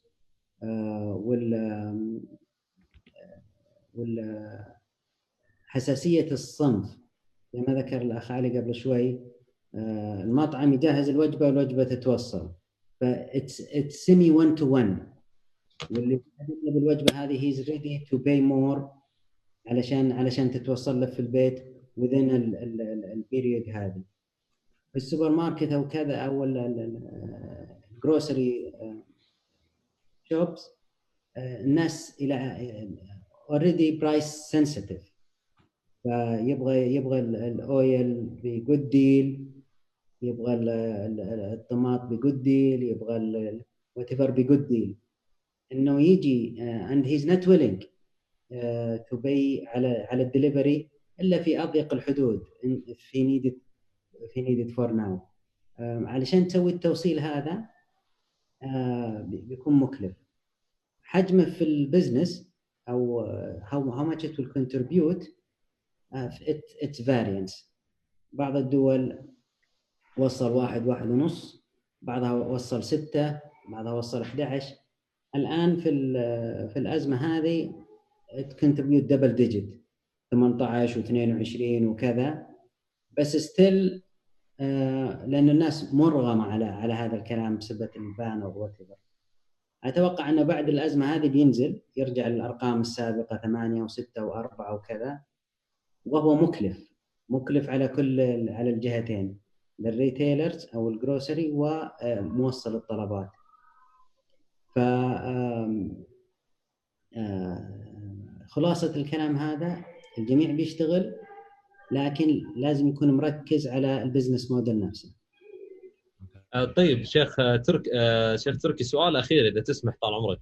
شفنا الفتره الاخيره الشركات اللي طلعت تخدم السبلاي تشين للسوبر ماركت، سواء كان سبلاي تشين اوتوميتد اوردرينج، ولا سواء كان سبلاي تشين فولفيلمنت، ولا سواء كان انه يعطيك اوبشنز كثيره من سو ماني سبلايرز ويساعدك في الريبيت بروجرامز.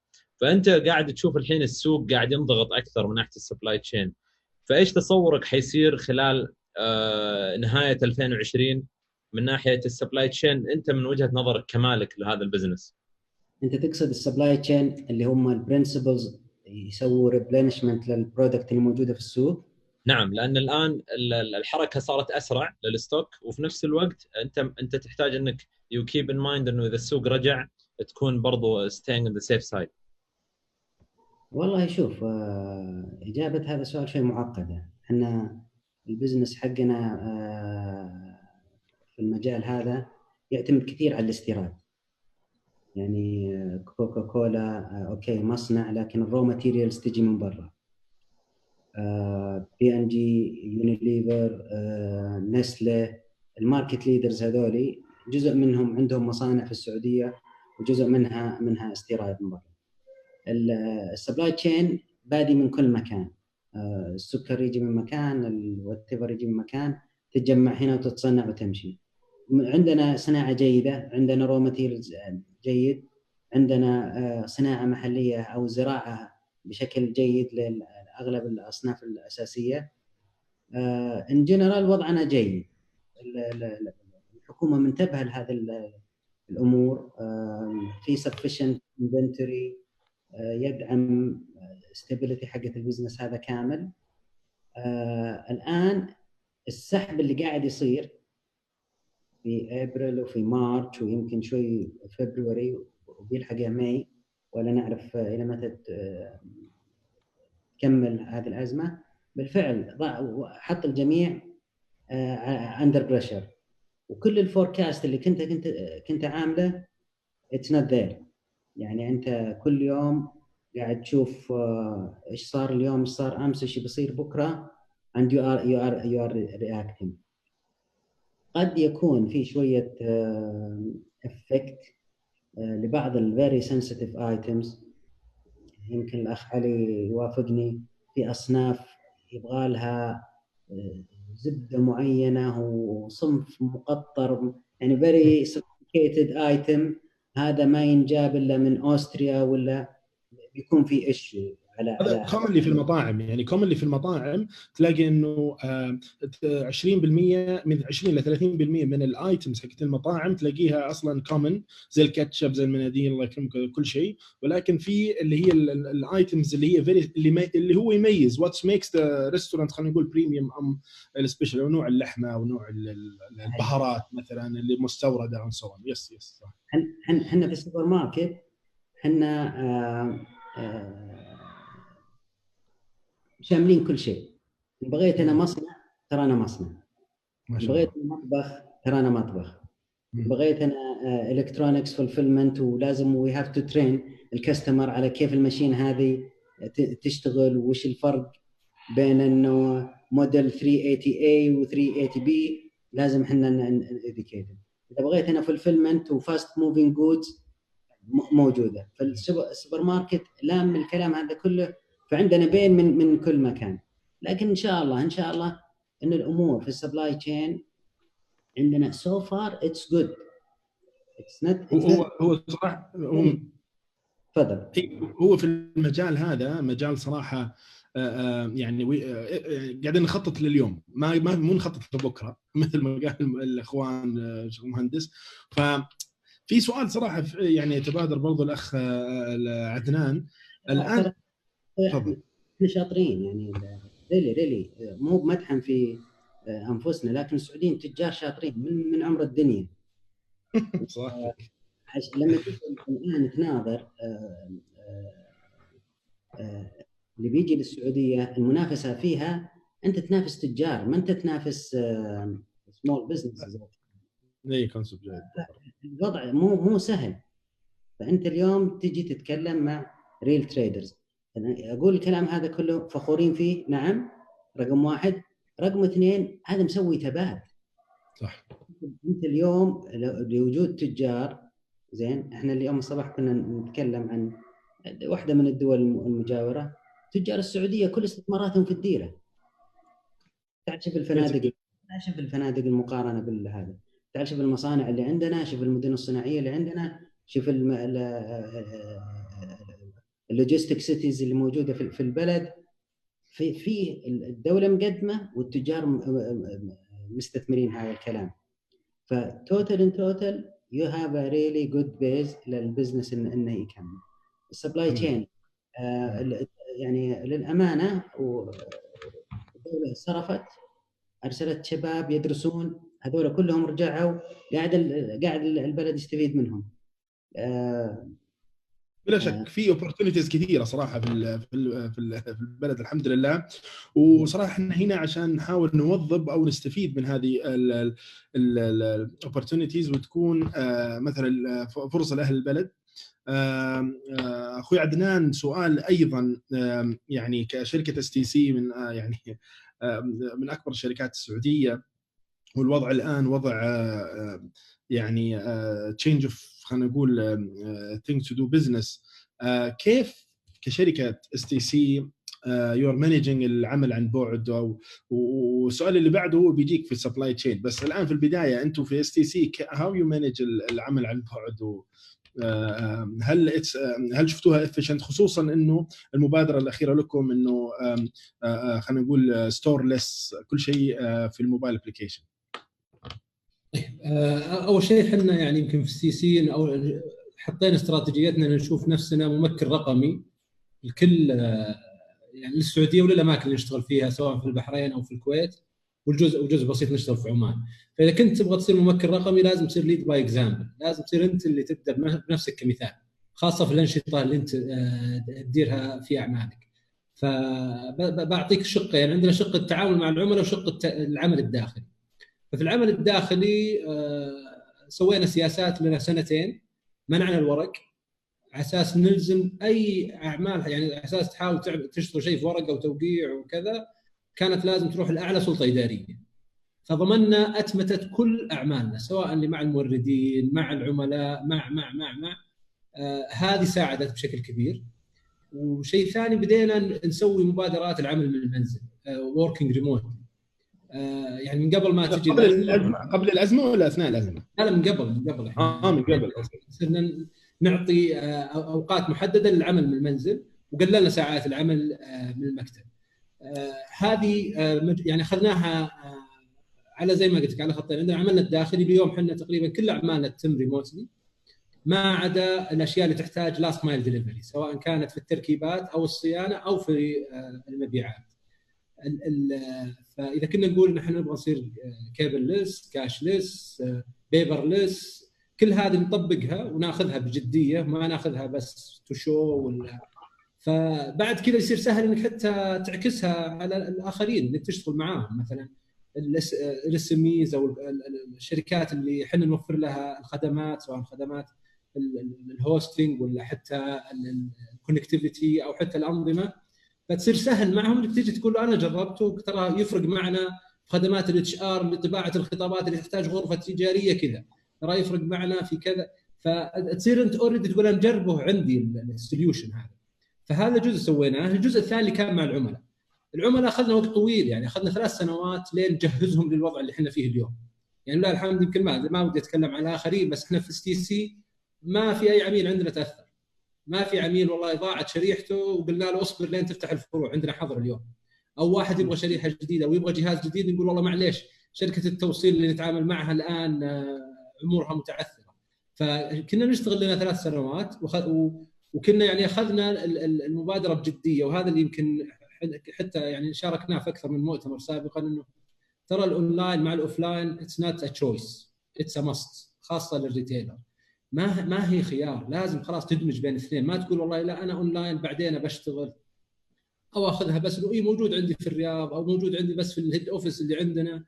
لا اتس ا ماست، ولازم يكومباين ذم. يعني لو نشوف اليوم من الناس اللي استفادوا هو الناس اللي عندهم الهجين موديل اللي هو اونلاين مع اوفلاين. لكن اللي كانوا اوفلاين بس اليوم متوقفين، اللي كانوا اونلاين فقط وما عندهم ستورز ومتكلين 100% على الموصلين ايضا توقفوا. فاللي احنا اللي فرق معنا في STC نحن وي ار يوزنج بوث. عندنا شغلنا الداخلي وامكانياتنا الداخليه اللي وظفناها وكنا موظفينها بنفس الموديل بدون ما نزيد التكاليف، وعندنا شغلنا مع كل الشركاء اللي في السوق يعني بدون استثناء، كل التطبيقات او احنا نشتغل معهم سواء بكل الخدمات او بجزء منها. فغيرنا كل الموديل. اللي بس اللي اقول لك اللي هذا يمكن اللي ساعدنا كثير، انه كنا دائما ضد اي اسامبشن، ضد اي افتراض انه اصبر يا اخي زي ما يمكن تفضل استاذ تركي، انه السكندري سيتي تراهم نت ذات ماتش ما يروحوا معك اونلاين. فيمكن تتذكروا في 2018 جينا في يوم قلنا ترى يا جماعه احنا في STC جادين، فسكرنا كل الفروع وقلنا ترى اي شيء تحتاجونه تقدر تطلبه اونلاين. وكانت هذه اول شركه اتصالات تسويها في العالم. الحمد لله نجحت، وصار حتى يمكن في القرى والمحافظات استغربوا انه صار يقول يا اخي بدل ما كنت اشغل السياره واروح انتم جايين لي البيت ومجانا. فهذه اخذت منا 3 سنين. اليوم احنا نحتفل ان وصلنا 1,000,000 عمليه توصيل ناجحه. نحتفل انه معدل التوصيل عندنا ما يتجاوز 2 3 ساعات، اسرع من اي ابلكيشن اخر.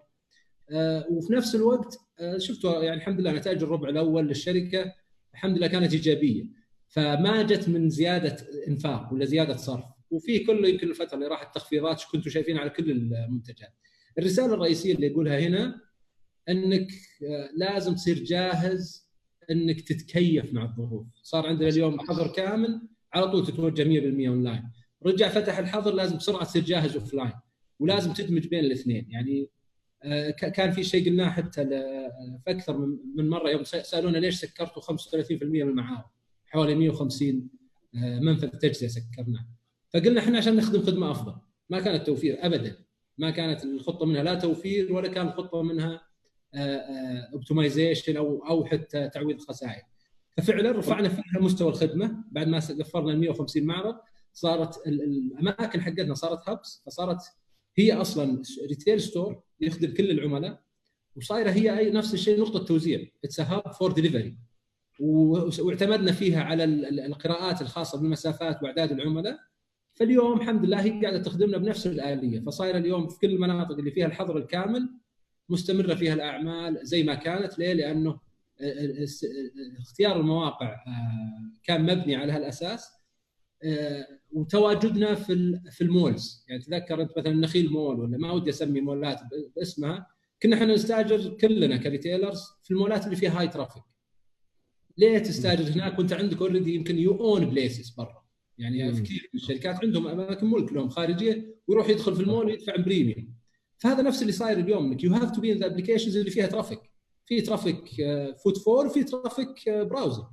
ف يو هاف تو بي هير اند ذير، وعلى اساس انه العميل جاء هنا او هنا انت موجود ومتكامل مع الناس الناجحين. نجح احد انت ناجح معاه، واحد يعني جهه اخرى ما صار لها ذاك النجاح، على الاقل انت كسبت المعرفه وكسبت الخبره. طب الان انتم يعني بس جست هايلايت، اغلب العملاء التوصيل او سبلاي تشين اللي قاعد يصير هم من موظفين اس تي سي نفسهم، هم اللي قاعدين يوصلون الخدمه هذه. هل تشوف انه ممكن والله المطاعم مثلا هم يوصلوا بنفسهم زي ما هو حاصل اليوم؟ يعني هذا البيهيفير اللي هو الروتيشن، يعني خلينا نقول انه نجيب مطعم واحد يوصل، واحد يجي بكره يكون موظف، اذا بيوصل ياخذ، يكون في شيرنج ايكونومي بالموظفين نفسهم في قطاع الاندستري هذا، ولا هذا ما ينفع الا في القطاع اس تي سي؟ انا طبعا انا جديد على اس تي سي، ترى تعرفوا اس تي سي ما شاء الله فيها ناس قديمين جدا، انا مالي الا بضع سنوات معهم، فجاي من ريتيل. سمبلي كل ريتيلر هي كان دو، واللي سويناه احنا هو اللي يسويه المفروض اي ريتيلر. انت يعني موظفينك يا كل، يعني نعرف احنا انه في الريتيل مو بالقطاع اللي يدفع رواتب عاليه، معروف انه هو وذن الافريج اند بيلو. واغلب وظائفنا تسمى ماكس جوب، وظائف مؤقته. قليل الموظفين اللي يقعدون في الريتيل 20 سنه و25 سنه. ليه؟ لانه المارجن عندنا مره قليل كقطاع بشكل عام بكل انواع انشطتنا. فكل موظفينكم مما صار 60% من 60% الى كل في بعض النشاطات ترى يشتغل في كريم واوبر ومرسول، هو نفسه موظفك، فخليه يوصل لك. ليش تخليه يروح يشتغل المكان اخر؟ وهو يعني بعد ما يخلص دوامه في يور ريتيل ستور او يور ريستورانت، تشوفه قاعد ماخذ مشغل يوزر حق هانجر ستيشن او حق وات ايفر ابلكيشن، وقاعد يوصل للاخرين لانه يبغى يزيد الدخل. 4000 او 5000 اللي احنا ندفعها في الريتيل ما تكفي. فهذا اول نقطه، انه ترى اصلا موظفينك هم اوريدي اكتف ان اذر ابلكيشنز، وهذه تقدر تعرفها انت مجرد التوقيع معهم. الثانيه للكاستمر اكسبيرينس، كل احد يتكلم اليوم يقول انا ابغى تجربه عميل رائعه، ابغى خدمه مميزه. فاذا خدمه مميزه لازم يصير اللي يوصل فاهم المنتج. فاذا موظف كنت يا الريتيل سواء كنت في الفود او برا الفود، هو فاهم المنتج نفس اللي كان، يعني نفس اللي داوم في الفرع، فبيعطي اكيد تجربه عميل رائعه وفيدباك ممتاز من العميل عند توصيل العمليه. واغلب الماركت بليس اللي موجودين اليوم ممكن تتفق معهم على هالطريقه. مثلا انا اتفق مع مرسول اقول بس ترى اللي بيوصلون مراسيلي انا، ما راح اخلي مراسيل يجون من برا. فاحنا مقتنعين 100% انها تشتغل على اكثر من موديل سواء في كل قطاع الريتيل، وجربناها واليوم قاعدين نخدم قطاعات اخرى. يعني احنا مثلا في البحرين سوينا البرنامج مع بعض البنوك، حتى خلينا موظفينهم يوصلون معنا. واليوم قاعدين نسوي مثل هالمبادرات عندنا في السعوديه. وجهه نظرنا انه انت كريتيلر اليوم في سوق الاونلاين عندك قوه مين موجوده عند الاخرين، عندك المستودع وعندك السيارات وعندك الموظفين. صح. طيب باشمهندس علي، هل تشوف انه ممكن تستفيد من هذا الانيشيتيف بموظفينك، ان انت موظفينك هم اللي يوصلوا عن طريق الروتيشن؟ مو شرط يكون الموظف هو سواق، يكون موظف مثلا كاشير، ولكن انا طالع بريك، ولكن واينت انا خليني اوصل الان في البريك اتسلى واخذ لي كوميشن. وش تصور؟ الايام هذه كلمني وانا بوصل لك اذا تبغى، يعني كل الشركه ما احنا صراحه سوينا حاجه غريبه شويه، منعنا اي واحد ما يوصل. يعني اولا سيارات الشركه يجب ان توصل، ما تقدر فتره زي هذه اذا السوق تحول لهذا الاتجاه الكل لازم يشتغل في هذا الاتجاه.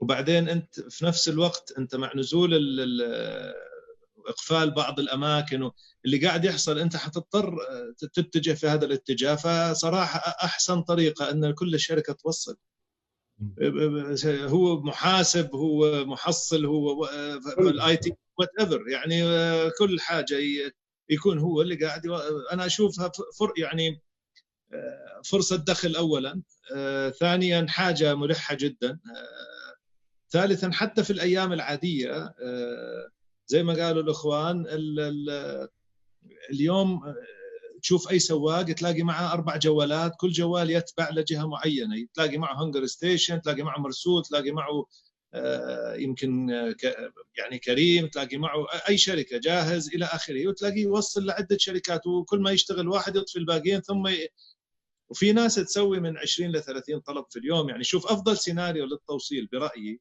اذا الشركات قدرت تتجمع وتسوي توصيل على اساس يوصلوا لسعر جيد مع الهاي، او يكونوا الشركات الكبيره قاعده تعطي اسعار منطقيه وما قاعده تنافس الريتيلرز. يعني اعتقد اذا الشركات وصلت لمرحله انها تعطي اسعار مناسبه وما تنافس الريتيلرز حيكسب الاثنين. اما اذا انت حتنافس زباينك ما حتعطي اسعار مناسبه حتلاقي اتجاهات اخرى قاعده تحصل في كل مكان. ولكن يعني انت الايام اللي راحت هذه التراخيص لحالها كانت شغله صعبه مش سهله انك تطلع تراخيص، وتغيرت التراخيص مرتين والثالثه الان. فهذه الاشياء اذا انت في نفس الشركه حتختلف اجراءاتك، حتروح تتابع تشيل، يعني حتخلص اسرع كثير من مقدم خدمه. اما مقدم الخدمه ما تقدر، هذا عنده ما شاء الله يعني هو الترافيك وعنده الداتا بيس، انت تحتاج الداتا بيس، يكون عندك انت داتا بيس تعتمد عليها وتكبرها مع الوقت، لانه صارت تقاس الشركات من الداتا بيس اللي عندها. اما هو لازم اوف لاين واونلاين زي ما تفضل الاستاذ عدنان والاستاذ تركي، هذول الاثنين يعني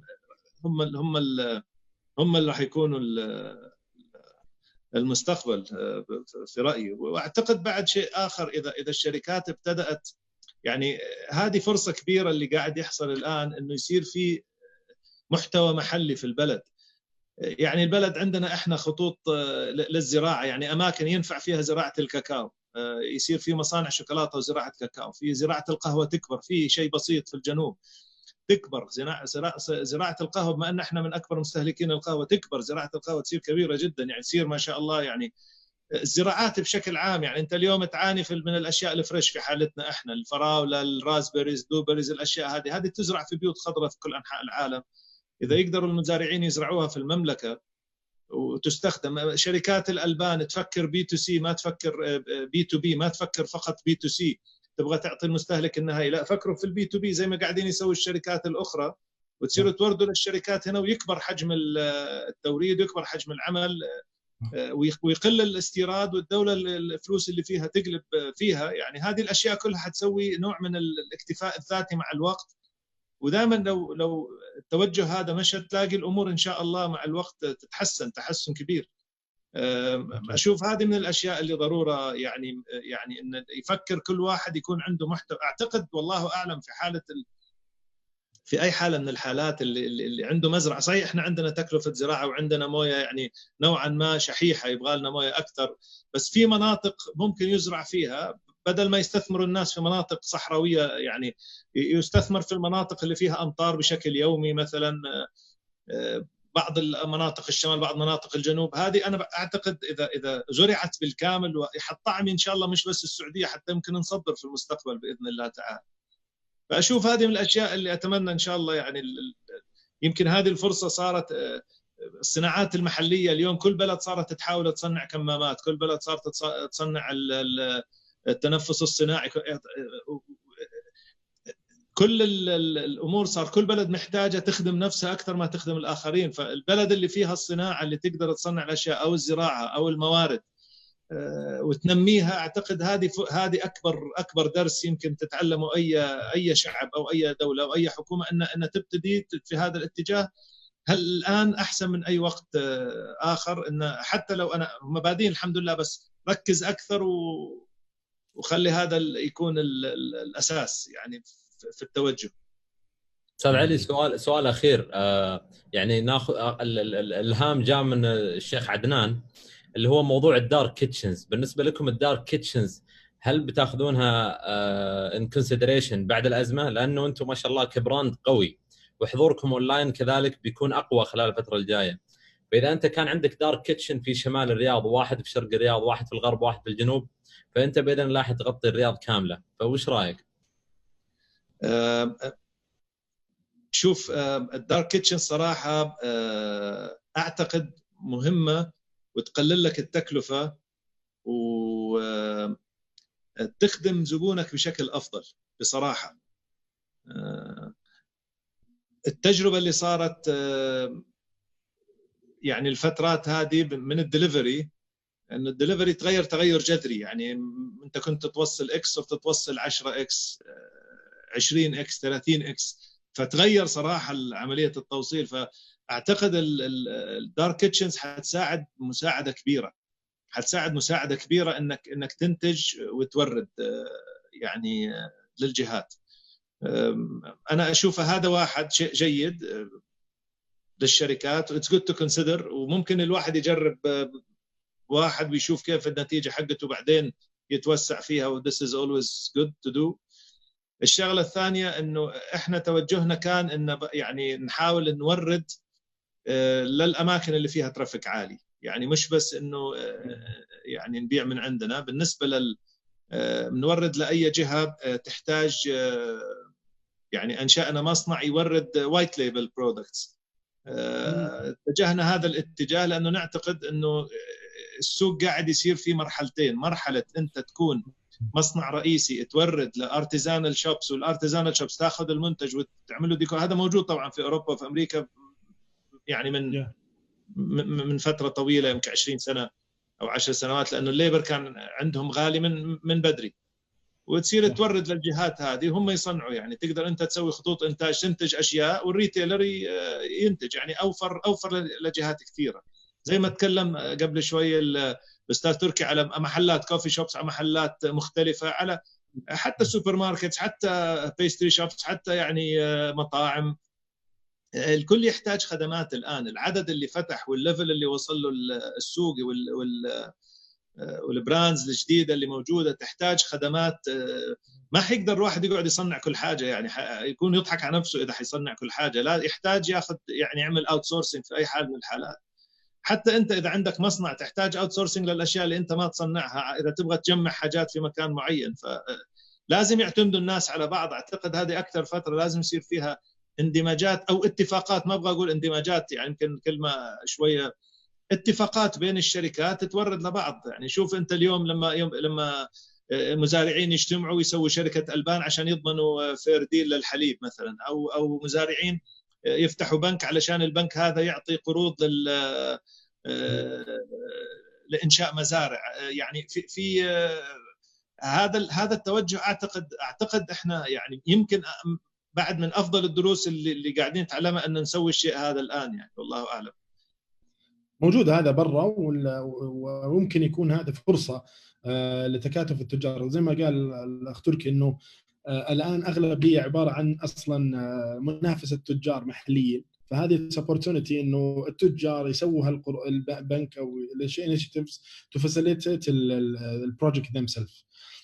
سؤال اخوي تركي الان بالنسبه الان طبعا المستهلك صار سوبر يعني خلينا نقول كوشس على التعقيم والفيروس and so on. وشايف الآن توجيهات الحكومة على إنه كل ما تدخل لأي جروسري يفحصك and so on. أيضا اليوم كان الصباح عندنا سيشن أو المغربية كان عندنا سيشن وتكلم عن الكونتاكتلس ستورز، يعني ستورز without اصلا human being. اللهم انت تيجي تختار الايتمز، او مثلا مثال على الامازون جو، خلينا نقول واحد يدخل كذا بدون اي هيومن وتختار الايتمز. يعني انا اذكر في احد الدول كنت في مترو ستيشنز، وفي مترو ستيشنز في لقيت بانر، والبانر هذا عباره عن ازرار وكلها ايتمز يعني جروسري ايتمز، فتقدر تختارها وبعدين تحط الادرس، وانت رايح البيت ممكن الايتمز توصلك البيت قبل ما انت توصل. فهل هذا النموذج او البزنس موديل ممكن نشوفه في السعوديه بعد الازمه؟ والله هذا النموذج الان موجود، اعتقد كل اللي موجود بيتا فيرجن خلينا نسميها، ومنتم يا حقين الاي تي.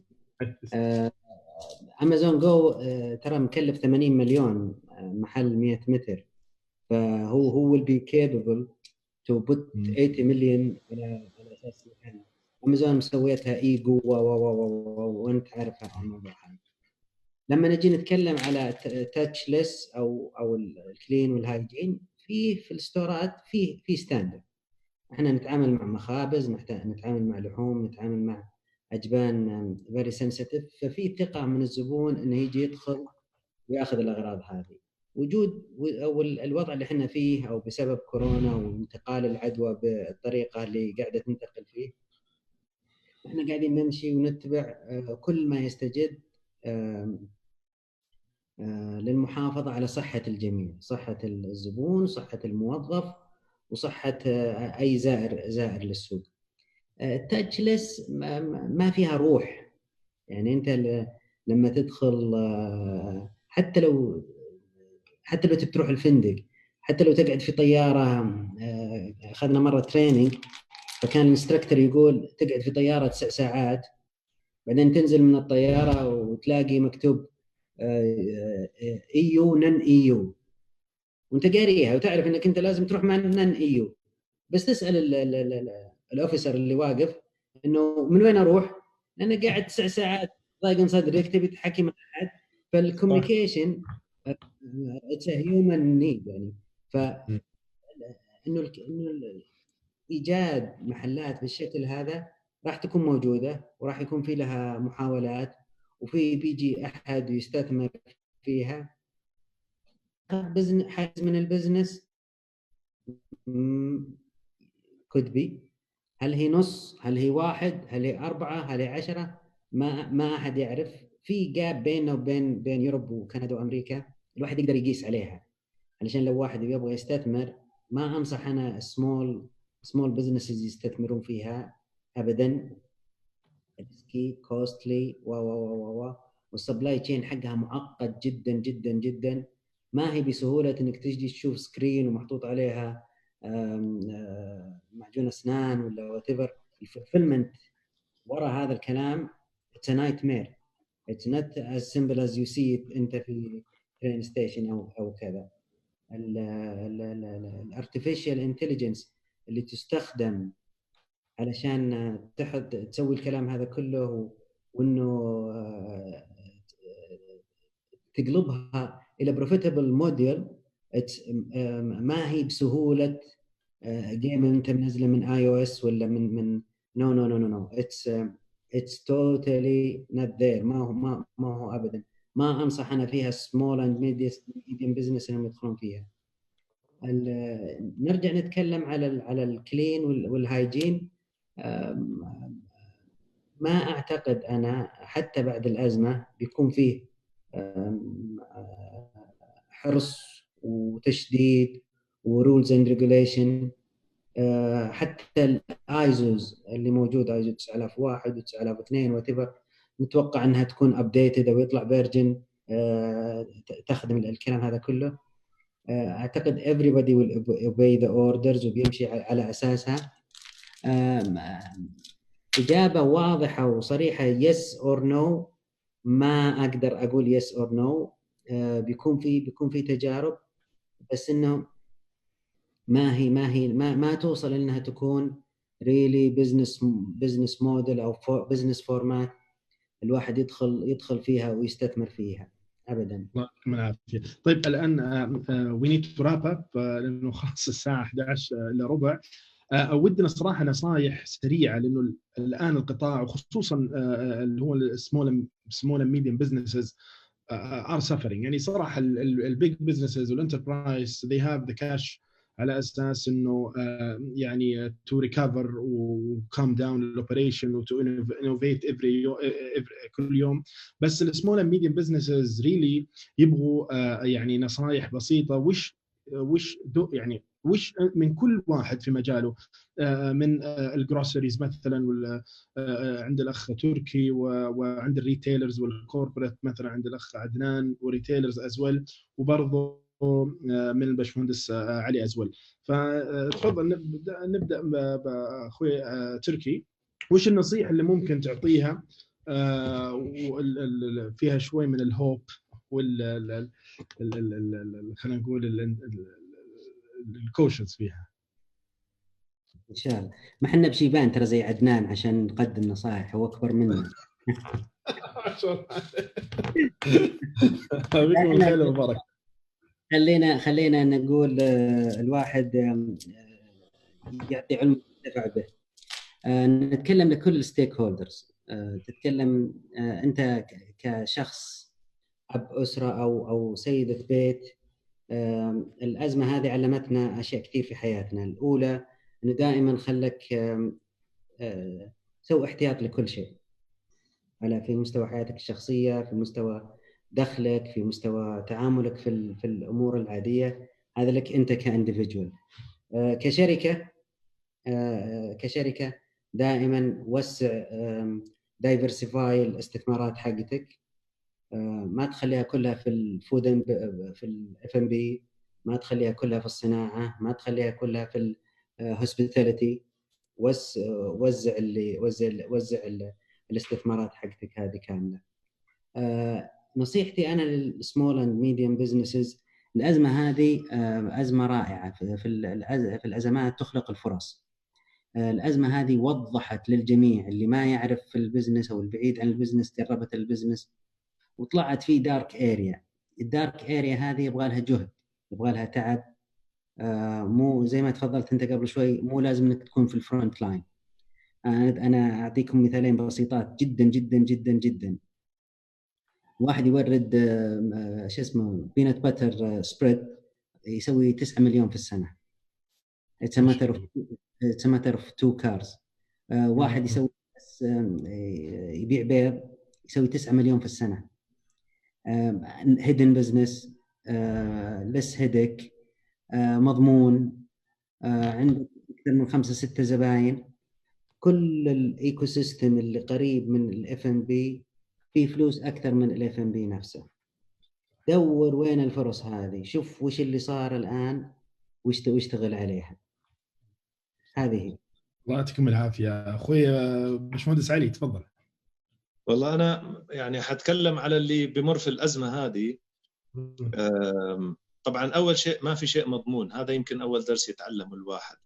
يعني اللي يفكر نفسه خلاص وصل لمرحلة لا يلمس، لا ما في شيء مضمون. ما بتعرف كيف الدنيا بتتحرك، فلازم تتأقلم وتتكيف مع الدنيا، مع الوضع اللي أنت فيه. النقطة الثانية، أعتقد الكل لازم يركز على الكاش فلو. هذا شيء أساسي. يعني أنت في الفترة هذه ركز على الكاش فلو وحاول يكون هذا هدفك الرئيسي. يعني كل يوم الصباح شيك إيش عندك كاش، إيش عليك مدفوعات، إيش عليك، وقصتها بطريقة جيدة بحيث أنك ما يعني لا تطنش الناس ولا تأذي نفسك. لازم مصروفك يكون على قد دخلك. يعني دخلي كان سابقا كنت أبيع 10، أصرف على قد 10. كان نزلت 10 أقعد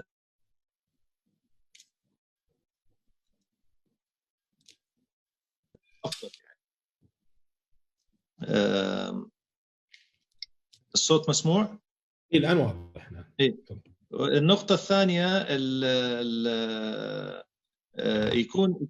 يكون في تحاول يعني وانت تدور في عمل تحاول تشتغل في الأشياء اللي هي من أساس الحياة. يعني إذا أنت تشتغل في كماليات ضيف بعض الأساسيات للكماليات اللي أنت تشتغل فيها. أشوف هذه كمان من الأشياء اللي يعني أعتقد يعني إذا تشتغل في أي مجال حاول تدور على يعني ما تكون فقط كماليات، يكون عندك كماليات وأساسيات على أساس تقدر توازن هي نوع من الدايفرسيفيكيشن أو اللي تكلم عنها الأخ تركي، ولكن بطريقة مختلفة. يعني أشوف هذه من الأشياء اللي الواحد تعلمها في هذه الفترة، واللي أنصح فيها الأخوان والأخوات اللي قاعدين يشتغلوا إنه يسووها. الله يعطيك العافية. طيب الأخ عدنان تفضل. طيب أنا يمكن بتصير الجزئين. الجزء الأول اللي عندهم أعمال قائمة، اللي عنده عمل قائم زي ما تفضل الأستاذ علي، لازم تكون سريع جدا جدا التفاعل مع القرارات اللي تصدر والتغيرات اللي تصير في السوق. زي ما تفضل ترى يعني الناس الناجحين هم اللي يغيرون قراراتهم في اليوم 3 مرات ومرتين. لا تقول لا والله بصبر لين يومين 3 أيام أسبوع. دائما اللي يتأخر يمكن تفوت عليه. زي ما تفضل مثلا مثال التصاريح، اللي قالوا اصبر ان شاء الله نطلع تصاريح بعد يومين او 3 راح عليهم سوق 3 أسابيع، بعضهم راح عليه سوق 2 أسبوعين. فاذا كنت على عمل قائم ضروري جدا تكون جاهز ومشغل على قولتهم الامرجنسي روم عندك، ومجلس الاداره والاداره التنفيذيه تصير على اجتماع دائم، يصيرون عارفين ترانا احنا ان كلهم في اون كول بيسس، وتتخذ قرارات. لا تقول بنتظر، لا تقول لا بصبر، لا تخلي الألم يوصل للعظم. يعني هذا بشكل يعني واضح زي ما تفضل الأخ علي. هذا اللي أصحاب العمل القائم. ولا تقول أنا ما غير البزنس موديل. أي واحد يتوقع إنه ترى الفترة الجاية بترجع الأمور زي ما كانت، ما في شيء بيرجع زي ما كان. بنطلع الموديل جديد مختلف عن السابق ومختلف عن الوضع اللي الصعب جدا اللي نعيشه اليوم. فما في ولا شيء بيرجع زي ما كان أبدا. وهذه ترى على مستوى العالم، يعني لو تحضروا مع BWC أو BCG أو كل الشركات يسوون سيمينارز يجيبون فيها زي اللي سويتوه اليوم لما جبت واحد من اندونيسيا وواحد من بوسطن، كلهم يقولون نفس الكلام. السوق بعد كورونا ما راح يكون زي ما كان قبل. ما راح يقول والله أزمة هذه الأزمة بتعدي، بس البزنس موديل ما راح يرجع زي ما كان، حيطلع شيء جديد. فلازم أنت تصير في شركتك جاهز الأمر هذا، بما فيه تعديل ستراكشر كامل، تعديل الأوبريتنج موديل كله. هذا للشخص الآخر للسمير اللي يبغى يبدأ أو وقف نشاطه الآن يبغى يبدأ من جديد، نصيحتي له هي مرتبطة بالأولى. لا تربط أبدا بالسوق كيف كان، اربطه بقراءات الآن هو كيف، وكيف يعني تقرأ إنه كيف بيكون في المستقبل. فيمكن هذه الأشياء اللي بشكل عام ننصحها. من الجهة الأخرى للمستهلك يعني نقول ترى الأمور إن شاء الله طيبة. لا تنسون إنه يعني بشكل عام حنا في السوق الخليجي بالذات وسوق السعودية بشكل خاص عندنا سوق ريتيل مرة ممتاز الفترة الجاية. كان عندنا حوالي 20-25% من إنفاق الفرد يصرف في سفر الصيف والريتيل خارج المملكة. السنة هذه باي فورس هو موجود عندنا. فالشاطر اللي ياخذ جزء منه، صحيح في ناس متأثرين إنه أصلاً فقدوا وظائفهم وفقدوا جزء من دخلهم، بس الجزء الأكبر ما زال باقي عندهم من 20 إلى 25% من الدخل السنوي ما زال موجود. فالريتيلر الشاطر هو اللي بياخذ جزء من المحفظة الباقية هذه. فصح عندنا تأثر، لكن عندنا أبواب أخرى مفتوحة خلال الأزمة. ممتاز. الله يعطيك العافية، وشكرا للشباب كلهم ما شاء الله. باشمهندس علي على الإيضاح، يعني الإيضاحات الكبيرة، والخصوصا في مجاله الكبير. الله يبارك فيكم. وبرضو الأخ عدنان الخلف الله يعطيكم العافية، والأخ تركي سدحان الله يبارك فيكم. شكرا لوقتكم صراحة. يعني أنا كمودريتر معاكم وضيوفي وما حسيت بالوقت من المعلومات الحمد لله، والدسكشن الثرية جدا. يعني أنا حابب أن أشكركم جدا وأعتذر على الإطالة وسهرناكم. الله يبارك فيكم. شرفنا. شكرا يا شباب. سهرت شايب الشيخ تركي هو اللي نام بدري. لا رجعها، شفت رجعها لك يا تركي. الله يعطيك العافيه. الله يبارك فيكم. شكرا لكم، الله يبارك فيكم. الان بس ودي تراب اب. هذه اخر بانل لليوم. بكره حيكون عندنا بانل ان شاء الله ورك شوبس ثانيه. الورك شوبس حتكون صراحه فوكست على تولز اللي ممكن تستفيد منها انت كعميل لفودكس، وتقدر انت من الماركت بليس اللي عندنا. عندنا اكثر من 140 بارتنر في الماركت بليس. هنتكلم عن واحد ان شاء الله بكره.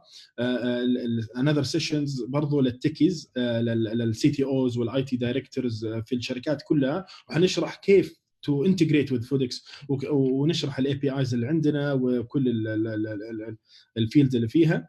ايضا من السيشنز اللي حنتكلم عن how to be online. عندنا منتج اسمه FODX Now، انه كيف بامكانك تصير اونلاين عن طريق FODX واكوميديت وتطور التولز اللي عندكم اليوم. شكرا للشباب، شكرا لكم كلكم، ويعطيكم العافيه وتصبحوا على خير. خير. شكرا لك. شكرا لكم، يعطيكم العافيه. في امان الله. مع السلامه. شكرا لكم، نراكم على خير. مع السلامه. مع السلامه.